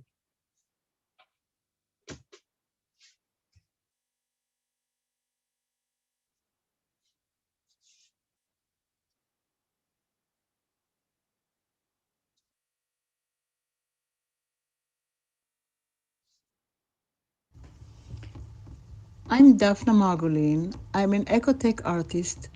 I have devoted my life to creation in the fields of ecology, environment, biotechnology, and art. As an artist, I investigate the impact of technologies on humankind and on the environment. My art explores the mutual relationships between technology and humankind, and how technology can expand our natural capacity and move us beyond our physical limitations to time and space. My artwork and installations in both 2 and 3 dimensions are made from different materials to reflect the genetic modifications and impact of environmental damage on human senses. My works of art emphasize the differences between the desired aim and the actual impact. The main questions I ask in my creative work are: how far can we go, and what are the consequences? And now you are invited to join in on a virtual tour throughout the artist's works of art in Eco-Vision. The first theme discussed is that of biotechnology and genetic engineering, asking the questions: how are bio and technology becoming linked? And how is this engineering affecting us? Gene Garden is a digital garden which is a pathway to the main exhibition, much like a real garden in a museum. Gene Garden is an examination of human evolution.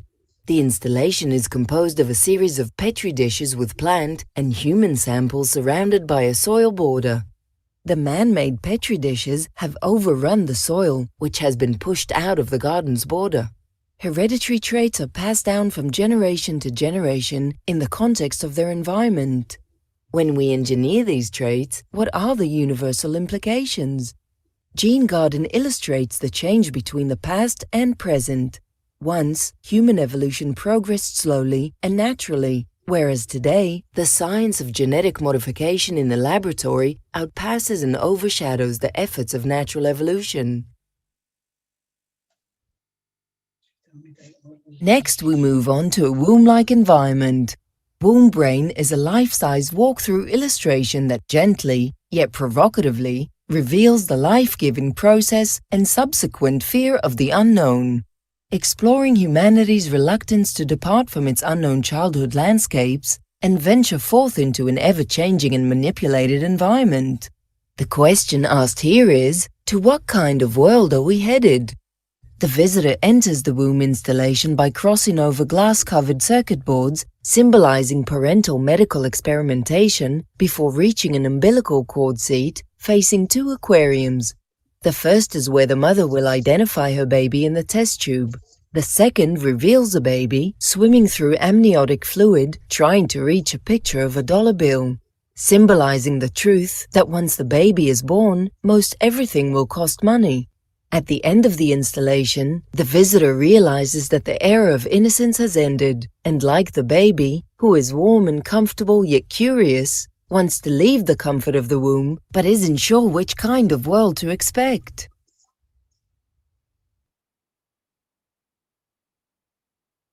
Next is the installation Genetic Phasicle, phase cycle, which represents a genetic reproduction whereby the DNA revolves and hence the future, which is loaned to us, also changes.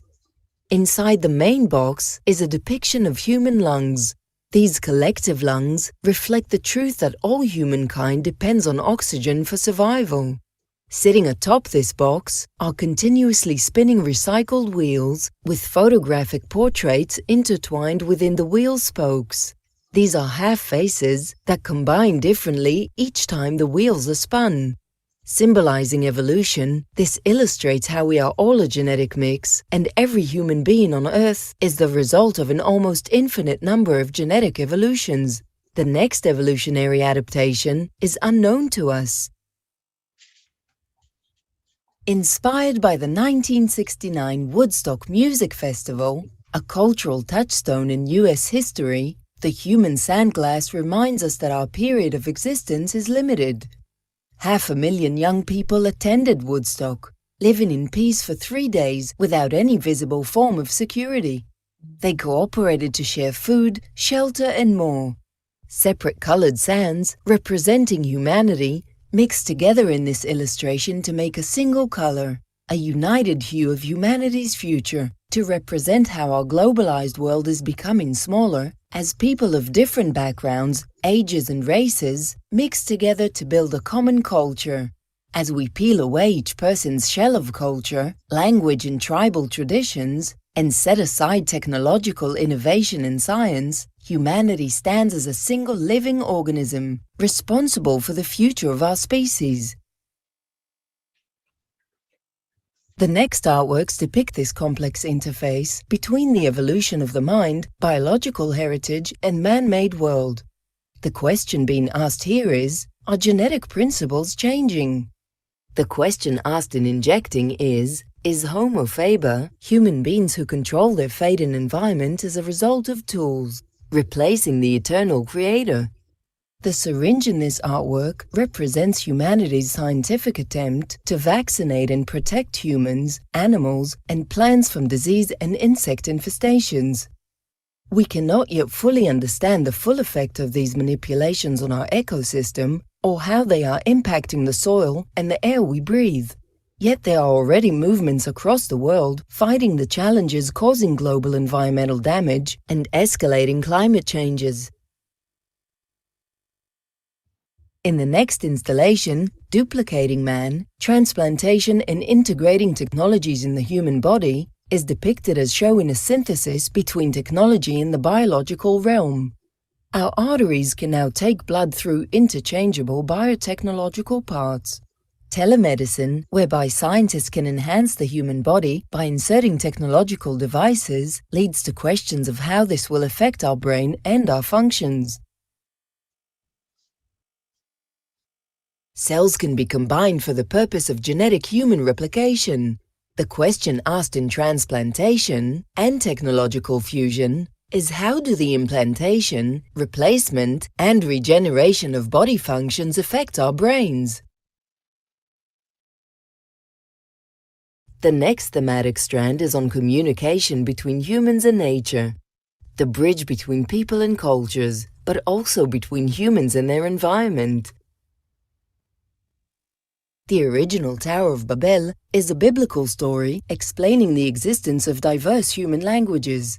According to the book of Genesis, God disrupted the Babylonians' efforts to build a tower with its top in the heavens by confusing the workers' common language. The city was never completed, and the people were dispersed over the face of the earth. Similarly, this hanging spiral installation, Contemporary Tower of Babel, represents our world today, a cultural mix in which religions, folklore, nourishment, money, science and high-tech dwell together. Yet unlike the original biblical story, which ends with the scattering of humankind across all the planet, this contemporary interpretation reflects the truth that scientific advances have brought humankind closer together.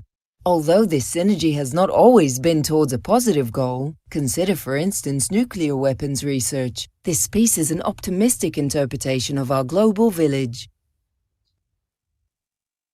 In telecommunication, Daphne explores a world without human touch, a new communication, both with and without cables.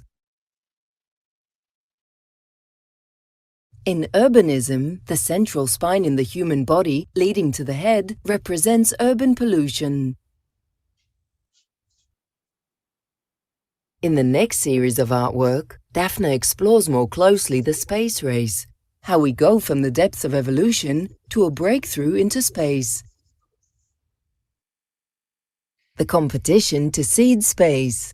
This competition between a sperm cell and a rocket represents the space race and exposes humankind's desire to discover this hidden world.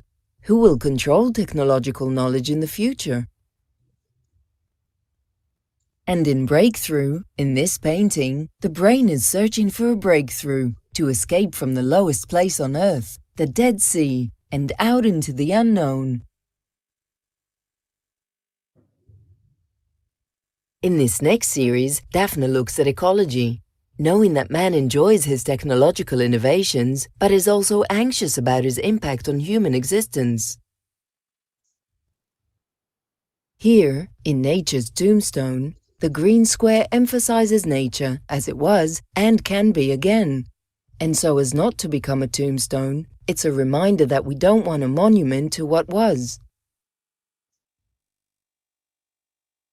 The sculptures, monuments to the culture of consumption, symbolize humankind's consumption culture.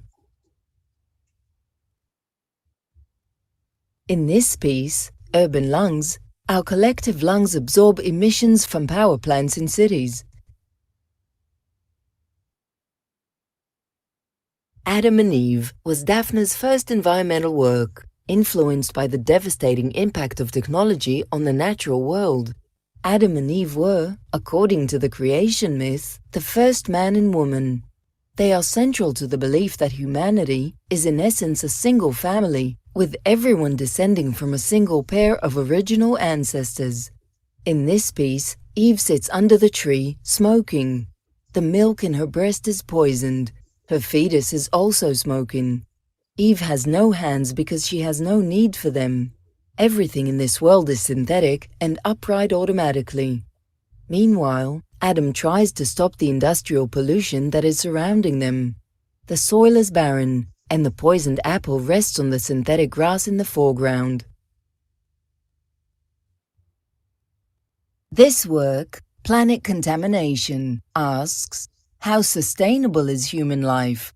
Planet contamination forces us to confront our desire to live on Earth, along with our fear of the ever-increasing pollution encircling the globe.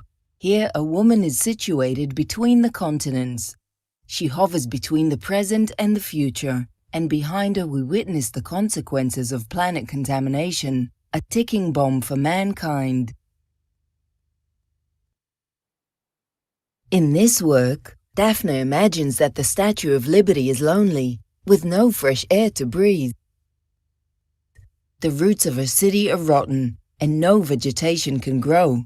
Although she should be a symbol of freedom, in fact, she is becoming a symbol of our captivity on Earth.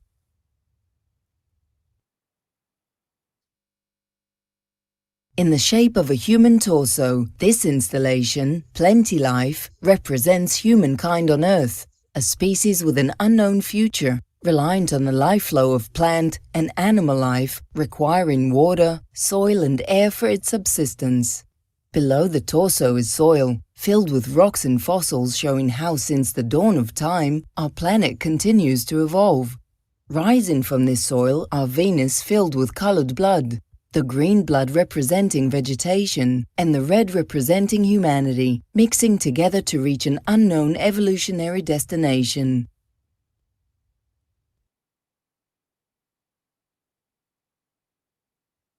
In Life on Earth, Daphne expresses a hope that although the Earth is currently in peril, in the end we'll find ways to care for the planet and secure its future. In the film, we witness the World Center, surrounded by hands that represent human life and the warmth that connects with the original source of life, water, land, and air. Daphne is heartened by the serious technological endeavors and breakthroughs, including renewable energy such as solar and wind, water desalination, foam meat, recycling, and reduced reliance of livestock, and more.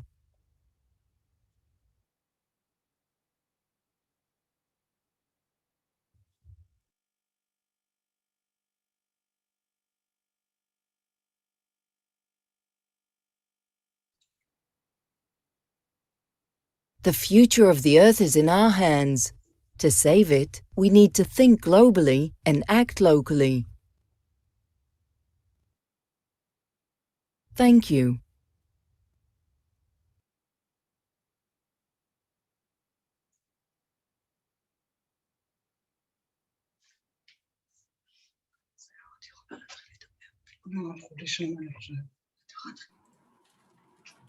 If anyone has questions for Daphne, please type them in the Q&A box. Thank you.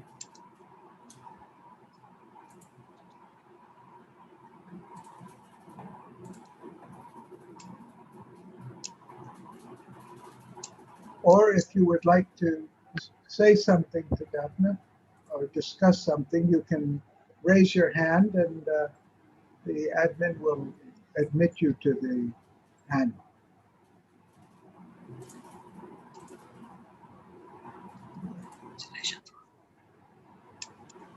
I will let in those who have their hands raised.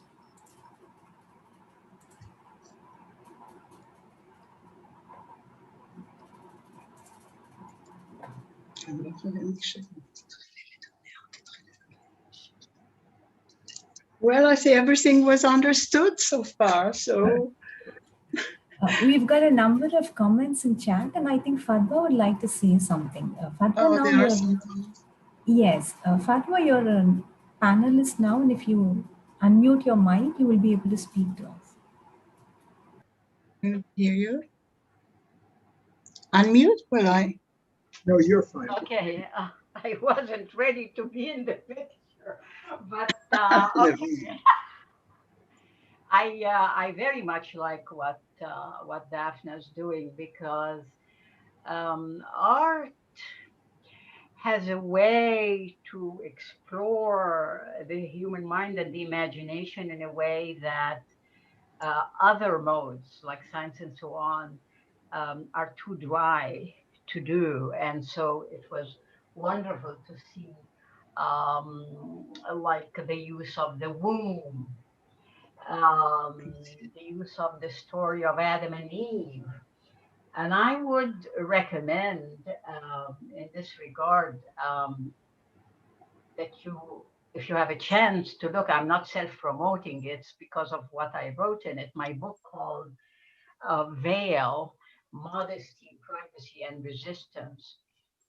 But it gives a slightly, first of all, I show how the womb is a very dominant worldview, and relations among relatives, like in the Arab world, are described in terms of womb, womanhood.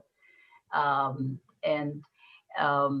but also it would give a cross-cultural perspective that Adam and Eve, if you look at the Islamic story, and the Islamic story of myth is also about Adam and Eve, but it's a very different perspective.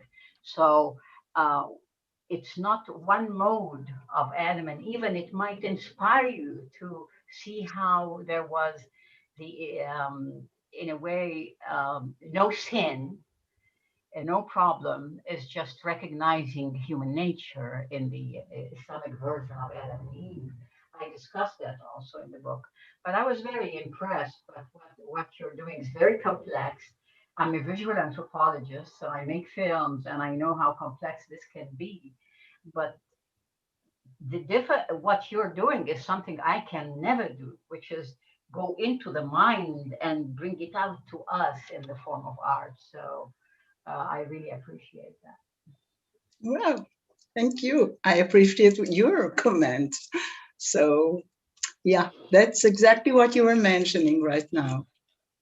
That was my goal. That was my thought during the years. And, well, we have to collaborate, you know, we have to do something that can improve the connections between art, visual worlds, and science, of course, because they are linked together.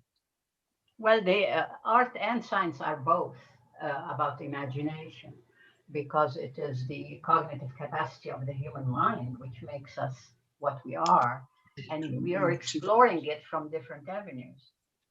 Yeah, that's true. I mean, in ancient, let's say 500 years ago, when Leonardo started analyzing the body, anatomy, etc., then of course the science was just in the first steps. And right now we are all together like one unit. It's only from different points of view, but you are right about the fantasy and imagination, which are leading scientists and artists. That's where it comes to. You know, science is perceived in the wrong way, quantitatively rigid and so on. No, I mean, Albert Einstein just sat and imagined a theory. It's all theoretical that shook the world. And they are still doing experimentals on his idea, which is all imagination, but it's also scientific imagination. Yes. You see, in science, sometimes you are analyzing a micro world. Although artists can have a different perspective, while it's, you know, from a different background, we are not really linked, or we are not dependent on the very little items. Although today there is a connection, and I do think that we have to collaborate and do things together, much more. And less politicize the difference. Yes. That's true. That's true. That's all Thank you. Yeah. Yes. Thank you, Fatwa. David, I think you had raised your hand, and that's why you're a panelist now. If you can unmute yourself, we'll be able to hear you.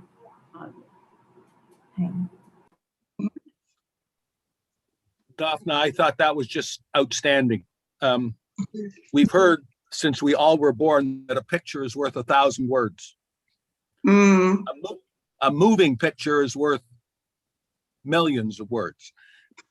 But a large group of thought-provoking questions literally overwhelm me. So what I'm asking is there a way I can contact you so I can talk about some of your themes? Because I would like to exploit some of them in my work, especially with Indigenous people. Of course you can. I mean, do you want it right now, right away, or you know, it's. Well, I'll put my email on the chat list, okay, and then you can get to me. Thank you. Outstanding. I thank you so much, really.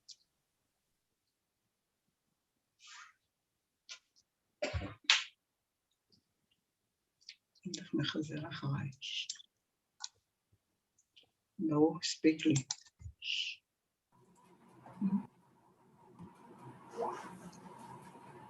There are some comments in the chat window, Daphne.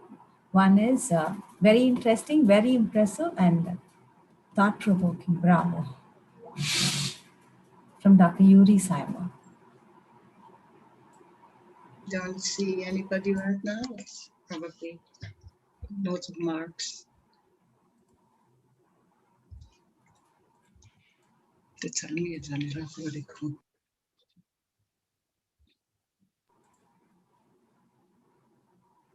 Yes, we don't have any questions or further comments. So, thank you. I sent my address right now, so everybody can find my details. Wonderful. Thank you very much. Thank you for sharing with us. It's wonderful. Perfect end to the session. Thank you very much. Thank you.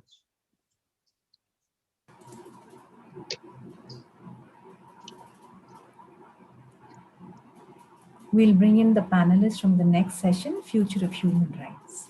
Oh, there's another session.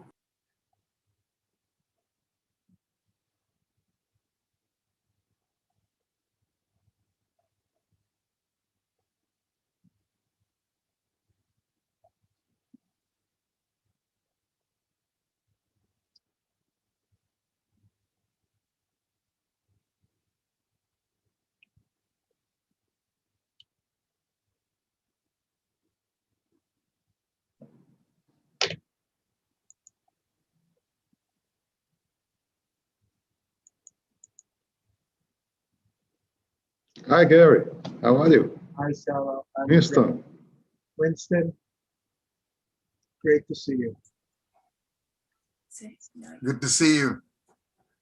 Good to see you. Gary, you look younger. Well, it's almost midnight, so I get younger again.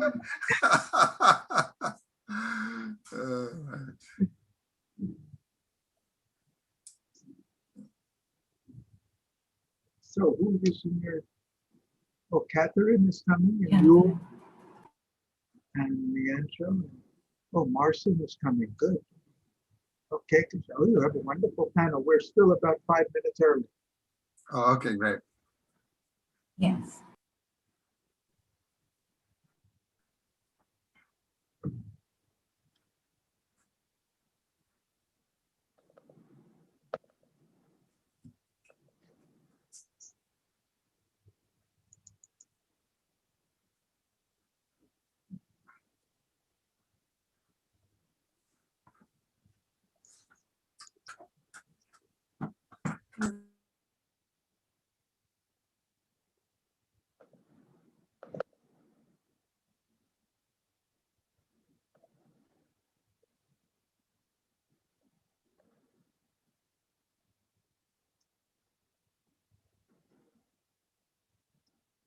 We had a very interesting panel at the beginning of the day today, whenever that was.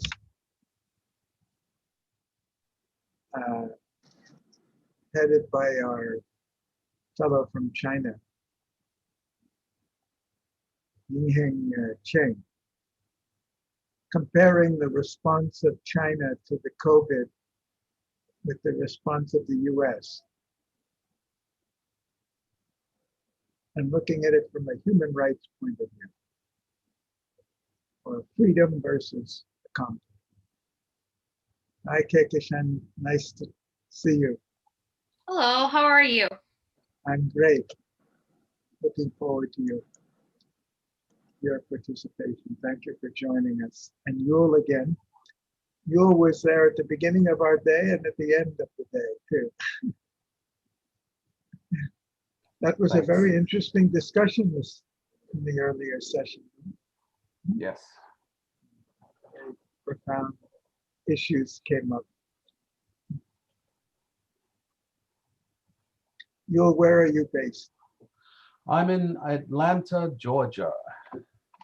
Oh, very center of the world in recent times. Earthquakes there. Yeah, it's Congratulations. Congratulations to Atlanta. Yes, indeed. Thank you. You pulled your weight in the world. The whole world should be grateful. Hi, Catherine. Yes. All right. Hello. Catherine, we're working you hard, fully exploiting you. Oh my God! I mean, I will ask you when we go back, when things go back to normal, that at least you will give me a coffee. I'm sorry. Just a moment. We'll start in 3. Her date of birth, 12/23/49. That's her social.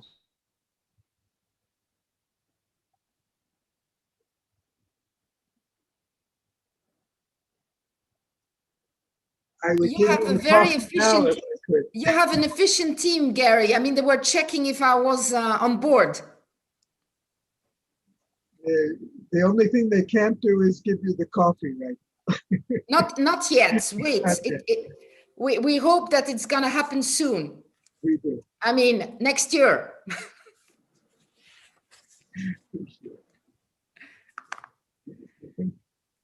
We still have 3 more actually.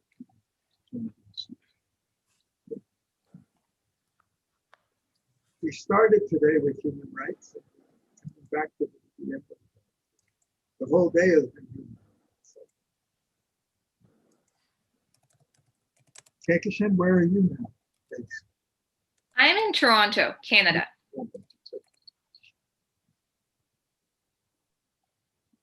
I speak from Salvador, Brazil.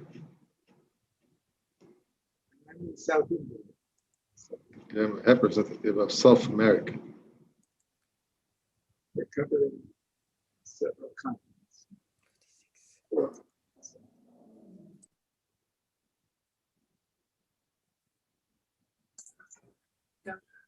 I guess I'm the only Floridian here.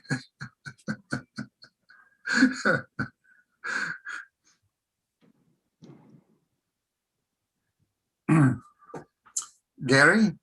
Yes. My mascot is your old friend, Emma.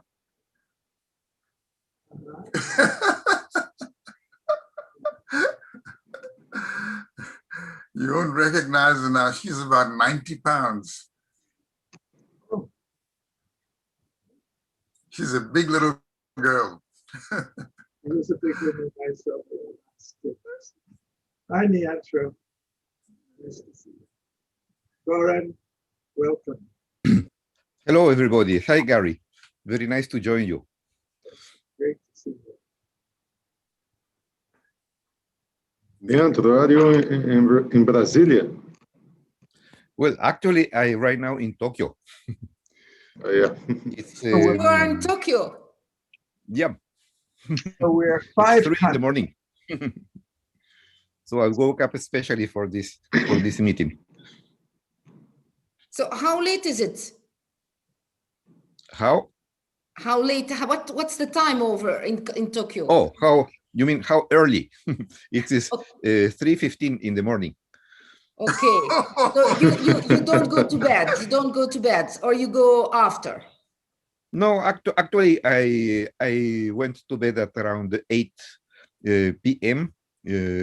I programmed myself. You see, I am going back to Brazil in less than a week, so it is already time to start adjusting. To adapt, yeah, I see, Yeah. I see.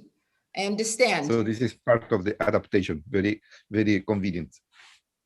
So maybe we're gonna start because it's time. Do you agree that we start? Please do, please. Yes. So, I mean, this is the last session of today. Thank you to all of you to be here with us because we have a nice, I would say, I'm looking for my words. Different people from different places all over the world. And we are going to have a nice discussion around the future of human rights. You all know that, certainly, I'm sure that you all know that next week, next Monday, we'll have the 46th session of the Council of Human Rights here in Geneva, Switzerland. And human rights is a question a topic that is raised often before the pandemic, but more than ever, it's raised because some countries, governments, entities are taking advantage of the pandemic to increase their control on human rights. So we're lucky to have all of you, gentlemen and lady. So I will maybe ask you all to introduce yourself and also maybe give a flavor about what you think about the politicization of human rights the last couple of years and how you see the evolution and the future. So I'll start with Kekashan. So if you could unmute yourself and tell us a little bit about, because it's informal exchange, you know, I'll go around and then we'll exchange a bit on the topic. Sure. Hello, everyone. It's very lovely to be here today, and it's wonderful to meet all of you. My name is Kekasha. I am a United Nations Human Rights Champion and founder president of Green Hope Foundation, as well as a Forbes 30 Under 30, a National Geographic Young Explorer. And in 2016, I was awarded the International Children's Peace Prize for my work on children's rights and sustainability. So I have been working in the field of human rights and sustainability for about 12 years now, and this is my entire life. And, it's been more than 7 decades since that day on 10th December 1948, when at the historic UN General Assembly session in Paris, the Universal Declaration of Human Rights was adopted with the Resolution 217A. And Article 1 of this momentous document gloriously states, and I quote, that all human beings are born free and equal in dignity and rights. They are endowed with reason and conscience and should act towards one another in a spirit of brotherhood. But 7 decades and one global pandemic later, I think we are as far away from realizing this dream as we were then, because even today in so many parts of our world, humans are not born free. And even as I speak, girls are aborted every day in the womb in countless refugee camps, whether it is Tigray in Ethiopia or in the Bekaa Valley on the Lebanon-Syria border, or in Kutupalong, the world's largest refugee camp, to over 1 million Rohingya refugees. Children are born in bondage, many not surviving beyond that first week. And as someone who works in these camps, I see firsthand the yawning gap that exists between the haves and the have-nots of our world. And the pandemic has once again demonstrated this unequal impact of disasters on those who are vulnerable and pushing them further into the mire. And Catherine, you asked about the future of human rights. And I think that the future of human rights depends on what measures we take to address the fundamental causes of inequality that exist in our society. And it needs to move away from being a neoliberal concept where those who are in power, already living in exalted states, determine at their leisure what freedom should look like for those whom they exploit. And most of the vulnerable communities that I mentioned earlier, they're not even aware that they have any rights. So how can they ask for them? So the first step towards empowerment and equality is education. We need to create that level playing field where all participants have the same enablers. But to do so, we need effective policies and, more importantly, political and economic will to implement them. And just very quickly, the 2030 Agenda for Sustainable Development and the SDGs that offers this blueprint of prosperity, people, and planet addresses these deficiencies. But with the agenda already off track, with the devastating impacts of COVID-19, I think that it has further diminished the prospects for achieving the SDGs, with obviously the greatest impacts falling on countries and people least able to protect themselves and already at the greatest risk of being left behind. So we are not in the most ideal situation right now, but we can talk about this later during the panel, but we can definitely use this pandemic as an opportunity to rebuild better where human rights and sustainability are concerned, so that we do not go back to normal that brought about this pandemic and the state of inequality and increased inequality, but actually create a just and equitable world where no one is left behind. Thank you, Kekashtan. So I'll turn now to Yul Anderson. Oh, you pronounce it Yul. How do you pronounce it? Yul, like Yul Brenner. Yes, like Yul. Hi there.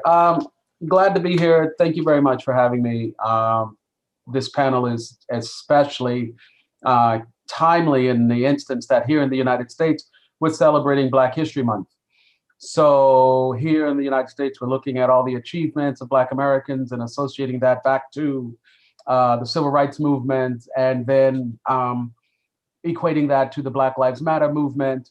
And then I personally look at African American and African trends and cross-correlate that with other impacts around the world. And what we see is that most of the world uses the Black American experience as the catalyst of what civil rights movement should look like. And so I just think it's great that I'm here and able to share that with you today. The other thing I think, Kekashan, is that right? Is that how I pronounce your first name? Kakasha was talking about, I think she was hinting to the social contract in the instance that governments owe a responsibility to the citizens that they govern, and that there is a give and take, that civil society is willing to give up certain types of rights in order to be protected by those that govern us.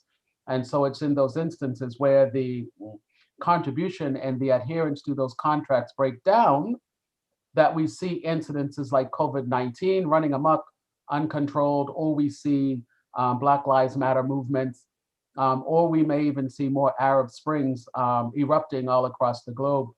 So what I would say as far as the future of human rights go is that when the United Nations Declaration was put forward after World War II and in the original originations of human rights opportunities given the social contract, that modern day technology and the Internet of Things has disrupted everything that anyone had thought of.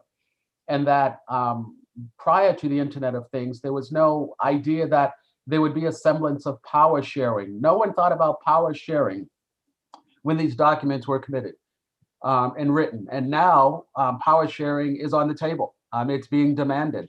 The computer and the internet makes it possible.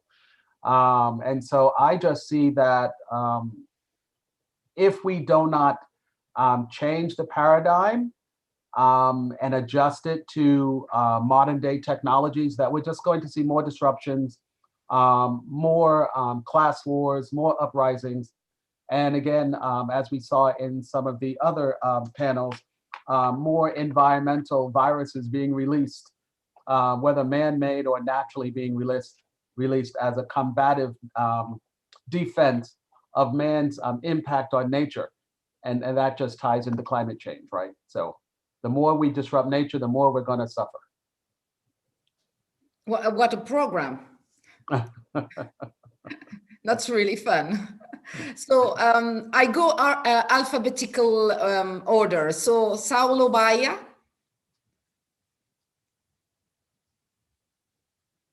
Don't forget to unmute yourself, please. Now, okay. Thank you. Working. And I'd like to say that it's wonderful to stay here and share all these ideas in our discussions.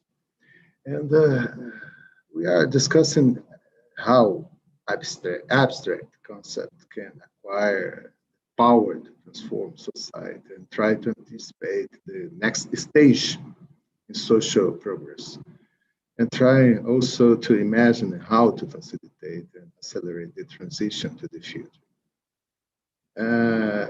When you talk about sustainability, education, peace, these concepts are already old partners of human rights professors. I teach human rights, I'm federal judge, and I'm also professor at the Federal University of Bahia. And there is an idea from Karol Vazak, a Czech that lived in France. And he wrote 1979 about human rights generations, and based in the ideas of the French Revolution. The first one, the liberty, civil, political rights. Second one, equality, social and economic human rights. And the third one was the fraternity, solidarity, sustainability is linked with this. Some others imagine like an historic process. The fourth one, the Italian Norberto Bobbio talked about the fourth generation. And he put all the genetic rights and bio law, and so access to information, digital world, and so on. But this idea of the fourth one, the fifth one, the sixth one was very highly criticized between political scientists, lawyers, people involved with law. because each human rights in each generation has different levels of depth, of extension, of efficacy, of reality. So the idea is not exactly understand all with a historical succession, but we can talk, we need to talk about the dimensions of each generation of the human rights related to equality, rights related to liberty, and so. So we speak today more about dimensions. We talk about the depth.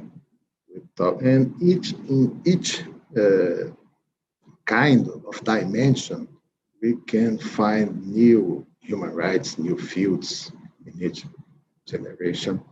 And then we can talk about what kind of human rights will constitute our future. Yesterday, I have been hearing all the talkings, and we saw on Monday, a wonderful discussion in a panel about the human right to reliable information.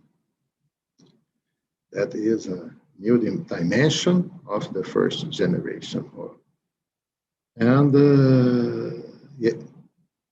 yesterday, I saw also the human rights for global democracy, effective democracy, real participation at the political life. And I can bet it for our future or for the future of human rights too. And my bet here now was the right to live in a multicultural ambience. I like to discuss this kind of thing. Migrations and communications created a no return point. Cultures are interacting, and is absolutely necessary to reject the idea of cultural universalism. It's the same thing as assimilationism or monoculturalism. And we cannot disconsider particularities, social and cultural identities at all. So let's put this idea of universalism at our side. In the same way, it's not necessary or it's necessary to avoid the idea of applied culturalism in a broad sense is the same thing as cultural relativism with a total tolerance. If we have different cultures, we can put all together and live together. But this kind of things created the apartheid. The apartheid is a consequence of cultural relativism. I advocate the idea of multiculturalism at the strict sense, where it is necessary a relative tolerance and identify national common values, or in each country, universal global common values, not national, global common values. So we have to understand that it's necessary to identify one common identity, one common culture in some basic aspects for the social coexistence. I believe that we need to try to find a common goal or a common understanding about women's rights, about a lot of things. And we cannot live together if we don't have a common basis about the human rights, women rights. And it's in my sense, the idea of multiculturalism. It's necessary. We need to identify the essential traits in common mankind in each of us and live with them. It's my small contribution today. Thank you very much by your attention for the discussion. Okay, thanks. You are mute. Thank you so much. Yeah, because I had to unmute myself. So excuse me. I'll give the floor now to Goran.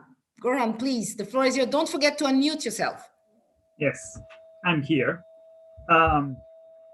2 seconds. So, greetings from Zagreb. I'm professor at University of Zagreb. I'm associate member of World Academy, and I'm full member of the Global Young Academy. Thank you for this invitation to have this to attend to this panel.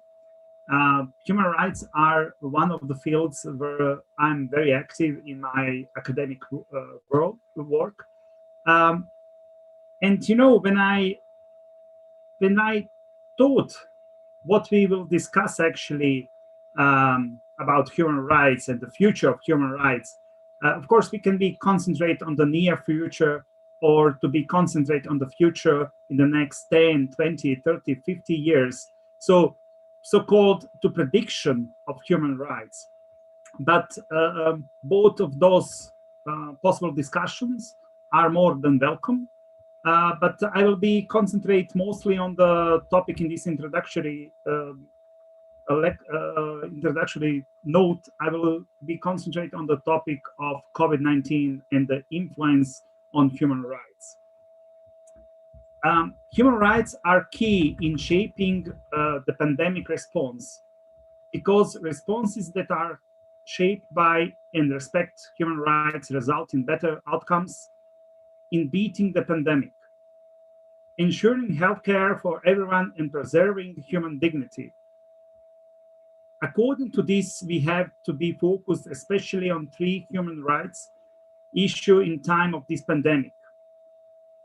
2 of them belong to the fundamental rights: right to live and duty to protect life, the right to health and access to the health care, and one of the central challenges is freedom of movement. The right to live and duty to protect life is probably one of the most fundamental human rights we know, and all states have a duty to protect it. The right to health and access to the healthcare is directly connected to the right to life. Both of those rights are in front line in the fight against COVID-19 pandemic. Freedom of movement is somehow controversial. For the human rights lawyer as me and all of you here, that's of course not controversial at all, but in social movements in our media, sometimes we have the questions, is this really freedom of movement, and can freedom of movement be restricted? And that is the reason that is freedom of movement the central challenge in this fight against COVID-19 pandemic. States massively, as we all know, introduce some of measures as a lockdown or rule stay at home. Those measures have direct impact on jobs, livelihoods, access to food, water, electricity, healthcare, education. Of course, international law recognizes this restriction of freedom of movement, that it should be very direct connected to the goal to stop spreading COVID-19 virus. And in same moment, it should be proportional and non-discriminatory. This pandemic period is very rough. Period in which number of human rights, including fundamental ones, are violated. For that reason, United Nations published already few documents, and I will mention only one document connected to human rights and COVID-19. It's published in April 2020 and wrote 6 key human rights messages to all states. The first is protection people's lives is priority. The second, the virus does not discriminate, but its impacts do. Involve everyone in your response. 4, the threat is virus, not the people. 5th, no country can beat that alone. And the last one, when we recover, we must be better than we were before. With this message to the all states made by United Nations, I will conclude my introductory note. And I'm really happy to continue discussion with you. Thank you, Goran. I would add also that COVID-19 is affecting the access to information. Access to information. That's very true. Yeah, You know, it is a very important point, and particularly for us. I mean, working for the press, we see a restriction of the access to information, and it is a problem. So I now turn to Marcin. Marcin, don't forget to unmute yourself. Trying. Oh, yes. Do you hear me now? Yeah, perfectly. Wonderful. Thank you for having me in this panel. The topic is very provocative, the future of human rights.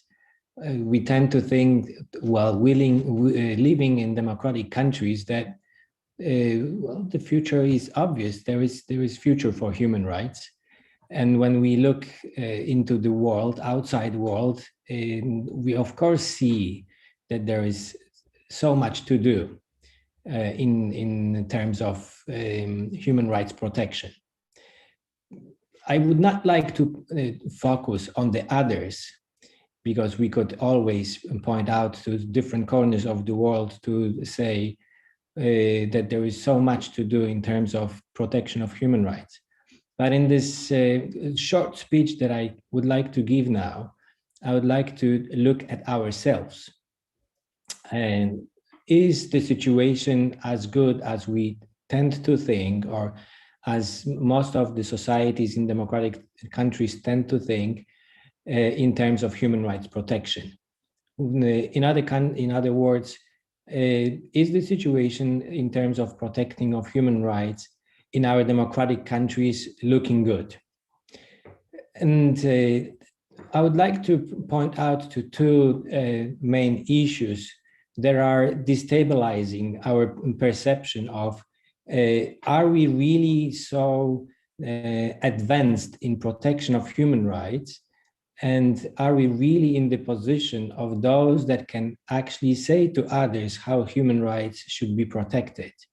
And there's two issues that I would like to point out to are inequalities and the changes of the climate. Samuel Moyn, in his recent book, Not Enough, is pointing out that a human rights movement which developed after the Second World War especially, was too much paying attention. Of course, that was good at that point, too much attention to civil and political rights, later on to social, cultural rights. And also, there was, the second generation is also pointing to the economical rights. But the human rights movement was really focused on the first generation of human rights and the protection of freedom of speech, freedom of association, freedom of religion. We were also especially in European countries, focusing a lot in developing social democracies on social, cultural, and economical rights. But as we know, not all the democratic countries sign up to protect these rights. And there are crucial democracies in the world, like United States, that are not signatories of the convention. But economical rights are crucial if we want to enjoy the right to public participation, to be active in the public sphere, to run for offices, actually to be present in the public sphere in terms of being allowed to speak and have time to make up our minds what the world should look like In other words, if we want to speak and use freely our right to free speech, we have to be knowledgeable about the world. But how can we be knowledgeable if we cannot put our life together in terms of economical situation, financial situation, and it's very hard for us or for some to support their life from the first day of the month till the last day of the month. And with time, huge inequalities grew, and this is now something which is discussed in so many different pieces of literature. I would also like to point out to Branko's Milanovic book about inequalities, Thomas Piketty book about inequalities, which are present in our democratic societies. Our societies are so much divided in terms of economical standing of the members. And of course, without a proper standing, huge portions of our societies cannot enjoy social, cultural rights, but also first generation of human rights. So inequalities are a huge challenge. And that's why Samuel Moyn is pointing out in his book that what we have achieved within democratic societies, within democratic countries, in terms of a protection of human rights is not enough. But there is also another element which now impacts if we would like to overcome the inequalities, which is the climate. In his recent report, Philip Alston, UN Special Rapporteur, pointed out that poverty is so much linked with climate changes. And he's pointing out to the poverty which exists within European states, and he was writing and preparing individual reports on US or UK, which frustrated so many of the people within these countries because the reports presented that a huge portion of the societies in these democratic countries, but also in others, live under the line of poverty. 20% of the British living under the line of poverty is a huge number. And usually we don't think about them and governments don't talk about them. So all these people, because of not having enough of financial wealth, and financial situation, a good situation, cannot enjoy their rights, human rights, the first generation or the second generation. But poverty is also the issue that exists in other countries, in Africa, in Asia. And this poverty is very much created also now due to the climate change. People cannot develop their economies, develop agriculture because of the rise of the temperature. And there are several sources and data comes from different corners of different scientific areas that the temperature is growing, and there is a huge problem with the rise of the temperature and the global warming. So the global warming and the rise of the temperature is a huge also issue that can impact the human rights that we enjoy. And the right to clean air and the right to health environment is the third generation of human rights. And but we look at this third generation so often as something in addition to the first generation and to the second generation. First generation we consider to be the first, the most important.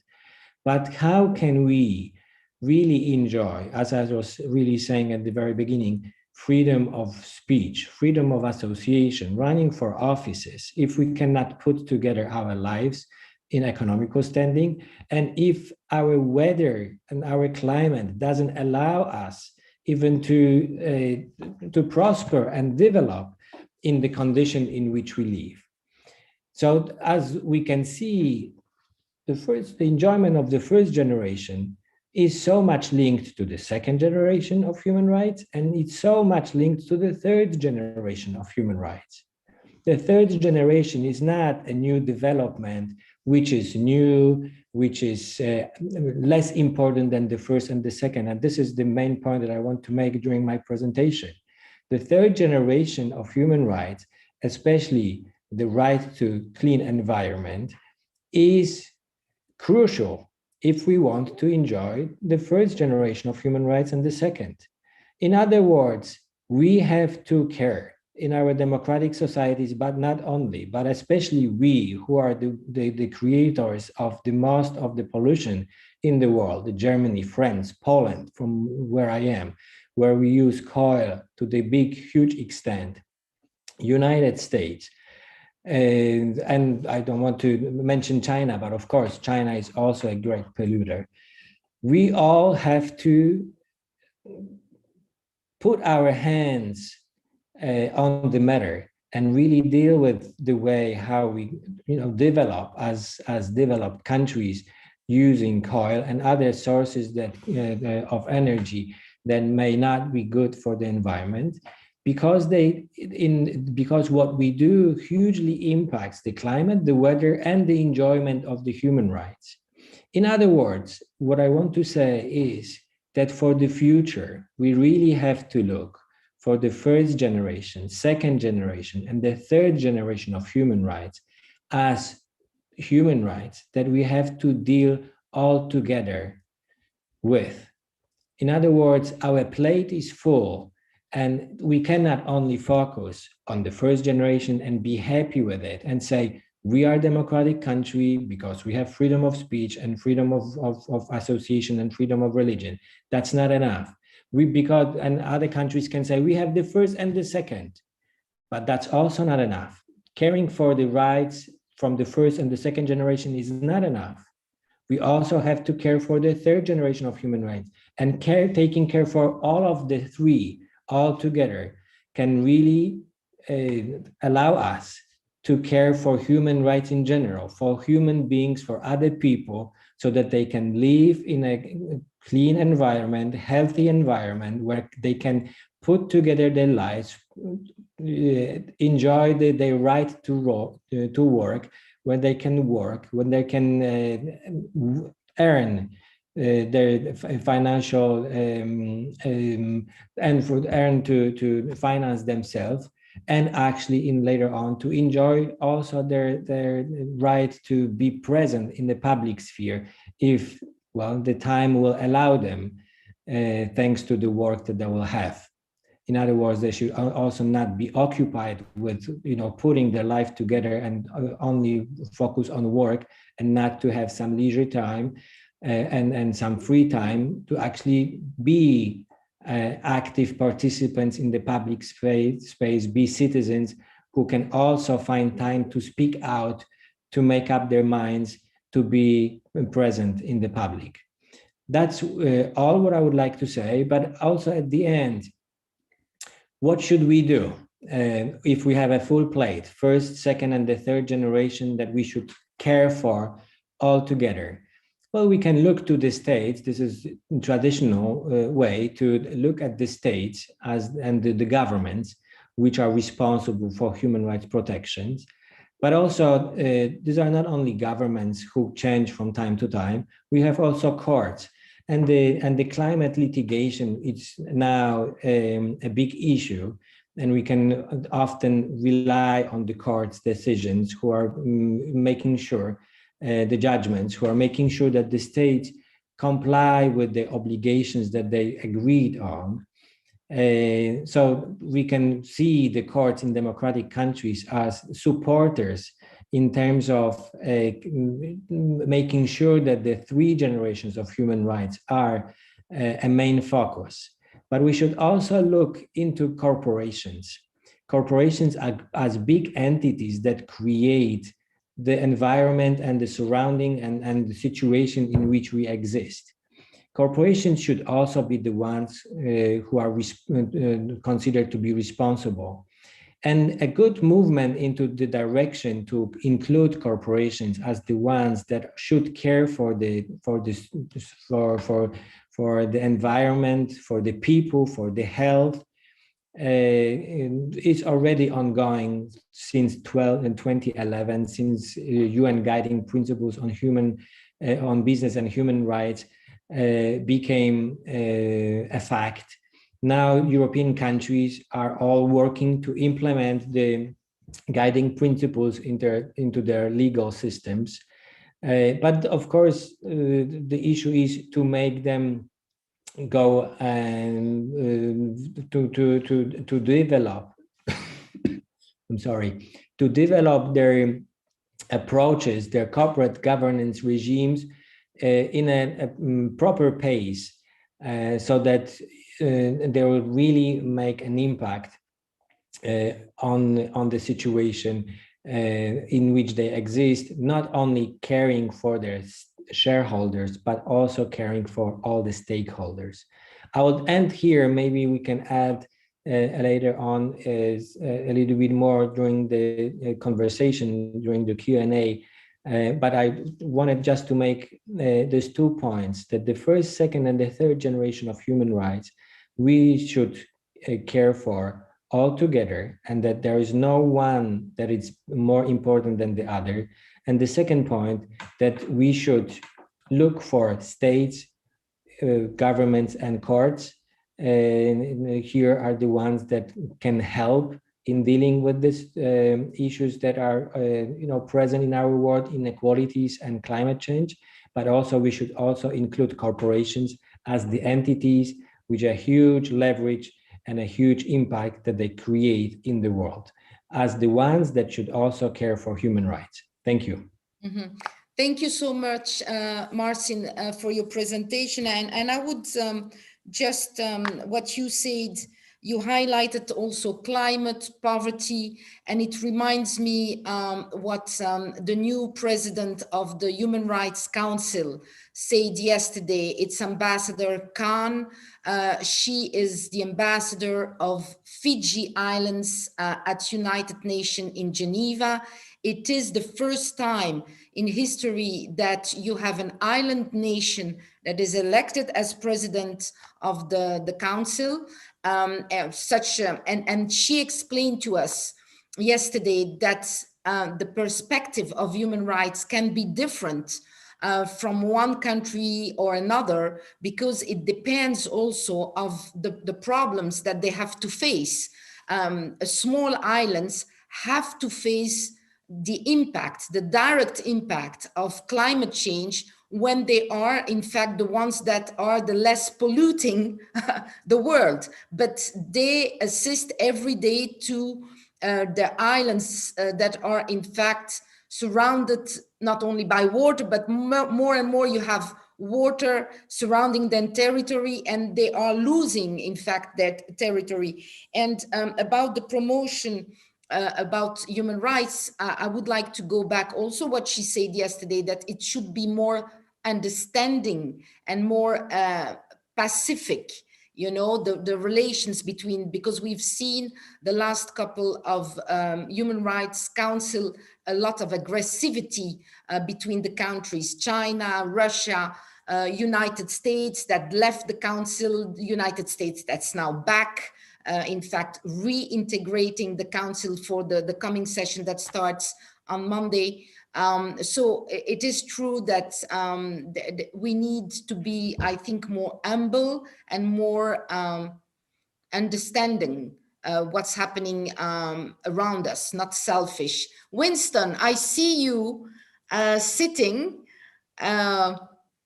very relaxed, so I'm sure that you have your beautiful tiger eyes on your t-shirt or your sweatshirt. What has the tiger to share with us about human rights? The tiger is my dog, a German Shepherd, and she looks after me. And I put it on because when Gary visited me, the dog loved Gary, you see. But she takes care of me, so she's my human rights protector, okay? Okay, so what is your protector telling you? Oh, she's told me so many things. I'm going to try to figure out how to reduce it.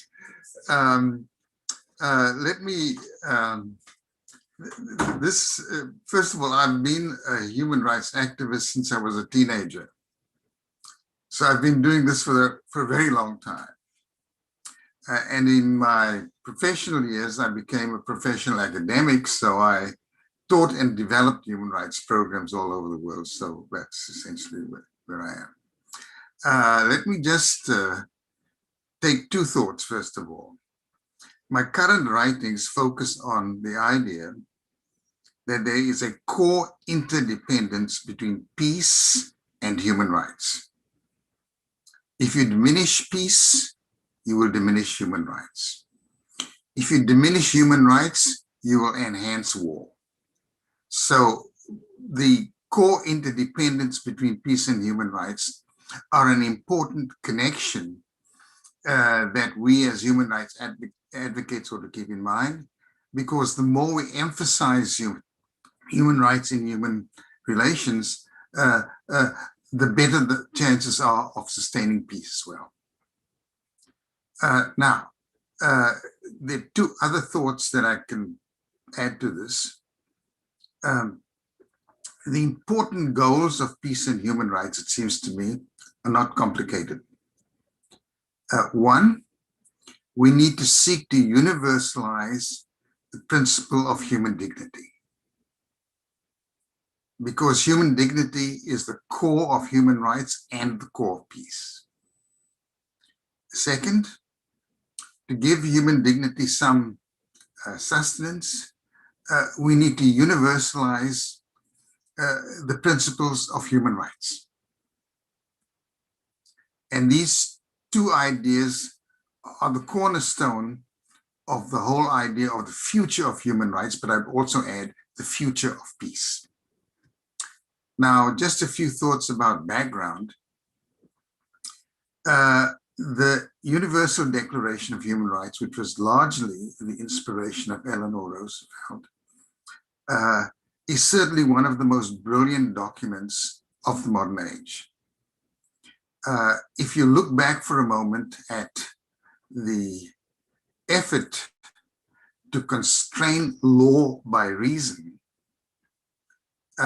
what we find is that there's little codified. There's no natural law code. In fact, I could find only two real rules that endured over hundreds and hundreds of years, and that was the rule audi alteram partem, that is, hear the other side, and the rule nemo judex in sua causa, a judge should not be sitting as a judge in his own cause. Those are the only two things, until we got to the point where we actually developed literally a code of natural rights, which is the Universal Declaration of Human Rights. So the declaration itself was almost an intellectual miracle in that sense. Now, the roots of that, of course, came from the Atlantic Charter, which Churchill and Roosevelt agreed to, and the Atlantic Charter stipulated the war aims of the Allies. So in some ways, the outcome of the Universal Declaration was an outcome of the war aims of the Allies. And those were political freedom, freedom of speech and expression, religious freedom, freedom of conscience and belief, freedom from want, economic freedom, and freedom from fear, security, okay? Those four rather brilliant ideas, I don't know who in the Roosevelt administration cooked them up, but they became the background for the development of the first real constitutional system we ever had, the United Nations Charter, and the beginnings of the first Bill of Rights we ever had at the global level, that is to say, the Universal Declaration of Human Rights, which was supplemented by the Covenant on Civil and Political Rights and the Covenant on Social, Cultural, and Economic Rights. So we have that. The core of this comes from the four freedoms for which we fought. Now, just a few further points. the amazing thing about the Universal Declaration is that it's a short document, you know, and if you add the two covenants, it's still very short, which constitutes what we call the International Bill of Rights. But if we review the human rights documentation from that time to now, we have a huge volume. I mean, humanity has been prolific in developing human rights issues for the climate, for health, for a dozen other things, getting rid of gender discrimination, trying to get rid of racial discrimination, and so on. So in a sense, there's been an almost organic growth of human rights from those beginnings. And why this is amazing is that when the Universal Declaration was adopted, the states were very clear that these rights were not enforceable rights. And the first thing the international community did was they enacted covenants or treaties that would try to make as much of it enforceable as possible. Now, the question is, what's the problem here? This is a problem that most people forget, most international lawyers forget, most political scientists forget. It's a problem with a very common word, sovereignty. Okay?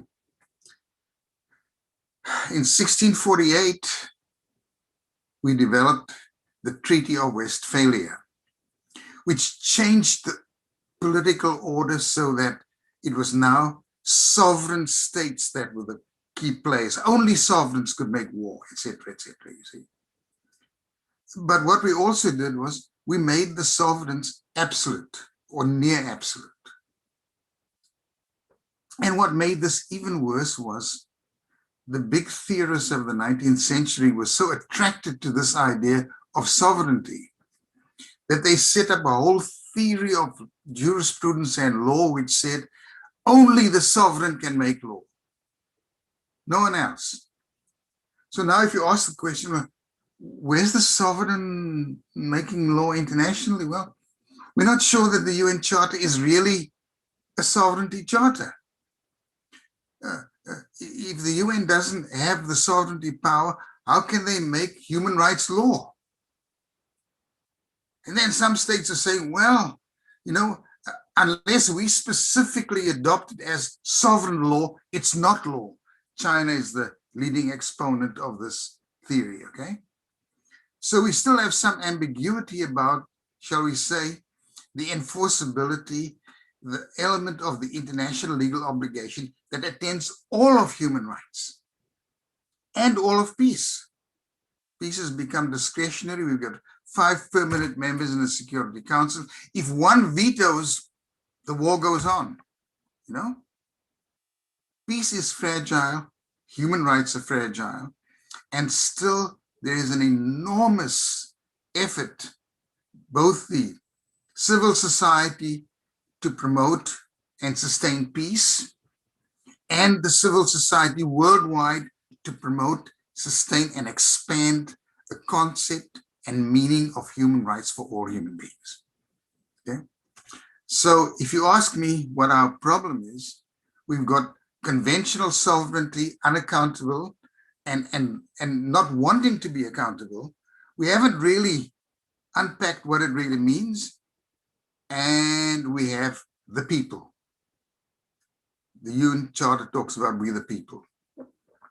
And it's quite clear what the people want. They want peace, okay? They want human rights universally. They want the universalization of human dignity, and they want the universalization of human rights. Thank you. Thank you, Winston. So now, I mean, we go to the center of the screen, Leandro. So don't forget to unmute yourself, yes. Okay. Yes, thank you, Leandro. Last Thank but you very not much, least- Catherine. Can you hear me well? Yes, perfectly. Thank you so much. Thank you. Well, being the last has an advantage because I can benefit from having heard all these marvelous presentations, all of them very enlightening. And well, allow me first to introduce myself. I am Leandro Saavedra Rivano. I am a fellow of the World Academy of Art and Science, and currently I am a visiting professor at the University of Brasilia. I was for a long time a professor at the University of Tsukuba. Now I am professor emeritus there. Well, my the thoughts that I want to share with you, because I understand this is not really presentation, I want to focus them more in a particular aspect of human rights. And being a sort of futurist, I have written actually several papers on future scenarios. I will focus not on the medium term, but I will focus more on the long term, looking towards the end of this century. And the aspect that I want to focus on is the rights of the aged people. So I will start also with the observation that as we look to history and even daily events, respect for human rights cannot be taken for granted. All the time they are being threatened, and this is, well, of course I share the view that Winston just told us about the people wanting peace, but the people is very general. Actually, the threats to human rights, they come from some people, affecting other people's rights. So to lay a background for what I am going to say, let's say that human rights are usually the result of frictions among segments of society. And as we look into the future, the world is facing a variety of global crises. Of course, we have the environmental crisis, and we also have the aging of society, the demographic crisis. As we know, society is aging. The proportion of older people is increasing everywhere in all the countries. If we look at the statistics coming from the population division of the United Nations, we can see that, let's say that, let's define aged as being people who are older than 65 or above.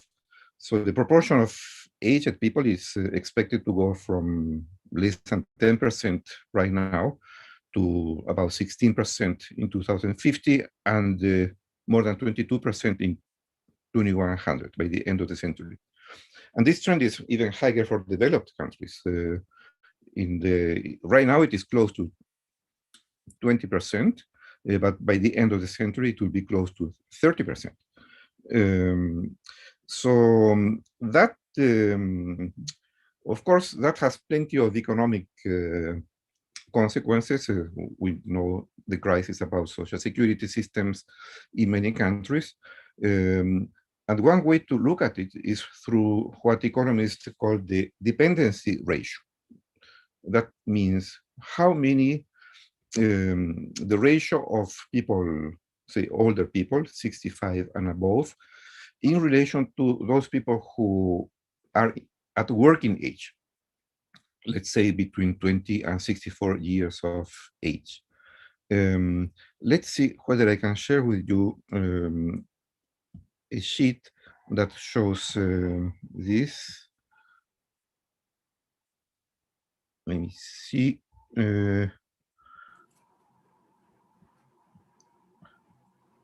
Just 1 second.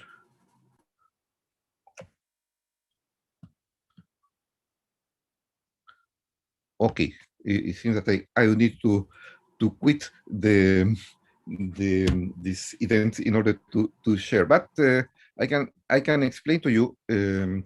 If we look at right now in the world, we have that for the world as a whole, we have about one old person for 6 people who are at working age. By the end of the century, that ratio will change like 2 old people for 5 people of working age. And if we look at developed areas, that ratio right now is 1 for 3, so 1 old people for 3 working people, and it will be by the end of the century 3 people for 5, 3 older people for 5 at working age.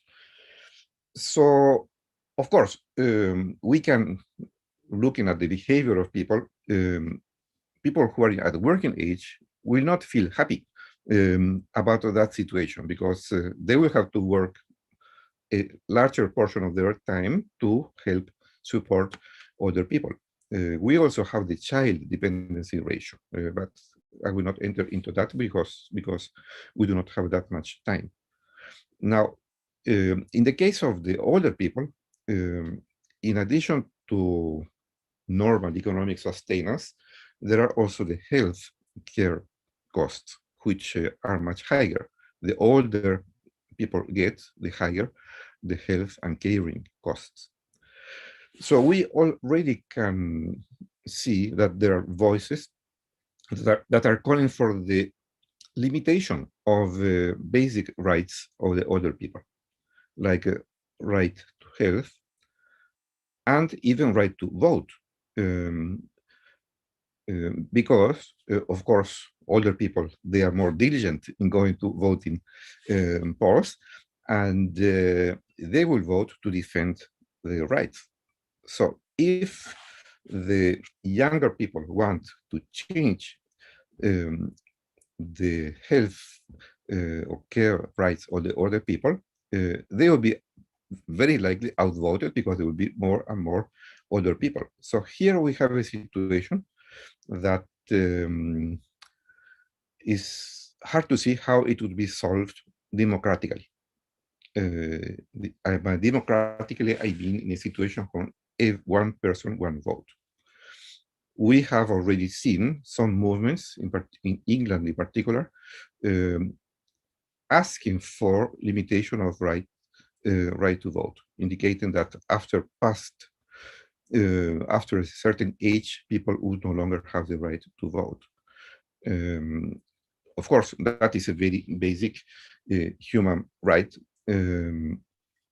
So my point is that I explained all this evolving situation, is that we can see in the future, and of course it is changing just in front of our eyes, a situation where very basic human rights of the older people will be under threat.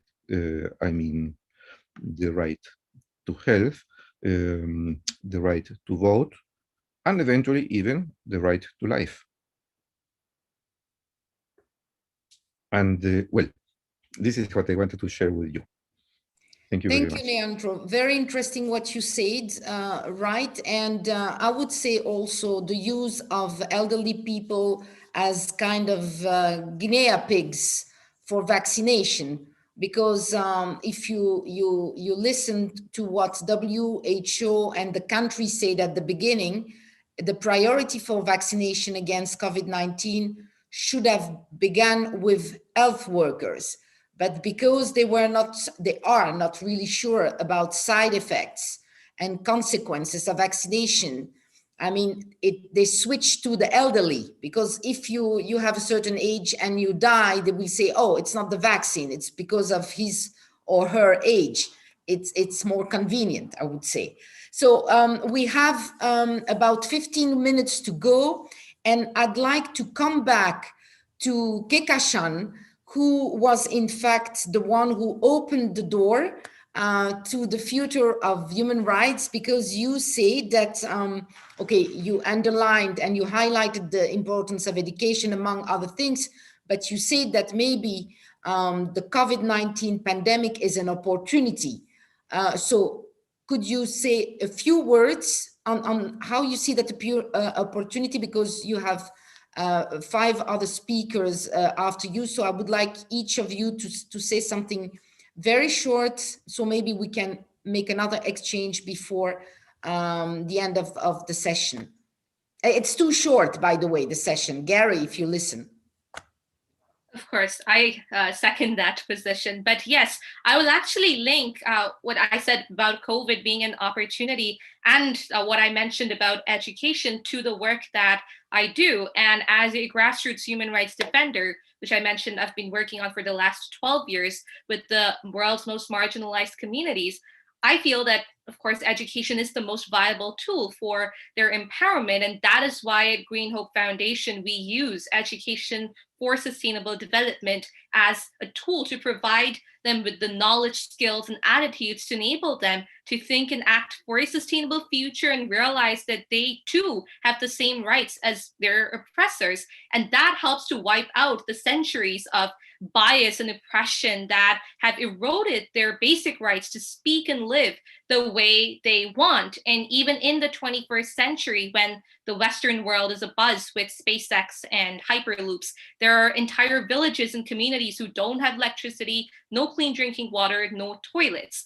And so the first step towards human rights is to ensure that they get access to these basic amenities. And coming to the pandemic, during this pandemic in Liberia, our local Green Hope Foundation chapter implemented a project called Powering Communities through solar, where we've installed solar panels in huts as well as in their local schools. And these will provide light and safe spaces for young people, and especially the girls, to study, to learn computers, things that we take for granted in the Western world. In the villages of Bangladesh, we've built toilets, especially for the girls and women, so they don't have to go to the fields to answer nature's call at night and face dangers of abduction, trafficking, or snake bites. And most of these communities actually suffer from arsenic poisoning as their water sources are polluted. And through rainwater harvesting and building deep bore tube wells, we are providing them with alternate sustainable sources, thereby improving their health and sanitation. And what we're doing, especially during this pandemic with the inequalities exacerbated, needs to be magnified and made normal for all of these deprived societies, because sadly, even today, they are the majority. And just very quickly to conclude, I think that while governments and other national stakeholders retain central roles in tackling high inequalities, these are all global problems, and decisions that are made by one country have ramifications for others through trade, finance, and investment. And in an interconnected world, national policy making is increasingly constrained by decisions that are made beyond borders. And so, just echoing what some of my fellow panelists said as well, at this critical time, multilateralism is under profound pressure, and yet cooperation among countries remains essential, not least because the consequences of rising inequality do not respect national boundaries. And that is why I say COVID is an opportunity. And as young people, and speaking as a young person, we need to play a larger role as well. And our efforts need to go beyond the protests and strikes, beyond the tokenism that is, in fact, another way that our passion is exploited. And as the largest stakeholder of civil society and those whose future is most at stake, we need to be the drivers of that positive social evolution, one where human progress is not exploitative, but fair and enshrined in the ethos that every human is equal. So that is how I see the future of human rights, and seeing the opportunity that this pandemic has given us to rebuild better. Thank you so much, Kekashan, for this wonderful picture. Yes, I mean, we've never seen that the world is as much interconnected as with the pandemic, because we've seen when we had the lockdowns, how we are dependent on each other and on other countries. As the head of WHO says, if we want to fight the pandemic, if you're safe, I'm safe. We cannot be selfish. You spoke about different points, power sharing was also one of the main points of your presentation. How do you see the future? Black Lives Matters did wake up a lot of people in the world, because it started with Black Lives Matters, but it spread out also to other communities. How do you see the future? Yes, thank you. I think COVID-19 and the Black Lives Matter movement and the disruptions basically have shaken the power barons to their core, which is why we're hosting such meetings now to try to figure out what to do in the future. I think the laissez-faire attitude of the global community that allowed the United States, China, Germany, and the atrocities in Africa to impose race policies that violate the human rights of the individual needs to be addressed. I think the great equalizer is going to be the Arab Springs. It's going to be the new technologies, the iPhones that equalize the base. And it is going to require a huge growth of a global backbone for the elite that control this world that we live in, to actually acquiesce to a more humane, interconnected, power sharing base. And I think the social contract that was advanced by Hobbes, Locke, and Rousseau are going to have to be renegotiated. Governments are changing. People are getting more power as they're becoming more interconnected. So I'm very optimistic, and I think that we need to self-police ourselves. As Winston was saying earlier, sovereignty is a key issue, but now with the opportunity to cross over arbitrary borders, I think governments will begin to find that they can't exist without the strength, power, and health of all other governments and the citizens that they govern. Thank you, Yul. Thank you so much. Saulo, you also spoke about different things, the common identity, the difference between, and I would say the mission of each generation. And you spoke about fraternity. Fraternity, is it one of the key points for the future? Don't forget to unmute yourself, Saulo. Well, of course, we have to develop all the dimensions of human rights. We cannot forget anyone. And fraternity is more one of them. And I'd like to resume my ideas today. I believe that the biggest challenge for the United Nations system is to convince the East, the Muslims, that there are some common values that must be protected, must exist. And it isn't a Western imposition only. It's that we need some common basis to live together. Some measures against women, against children, against boys, against anyone, must respect some basic and minimum level of coincidence in the whole world. If the human dignity, as Winston told, must be protected, must be shared by each individual in our world, in our planet. And this multicultural perspective, all some cultural identities are very important, but they are not absolute. We cannot think it to live in isolation in our global community. It's my main idea. Thank you, Catherine. Good job. Thank you so much. Thank you. Yes, respect of the differences is also one of the main points.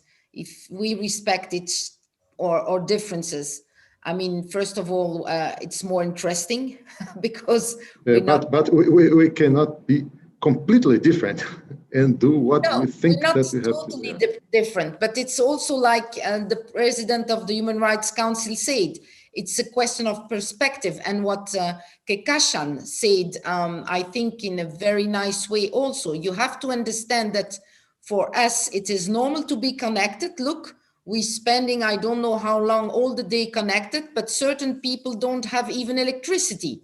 And some women are at risk because when they want to go to the toilets at night, which are outside, they can be attacked not only in their community, but in refugee camps.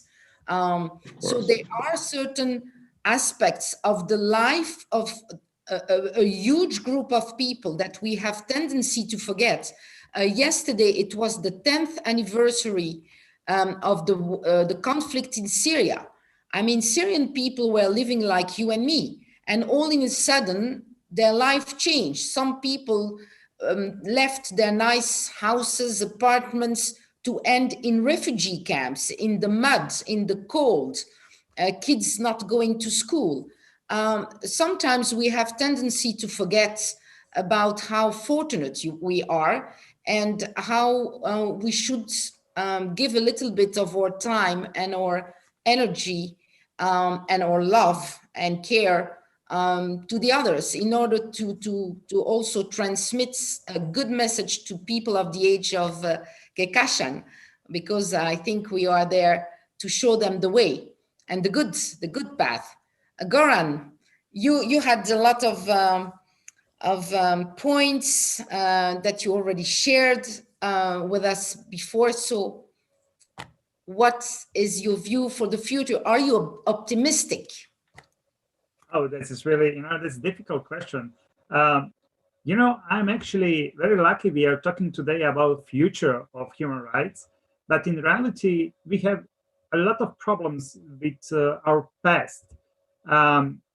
Every day we can see again, we fight again and again for some human rights we adopted decades ago. Discrimination is actually everywhere. We have to fight again against racism or nationalism. We have to fight again for women rights, LGBT rights, refugee rights, migration rights, migrants' rights.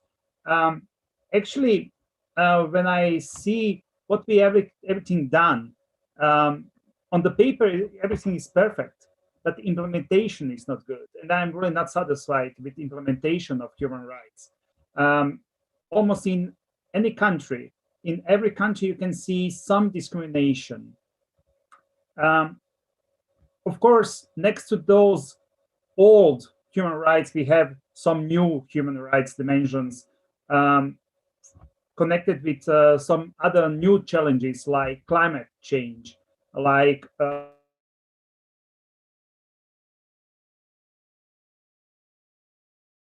we lost Goran. Yeah, I mean, he's frozen. So maybe he's going to disconnect and reconnect. Oh, Goran, you back. So you were talking about climate change and suddenly you... Okay, sorry.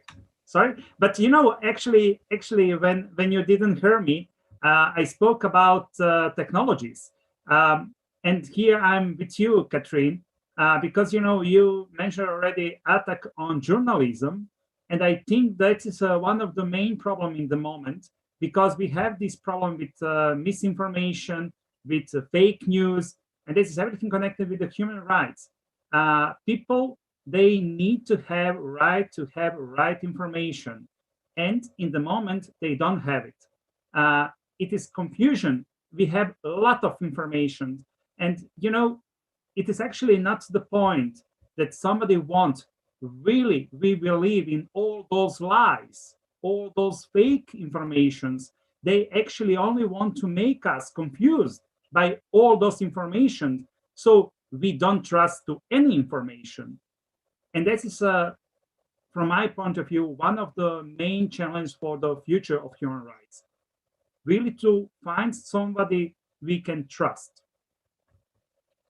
That is the problem. And in the middle of a pandemic, all governments, east, west, whatever, they want to control because they want to control their population in order to show that they're handling well the pandemic. And sometimes, yeah, and that's the reason also why you have that huge increase of infodemic. So a lot of information, and it's very difficult to check. And even as a professional, it is difficult to check. So it is even more difficult for average people to have access to information. And we've seen it with all the elements that all of you spoke about in the different regions you are based, or the different topics like Black Lives Matters, that also manipulation of images in order to provoke hate, to increase differences.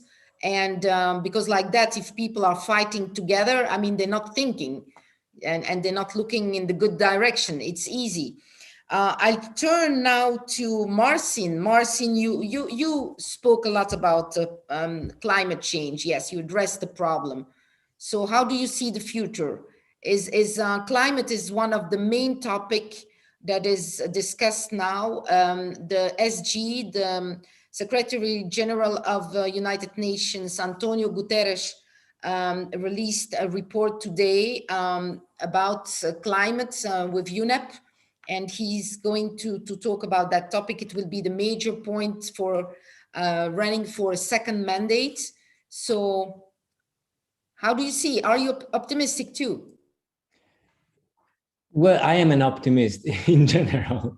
So I would say I am an optimist. And by listening to other presentations, I can say there is optimism in all of us here, and energy, and especially pointing out to the people as the factor of change.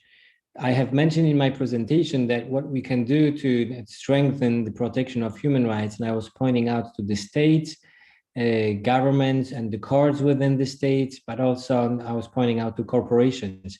But I should add additional element, which is crucial, the people. And I think it resonates and it was present in all the other presentations today. The putting a strong accent on the people and the fact that they are more knowledgeable, they are more empowered nowadays, especially the young people who are also, for example, pointing our attention to the climate change.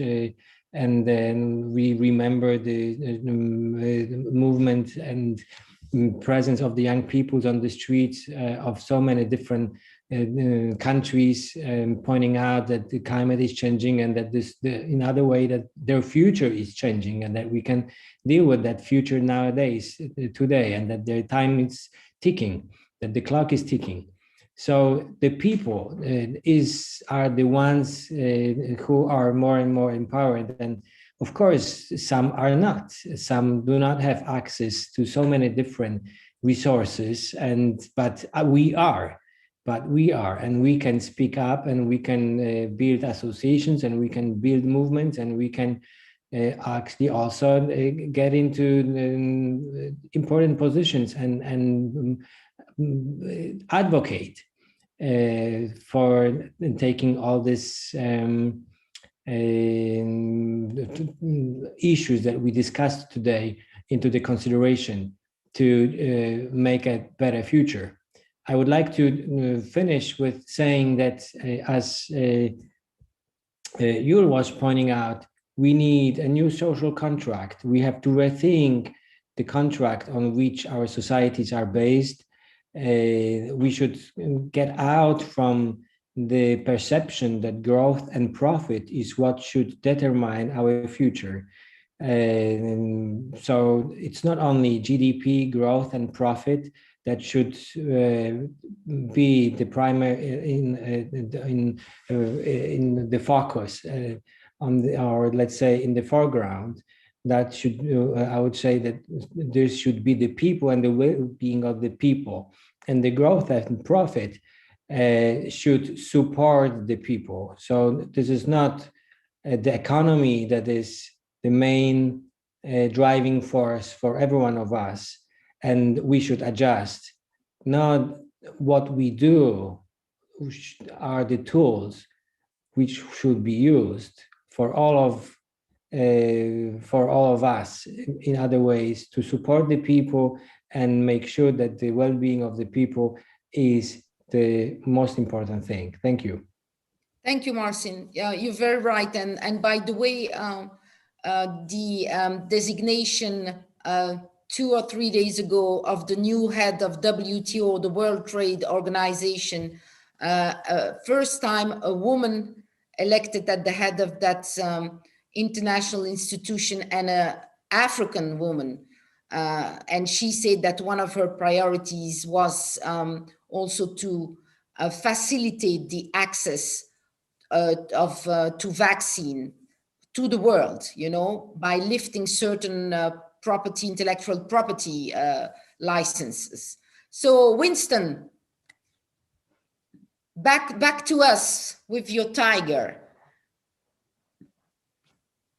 Okay, can you hear me? We do.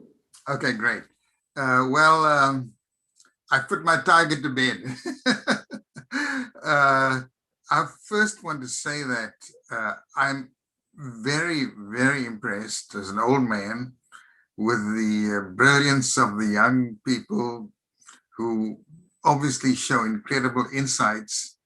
And to me, this is a sense of optimism for the future. Now, if you ask me, I think that the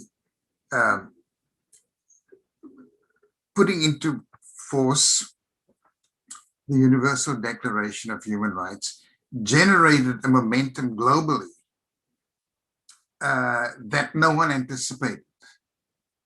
Most of the old guys thought, oh, well, it's not enforceable, it's just a bunch of words over there and nothing will happen.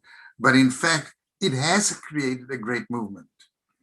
In my own life, I was a human rights activist in apartheid South Africa. I was on the death list. I escaped with 5 minutes to spare. Today, South Africa has a constitution with human rights at its center. So we are moving forward. When you look at the issue of human rights globally, it's not just the United Nations or the European Union, it's so many regional organizations that have adopted human rights charters.